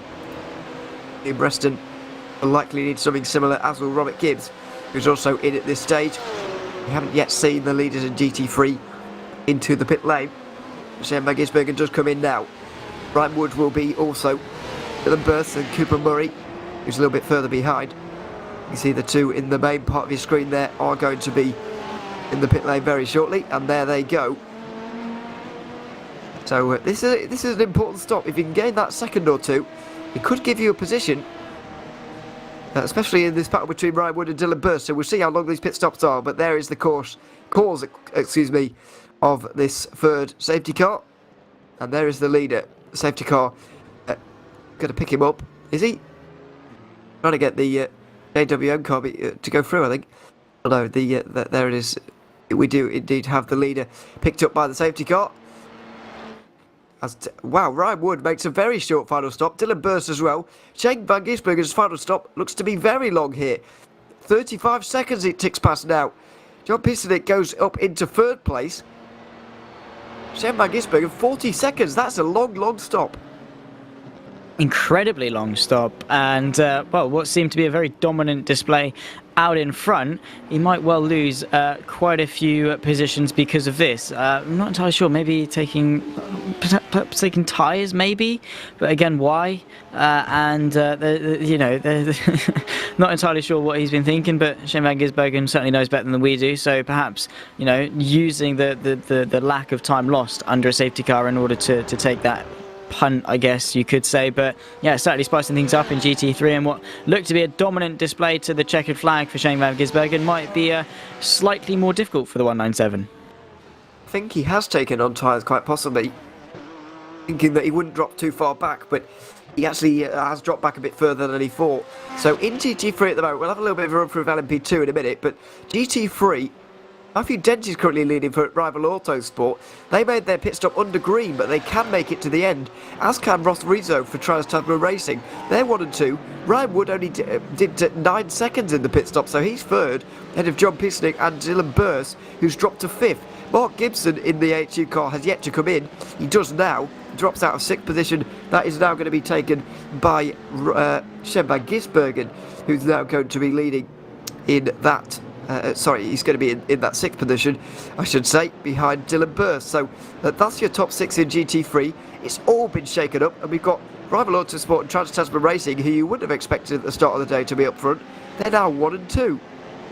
Well, that is that's what we love about safety cars, and the absolute I don't even know what to call it. Just the shaken up results that we've been given here, and GT3 once again are going to be delivering, and there's going to be a lot of cars out of place, a lot of cars trying to make up for some places they're going to have to gain. But yeah, it really was just a splash and dash for Dench, just to get in, whack some fuel in, get out, and has reaped the rewards for it. Will he reap the rewards for it by the end of the checkered flag, though, is going to be the question. Has he taken too big of a risk in going for that short stop? But we'll certainly have to wait and see. Certainly put themselves in a very, very good position indeed. But yeah, this is going to be a spicy end to what has been overall a very entertaining race. It has been a good race. This final safety car is really going to shake things up. In LMP2, it's Justin Rougier who's going to take the green flag first, ahead of Liam Reston. It's going to be Robert Gibbs, Drew Russell and Scott Zieslowski. They're all lined up like ducks in a row almost, the front of this field.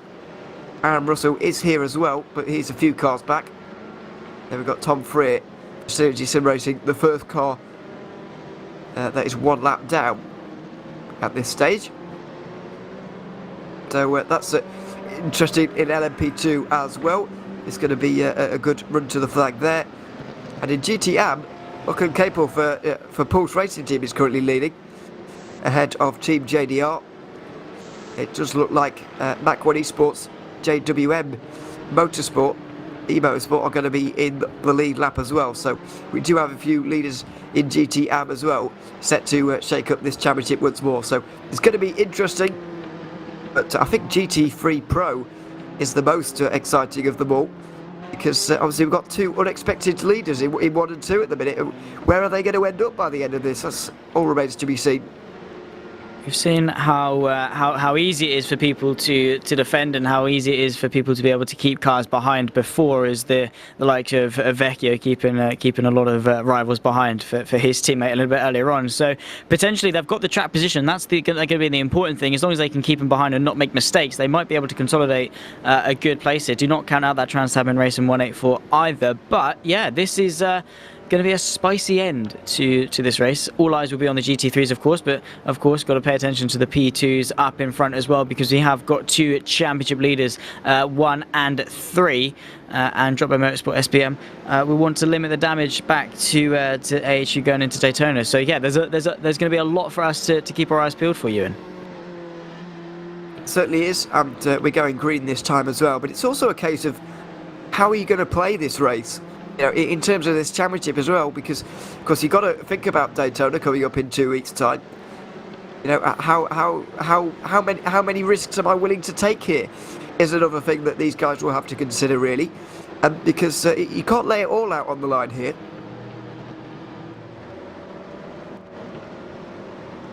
Be a little bit silly to risk it all at this stage, but then again, you might really want the race win, so who knows at this stage. In LMP2 though, especially with a lap car in between himself and second place, Justin Rougier is certainly in the prime position to take another race victory for the reigning champions. Yeah, absolutely, and well, that's going to be a good way for them to perhaps help them consolidate a second championship here in the AHU Endurance by VCO. 25 minutes left on the clock, and we are going green this lap, so very much looking forward. Hopefully we can go green to the end. We're not going to have a similar situation that we had a couple of hours ago, about an hour and a half ago now, with the first set of safety cars, where one came out. There was an absolutely chaotic restart, and they only straight away had a second one out, because then, yeah, we're not going to have much in the way of a sprint to the finish. We're only going to have about 15 minutes or so, whatever it will be, by the time we get to there. But yeah, looking forward to this one, and well, we'll have to see how it pans out. Absolutely, less than half an hour to go here in the AHU Endurance by VCO. 5th round here at Road Atlanta. We've been racing for 3.5 hours at this stage, but now it's time for the final half hour. Who's going to take the victory overall in the classes in the championship? Who's going to take a step forward as we come into the final chicane? Justin Rougier has been given a big margin here by a lap car that's between himself and Summit Simsports, and so he's going to take a second's lead as they go over the line for the first time. Everybody else is going to be furious about that. They're going to be itching to get through, but they can't before the line. They now go over the line, and Rougier is going to have a big lead here. Summit Simsports under a lot of pressure from Drop Bear Motorsport into turn 1, and Rival Autosport getting involved as well. More lapped cars here too in LMP2. Obviously only 6 cars on the lead lap means they're a lot one lap down, and it has really opened up the gaps at the front of this one. Rougier with the perfect start, a dream start for him. Absolutely, already 1.3 seconds clear for the rest of the field, so pretty much all lies back on the GT3 category. Very close between the Rival Sport Trans-Tasman and the AHU 169. They are pretty much as close as you could ask for, but again, very chaotic as always. And yeah, well, just all eyes peeled. Keep a lookout for some cars trying to finagle their way through a little bit here on this restart. Going to be a lot of open opportunities, a lot of cars around you, a lot of things to be aware of, and you've just got to try and negotiate your way through as best you can. Yeah, absolutely. There's so many cars as well in GT3 who are on the lead lap together here. Rival Autosport under a lot of pressure from Tasman Racing at the moment, who look like they might take the lead. Ross Rizzo does take the lead from Matthew Dent into the chicane as we go back to Cooper Murray on the back of one of his teammates there. MAC1 Esports are also here with another one of the AHU cars, but the battle for the lead is 3 cars strong at this stage. We do have a new leader, Rival Autosport, and Matthew Dent has got off the road. Matthew Dent off the road from the lead on this restart. there he is. He's been caught up with one of the LMP2s by the looks of things. He lost the lead to Rizzo, and now he's lost it all by the looks of things. That is such a shame after a fantastic strategical call to get that track position off the restart, and yeah, that is so unfortunate. Heartbreaking for them to only have 25 minutes left to go. All they had to do was nurse it back for a good position, but still all to play for. We've got 3 and 4 Evolution 162, the Vendaval Sim Racing white car as well, fighting for P3, and the 184, the AHU 169 as well, are going to be fighting pretty hard for the race lead. So still not over. We've still got a lot of action in store. This is that fight between the BMW and the Porsche. We've got Rizzo and Ryan Wood fighting for P1 and P2 and GT3, which we thought was going to be a runaway from Shane van Gisbergen, but this safety car giving us a nice bit of action, and we've seen how quick these Porsches can be, how quick Ryan Wood can be as well, and he's going to be eyeing up a move today. Certainly is going to want to take this race lead away as Vendaval get through on Evolution. Let's see what happened to the 96 car though. It's a little bit further down. What's happened here to the Frog Leap Juice Racing team? I think they're just getting out the way of everybody, to be honest. So all of the GT3s cycle their way through. So that was a little bit earlier on. But yeah, the battles in GT3 now this is the bit we were looking to see. It was contact between Ross Rizzo and Matthew Dench. The 96 were innocent in that one, but that's a big battle there for the lead in GT3. Unfortunately, settled by contact, and a very difficult one to call, I have to say. Yeah, no, and once again, off a safety car restart, we have a car going airborne, which seems to be a common theme for this race, which don't really know how to take it. But Ryan Wood all over the back of Ros Rizzo for the race lead here in GT3, practically pushing them through that corner there, I think turn 7 as they go through, and really is tucked up in the slipstream. Maybe we might see a move for the race lead fairly soon. We've seen moves down into the chicane before, but don't think they're quite close enough in order to go for it. 2/10 though separating them. Maybe they iron up a move, looking to the left hand side, just thinking about it, just putting some pressure on, filling the rearview mirror, saying, I am here, don't make a mistake because I'll come through. Yeah, he's certainly putting the pressure on at the moment. This is not the Trans-Tasman racing car driven by Ethan Warren, who was that was up there earlier on in the race. Let's not forget this car a little bit further down, 8th place in this championship at the moment, nearly mathematically out of contention, but a race win would get them right back into it. Even though it is still a very big long shot from this stage. They'd much rather take the race win. That's what they've got right now. They've got 20 minutes to hold on, but Ryan Wood is going to be so eager to get through in this 169 car. Neither of these are really involved in the championship fight. It's purely about race wins for these teams, and they've got one at the tips of their fingers at the moment, the both of them. Absolutely, they're going to both want it very, very dearly, especially that 169. Who's going to be pushing for that Trans-Tasman as well might mean quite a bit more to them, especially with how their race has gone so far in this race. Once again, practically pushing them through the right-hander there, just to get the drive off the corner, put the pressure on, fill the rearview mirrors, and again play the psychological game as much as the physical game. But yeah, in terms of the championship, neither of these two really. Well, I mean, they've got an outlandish shot, but and they're doing everything they can to keep that dream alive. But yeah, just for them, a bit of pride and a bit of satisfaction in potentially taking the race win. The championship battle is around about 3 seconds back on these guys, between the 101 and the 162. They're the ones that will be fighting for the championship come Daytona, and still these two fights, these 2-horse races, are the ones to keep our eyes on. Yeah, absolutely. It is close.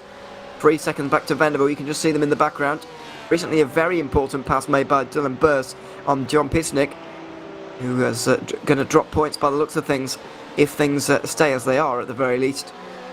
He's going to drop points, 18 of them, quite possibly, to an already 36-point margin. A bit of a mistake there from Ryan Wood. I was not looking, but I'm sure you saw it at home. 1.7 seconds now to Ross Rizzo. All of a sudden, has a chance of pulling off the impossible. Those guys obviously went with a very different strategy, made their last pit stop under the green flag.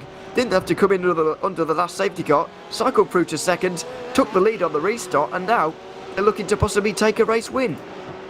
Yeah, well, this is pretty remarkable. I'm not entirely sure what happened to Ryan Wood there. Just sort of started going slowly, which, yeah, is weird. Maybe a hardware issue, maybe a mistake. We didn't quite see it to full fruition of what happened. But maybe even actually falling back into the clutches of the 101, the Vendaval Sim Racing car at the moment, driven by Dylan Burst, who might start putting some pressure on and will be able to extend the gap potentially to Jon Pesnik behind. But yeah, very, very strange mistake, and they're going to have to get pushing back because, you know, time certainly is not on their side if they want to win this race.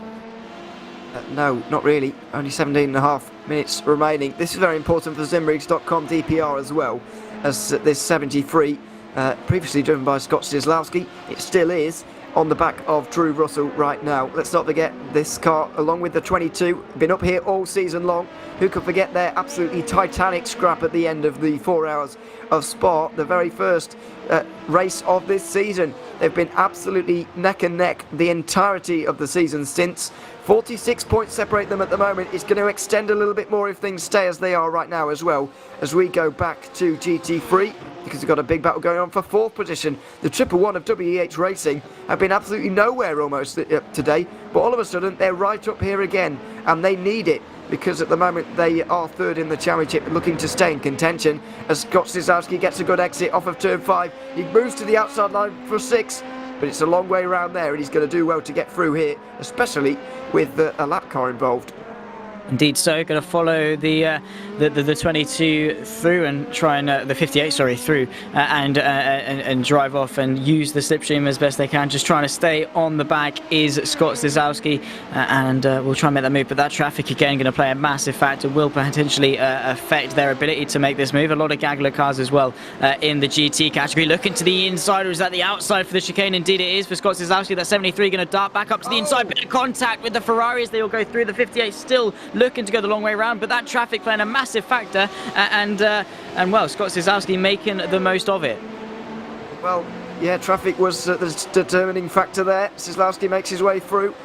I'm now nearly 5 seconds up to the 3 leaders, but it will be worth it. There's a car off just up in the distance there. I think it's one of the GTs off the road. It was a Lamborghini, the RSR Lamborghini, off the road, and it's comes back on again. Everybody gets away with it. But yeah, that was a nice move in the end from Styslawski. Bit of contact made between a number of cars there, has to be said. But everybody just about got away with it. I think they were a bit lucky to do so, but they did. Just about got away with it. But yeah, there was a lot of cars going on, a lot of things going on. That Ferrari certainly would have had a heart in the mouth moment when they ended up going sideways with Drew Russell hitting the back of him. But again, easy to do in moments like that. This is what happened to the 197 Lamborghini, having to abort to the runoff, and that is a big mistake. Luckily for them, they didn't smack into anyone, but very easily could have with the 73 coming through. That was very close as they come back onto the circuit at full throttle. But then again, I guess in that situation you have to, because coming on slightly slower is arguably a little bit more dangerous. Yeah, I would argue coming on slower there would have been even more dangerous, so he just went for it. Unfortunately, there was a bit of contact, but everybody got away with that one. Once more, contact for the 55! The Summit Sim Sports car goes off the road from 3rd place. That was huge contact with one of the AHU GT3s that was spun around coming down the hill. He had absolutely no idea about that one, did Liam Reston, and unfortunately all his hard work is undone from a podium position to absolutely nowhere outside the top 5. What a shame that is for Summit Sim Sports, but nothing they could have done. Absolutely not. Tucked up behind the WEH Porsche and really couldn't see the car at all. Tried to go for the move on the Porsche, and then bang, there was a car there. Absolutely no time to react whatsoever. I think this is what happened to the 135 Mark Gibson getting spun round, and then just absolutely no time to react to any of that did Liam Reston, and that is such a shame. But it's promoted Scott Styslawski into P3, Drew Russell back up into P4, but yeah, that is such a shame for the Everest car, because they were doing such a good job off the restart, and again, that's an example of motorsport biting back, and yeah, not being very kind is the bluntest way to put that. Yeah, that's unfortunately not anything that anybody really could have done about that, I'm afraid, but it's one of those things that does just happen from time to time. Oh my word, that's contact. Mach 1 Esports off the road in their BMW, and WH Racing going to try and get through there in that battle. I'm not sure, I think it might be for 6th place, is it? Or maybe a little bit further, 7th maybe, for that 111 car. Going to get through on the 174, and does indeed now into 7th place. that is a move, but Dylan Burst recently has got through as well into second. Venderville really taking a step forward in this championship, but Evolution and John Pisnik is set to not let him get too far away with this one, as Ryan Wood, for some reason, no straight line speed there at all, for whatever reason. Shenvan Gisbergen right on the back of all of them. Woods dives it back down the inside, and Pisnik gives him the place. Shenvan Gisbergen's now going to get through as well on those new tyres, we believe. 4th place for the AHU car. Only 12 minutes to go, though. He's going to really need to race through this field very quickly if he wants to take this win. Anyone can do it. Shane van Gisbergen can, and he's going to be pushing for it. It's what, say 4 and a bit seconds. Who's that off? That's Wood going off. The 168. That is such an easy mistake to make. Oh no, the 169. Sorry, going off, and that's such an easy mistake to make, tumbling down and in such a close grid. Who's that off as well? That's Dylan Burst. That's the championship leader going off. So it's very much well and truly all kicking off in these later stages. And Shane van Gisbergen somehow through all of that has found himself in P2 with some clear air, 3.5 seconds to Rizzo in front. Yeah, he's made up 2 places without making an overtake there, and wow, Dylan Burst is going to be furious with himself here, or furious with someone else. We didn't see what happened, but Venderville sim racing, after being in a very strong place, all of a sudden are going to be dropping points. Where have they dropped to? It is the question next. They're all the way behind. Thomas Hinds is still off track at the moment. Have they got damage here? This could be almost a championship ending problem here for Dylan Burst. Let's see, Sean Lindsell's also been off, but Dylan Burst gets hit by an LMP2, he's off the road, he rejoins and just goes for a spin by himself. Does he get hit by anybody? He manages to keep it out of the wall, and he gets going again. Now, does he get hit a second time, or is there damage here? There is damage, big damage to the Venderville car. Huge moment in this championship in GT3, we're on board with this car. Dylan Burst has got big damage. It was small contact, but big consequences for Venderville. The championship, they can feel it slipping away from them as we speak. Oh, dearie me, such a shame for Dylan Burst, who will now be in the pit lane, surely repairing this. He'll try and get to the end. Surely we'll have to and try and recover any points, but when the Evolution racing car is in P3, that's a lot of points to be lost in the penultimate round when you've come into this race leading the way, but not by much. It was something like 36 points they led into this race, so not at all. And as you very rightly say, that could be a championship ending moment. Still all to play for in Daytona, but that certainly is not going to help. And yeah, through everything that's happened today, that is probably the biggest shock, biggest heartbreak for a team. And yeah, that's gonna be tough. That is a huge moment. Dylan Burst drops outside the top 10 as Cooper Murray gets through on John Pisnik there. Evolution Racing Team do drop points there, but they won't really care at this point. They're beating 2nd, 3rd and 4th in this championship comfortably, and 5th. They're doing very well for themselves as things stand. Let's have a look at a replay. This is still Dylan Burst. That's the GT Championship leader making its way through quite nicely. Yeah, through Dylan Burst. Just tries to get himself back to the pit lane without any major problems. Now 14th as 15th, 16th, you know, he just keeps dropping and off the road again. Just trying to get back in any way that he can. He's got to get out. I'm not entirely sure what the rules are about how you can get points. Can you get them if you've completed enough laps but don't cross the line, or do you have to cross the line? We're going to have to do some digging through the regulations to find out that one. But they're going to be trying to get that car repaired as quickly as possible. They absolutely need to. That is just heartbreaking, and they're going to have to salvage everything they can to even remotely have a chance for this championship come Daytona in a couple of weeks' time. This is Aaron Russell going through, and a very easy mistake to make, trying to lap the AHU car and tapping the barrier in the Alfa Aggressor racing car, which seemed to have some good promise, but can never, unfortunately, deliver on it, whether that be their fault or not. But yeah. We said we were going to get carnage and chaos off this safety car restart. We certainly have been given that, and with 8 minutes left to go, it was looking so good for them to try and consolidate a good lead going into Daytona, but very quickly it's all come unravelled for them. But yeah, for Evolution Racing Team, they've just got to get to the end. They're still going to be gaining a ton of points over their rivals, and they don't want to be taking any rash judgments. 3rd, 4th, 2nd, 5th, whatever they can take, they'll take here in terms of the championship. Yeah, they absolutely will.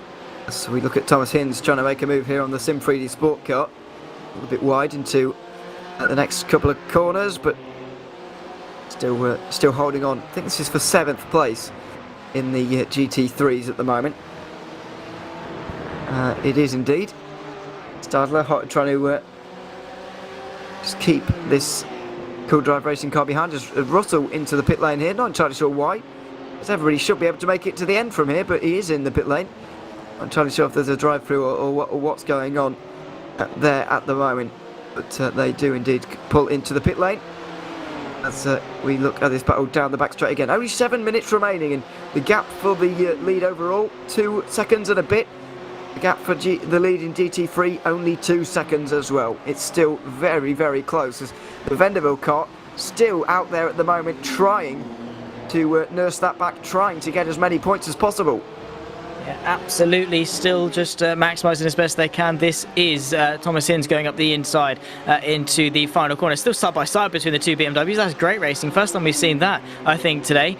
Genuinely having a run around the outside of the final corner, but a good move indeed from Thomas Hinz to get that one done. But yeah, 6 minutes left to go. Certainly is the final moments of this race, and yeah, certainly did all kick off. It's sort of all settled down now. I mean, Shane van Gisbergen is making massive inroads on Rizzo on those fresh tyres, and yeah, well, it was quite comfortable for him before the safety car. He's been the star driver in this final stint of the race, and he's making very quick inroads and could still potentially be a good protagonist for this race lead. But time's running out. Time is running out. Only 6 minutes to go, but still a fair few laps at this stage. The RSR Lamborghini here, making its way around. Been in the walls a little bit today, but looks like they're going to be getting to the end. We do believe, by the way, not being able to dig through the regulations because I can't access them, but we do believe that they have to cross the line to be classified and get points in this race. Dylan Burst is back in again here. He's almost, he's actually got no running GT3 Pro cars behind him anymore, so he might as well try and repair as much as possible over the next 5 minutes or so, and then come out for the final lap. But then again, I'm not sure how many laps they have to compete compared to the leaders. At the moment, the leaders are 3 laps up on him, which really isn't that many, so should be fine in that respect, even if there is a rule on that. So Dylan Burst is going to get points today, but they're going to lose over 100 to Evolution, surely, and that leaves them with a big ask going into Daytona. Obviously, anything can happen there, but they still need to win, and even that may be nowhere near enough. Yeah, absolutely. They're going to be, as I said earlier, they're going to be ones going into that race certainly on the back foot, and they're going to be reliant on Evolution making mistakes. If they win, even then they're going to have to, fingers crossed, hope something happens, hope for a miracle, which I think has robbed us of a pretty dramatic and chaotic ending to this season in GT3, but still anything can happen. Angus Cook gets it a little bit wrong through turns 10A and B, and again running a little bit wide, so the 55 there, I think, not having the greatest of runs through for this final couple of moments. But Shane van Gisbergen, let's see, 5/10 on that last lap to Rizzo. The gap is coming down, and it's coming down pretty quickly. It is only 1.2 seconds. So wow, this race may very well be on. Think back to Hockenheim last season. The overall lead in the race, of course, Van Gisbergen as an LMP2 driver at the time, making a pass in the third last corner of the race to win that one. This time it's in GT3, but it's still going to be very important. It still could be just as dramatic going into the final moments of this race. On, we believe, newer tyres, certainly quicker than Rizzo at this stage, whatever the cause for that may be. Rizzo is going to be under an unbelievable amount of pressure in these final laps to hold on to this race win. What will be an absolutely historic race win for that 184 Trans-Tasman racing team, because they've not even been on the podium this season. It's not like they've just missed out on any occasion so far in this season, but this time they really do have an opportunity. Yeah, absolutely. This is someone going around on the Drop Bear Motorsport HRS car, Daniel Yeaman, unfortunately getting it a little bit wrong and smacking into the barrier. But yeah, for that Trans-Tasman car, of course, their teammates won at Sebring. Not entirely sure the number. I think it was it the 128. Not entirely sure, but one of the Trans-Tasman cars won at Sebring. So for them to be able to join them and reach the top step of the podium will be very historic and will mean a lot to the team. But Shane van Gisbergen, he doesn't care. He wants to win this race, and he's going to be after after it as much as he wants. He's going to try and steal it in the dying moments as once again, but yeah, we'll have to wait and see how that one transpires. But time is not on his side as he's pushing the limits very hard. He's got sight. He's got a sniff of victory here, and his natural racing driver instinct, of course, V8 Supercar champion, is going to be digging deep to try and win this race. Absolutely. 1 second is the margin, and you can just see how hard he was trying through turn 5 on that time, using all of the road and some, trying to close this margin. He's left everybody else behind, had to overtake quite a few cars to even get to this stage. He's done well to do that, but the job is not finished just yet with 2 minutes to go. I think that is the leader just behind, the number 1 car of Justin Rougier just behind. So 2 laps to go at the line with 2 minutes here. Shane van Gisbergen has got 1 lap to catch Ross Rizzo and 1 lap to pass him. Is that enough? That is the question. We'll have to wait and see, but down the pit straight, very short pit straight for the final time. He's running out of opportunity. He's going to need to close through this sort of sequence of corners through the mid part and try and close the gap to 10A and 10B. That's going to be his prime overtaking opportunity. But look at the gap already. He's caught a whiff of the slipstream and really latched on to the back of that 184, and well, certainly is going to be able to at the very least launch an attack. But Ross Rizzo, he's not going to let this out without a fight at all. No, he isn't. He's going to fight this one. Traffic just behind. There's the drop bear car. Van Gisbergen just faced the car to the right hand side there, making sure the LMP2 knows that you are not welcome to come down the inside here. I'm in a battle for the race lead. They're going to do that one on the straight, but the entire LMP2 field is behind these guys at the moment, lapping them once again for the second time since the 3rd restart in this race. That could play into the hands of either of these guys, really. It could split this battle up. It could make it even closer as we come on to the final lap here. Justin Rougier gets the white flag. These guys are going to in a moment as well. Yeah, absolutely. So going to be counting down the corners. Only what now as they go through turn 11? Going to be 13 corners left to go. Shane's going to be counting it down. So too is Ross Rizzo, and just hoping for the sight of the checkered flag and hoping to see the checkered flag before Shane van Gisbergen does. But through turn 1 for the final time for these guys, and Shane's going to be giving his absolute all. So too is Ross Rizzo. Going to be looking all over that rearview mirror. But where can Shane go for this move? Where can he materialise it? And he's going to be trying to set it up as best he can. But wouldn't be the first time Shane gets a race victory on the last lap. It certainly wouldn't. They go down the S's and towards turn 5 for the final time. Over the curb a little bit from Rizzo there. Not the best line, but he's got it away with it. And so Van Gisbergen is going to have to still work for this one. The LMP2 just behind there, realising the situation, and will stay behind for now. Will that come into effect, though, in terms of slipstream down the back straight? Van Gisbergen needs an exceptional final turn 7 there as he goes on to the back straight now. We look at Rougier, his teammate, coming through the final few corners right now. And for the reigning champions, it's a big step back towards the championship fight. Here in the AHU Endurance by VCO, Justin Rougier takes the AHU car over the line to win here at the 4 Hours of Road Atlanta. Are his teammates going to take it? Van Gisbergen's round the outside, he's hit the inside for the final part of the chicane. There's contact, Rizzo goes around, and Van Gisbergen, is he going to take the win? Who's going to take the win? He is, under very controversial circumstances. Contact on the final lap, and AHU take 2 wins out of 2. But that is not going to be the last time we hear this incident discussed, because that was a pass on the last lap with contact. Rizzo drops off of the podium on the very final corner of this race. That is such a shame, and yeah, controversial, but both of them giving their absolute all, but neither of them going to give an inch in that situation, fighting for the lead with only a couple of corners left to go. Those things are going to happen. Was it overly aggressive by Shane? Potentially, but we'll have to wait and see what the appeals say about that one. But yeah, even then, they're not. It's going to be bittersweet if Shane gets a penalty and Trans-Tasman, the 184, gets promoted back onto the podium. It's like, well, yeah, cool, podium, but I wanted to win, sort of thing. But either way, it was a very chaotic end to that race. The final 15-25 minutes in general. Well, I say that the whole 4 hours in general were very chaotic, very fun, and very entertaining. And well, that's a very climactic way to end it off. Wow, drama at the very end there as Rizzo ends up 4th. By the way, in GT, we didn't get to see them over the line, but Pulse Racing Team in the 280 closed the margin in that championship as well, setting up a very interesting 10 hours at Daytona. We'll have a look at the entire race results as a whole in a few moments' time. There is the damaged championship leaders. Not a good day for them. They lose points. and they have got it all to do heading into Daytona as well. But we'll have a quick look at the results. We'll have a quick chat with these drivers before we sign off here today, as it's been a very interesting 4 hours at Road Atlanta, picking up right towards the end with that battle between Shane van Gisbergen and Ross Rizzo. Here is the LMP2 battle though, and it was 5 seconds in the end for the other AHU car. The reigning champions taking a win here in this season. They're second, of course, after taking the win at Suzuka. Drop Air Motorsport second, extending their championship lead ever so slightly over Simrigs.com. DPR in third. Rival Autosport fourth, ahead of Summit Sim Sports with that late contact for Liam Reston somehow getting to the end. Aaron Russell managed to get home sixth with Tom Freer, the first car, 1 lap down.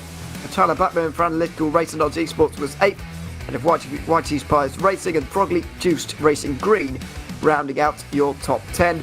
Then Alpha Aggressor Racing and Summit Sim Sports, the 12 cars heading to the end in LMP2. Shane van Gisbergen takes the win on the road here for AHU. They go 2 for 2, and it's a 1-2 in GT3. Cooper Murray coming over the line second. Evolution Racing Team in third, of Trans-Tasman Racing, who are going to be absolutely gutted with fourth. Another AHU car, the third in the top 5 in the form of Ryan Wood. Then WEH Racing finishing in 6th, ahead of Cool Drive Racing. Sim 3D Sport Robocop with the final car on the lead lap in 8th. And it's AHU in 9th once more. And Mach 1 Esports rounding out your top 10. 11th place, another one of the AHU cars, ahead of another one of the Mach 1 Esports cars. The first of the GT AMS. Pulse Racing Team finishing 3rd and 13th in the GT3 category there. Simrigs.com DPR 14th. Team JDR was second in the GT AMS, ahead of the RSR Lamborghini. Rival Autosport and Matthew Dench are going to be very disappointed to finish 2 laps down and in 17th. Mach 1 Esports round off the podium in GT AM. JWM eMotorsport at 4th off the podium and losing some points in their championship lead. They might well even have slipped down to 2nd. Pulse Racing Team's 282 car finishing in 20th. And then these cars, Dylan Burst did get to the end for Venderville. He's lost his championship lead and a lot of points today, I'm afraid to say. And then the rest of these cars, starting with Peter Hunter from 22nd on downwards, all not making it to the end of this race, I'm afraid to say. So there are your race results. Let's have a little bit of a chat to our drivers then, shall we? I don't actually have the power to move anybody anymore, so that's nice. So somebody's going to have to do that for me. There we are. Thanks very much. Shane van Gisbergen and Pablo Rio Castro join us now from the 197 team. Winners on the road here in GT3. I'll start, of course, Shane van Gisbergen in the car at the end, in that battle at the end. Talk us through that final lap in your battle with Ross Rizzo, unfortunately ending in contact at the chicane. What was it like from your perspective? Yeah, hey guys, hope it was a great race for everyone to watch. But yeah, just gutted about that finish. You know, it's not really anyone's fault. Like, I had to go for it on the last lap, but I kind of backed out a little bit on the right as he came across, and there's a huge gap between the cars and it's just spun him. So it's a real shame. I'm gutted. I'm sure the stewards will do their thing and they'll consider it. But anyway, I hope everyone enjoyed the race. I enjoyed racing with Pablo again. It's a lot of fun watching him race, and he drove awesome. We made a tough strategy by pitting early and going to the back, but then he had a great move under safety car and we got back to 5th, and then the race was great. I had a good time, but just sucks about the end. But I hope everyone enjoyed my series, or our series. Yeah, it was very fun to watch you guys once more. And Pablo, as I say, it was a very good race. Road Atlanta, how was it? It chopped and changed quite a lot, it has to be said. Obviously, safety cars throwing things into the air as well. And you guys had to come from behind a fair few times. So, what was the race like from your perspective? Was it very chaotic from your perspective as well? Because it was at times from our perspective. Yeah, it was a bit chaotic. Everything started because I trust Shane's strategy. I think was a big mistake because we had to pray for half race for a safety car. And later, as well on pits, I told him trillion times, new tires don't give you advantage anymore on GT3, but he didn't listen to me and he put new tires. So we restart the race so behind. But I will forgive him again. He did a good job catching back. So just next time I will take the important decisions, I believe. But it was very good fun race. Certainly was. It was very fun to watch both of you guys. So thanks very much for coming to join us, of course, and congratulations with your victory on the road here in GT3. Thanks a lot, guys. Thank you. Thank you, guys. Thanks very much. Shane Gisbergen and Pablo Arujo Castro joining us there from the win in GT3. Let's move up to LMP2, where the leaders the winners now join us in the number 1 car. Ben Cornett and Justin Rougier. Justin, you took the car over the line with a 5-second lead just in the end, but you must have been really frustrated to see that final safety car come out, because you had a very nice lead, and then all of a sudden it got quite stressful for the final half an hour. Yeah, it's never good to see a safety car come out with about half an hour to go. So credit to Ben for all his hard work he's put in all this week and his stint that he'd done. The car was great. It was good to represent Apex Hunters United, and to come away with a win's great for myself and Ben and the whole team. Certainly is, and Ben, it's obviously a big step forward in this championship as well, of course, as you try and defend your title. How are you feeling about the Daytona 10 hours coming up in a few weeks' time, both in relation to the championship and, of course, the race itself, which is going to be difficult enough? Yeah, look, thank you. We've been on the back foot a little bit with some unfortunate results, so we needed a good result today to stay in it, and I think that puts us in at least a position to fight for the championship again. Daytona will be difficult. I'll be racing with Enzo Bonino, who's over in Italy, so he has to wake up at something like 2 in the morning, which I haven't told him about yet, but I'm sure he'll be all right with that. And it'll be a big race. We'll do the work. We'll see how we go. Absolutely, we look forward to seeing you guys there in a couple of weeks. But for now, enjoy the victory, of course, here at Road Atlanta. Thanks very much for coming to join us, and congratulations.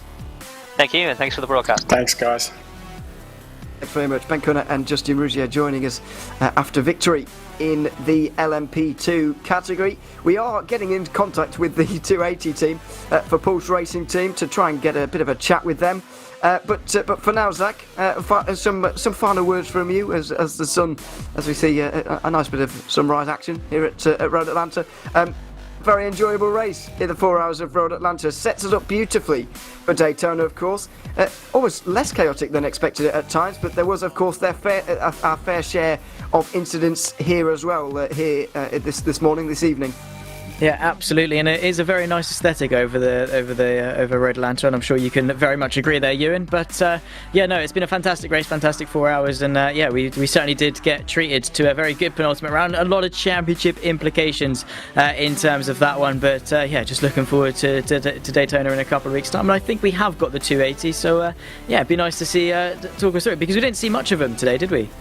No, we didn't see much of these guys at all, but Adam Bryant and Lachlan Campbell now do indeed join us after victory in GT and for Pulse Racing team. Lachlan, you took the car over the line in those final moments of the race. How was the safety car restart towards the end? How was the stress as you were leading, obviously trying to take home that race win? Well, we had a really good strategy after a little bit of a we'll just call it a tactical team error. Got a little bit of engine damage, so we took our pit stop early for the final stint, and we were sitting really well. We had a good position. We were probably the best on fuel because we pitted early. Safety car came out and we started stressing a little bit, obviously, because the 221 was following us and he got let by through the pace.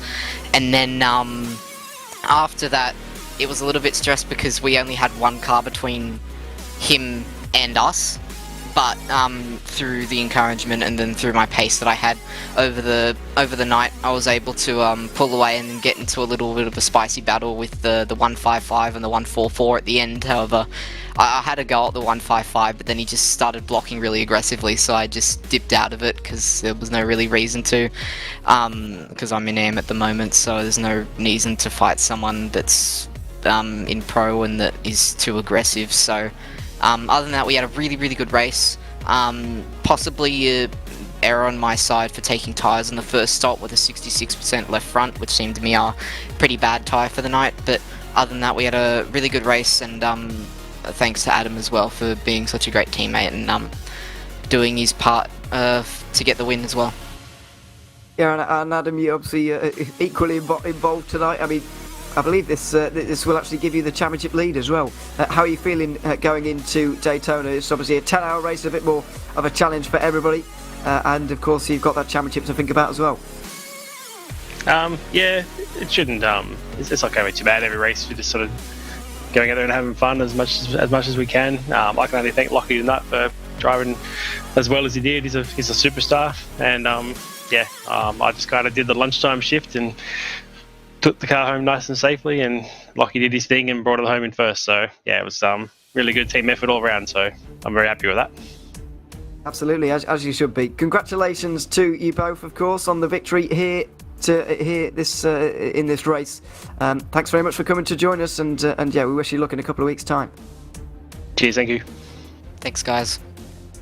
Thanks very much. Adam Bryant and Lachlan Capel joining us there. The 280 team winners in GTM here at Road Atlanta. There it is then. 4 hours at Road Atlanta in the AHU Endurance by VCO round is complete. 5 down and only 1 to go. It's the big one at Daytona, of course. 10 hours of racing there to come in a couple of weeks' time. A big thank you to Zach Sweeney, who's been alongside me, Ewan O'Leary, for the final couple of hours of this race. Lewis McGlade and Cam Roger took you through the first couple of hours, and the cameras have been brought to you by Mike Yao, as always. Thanks very much to everybody who has been joining us here tonight. I hope to see you again in a couple of weeks' time, where we'll be going for racing at Daytona for 10 hours. But until then, in a couple of weeks, it's goodbye for now.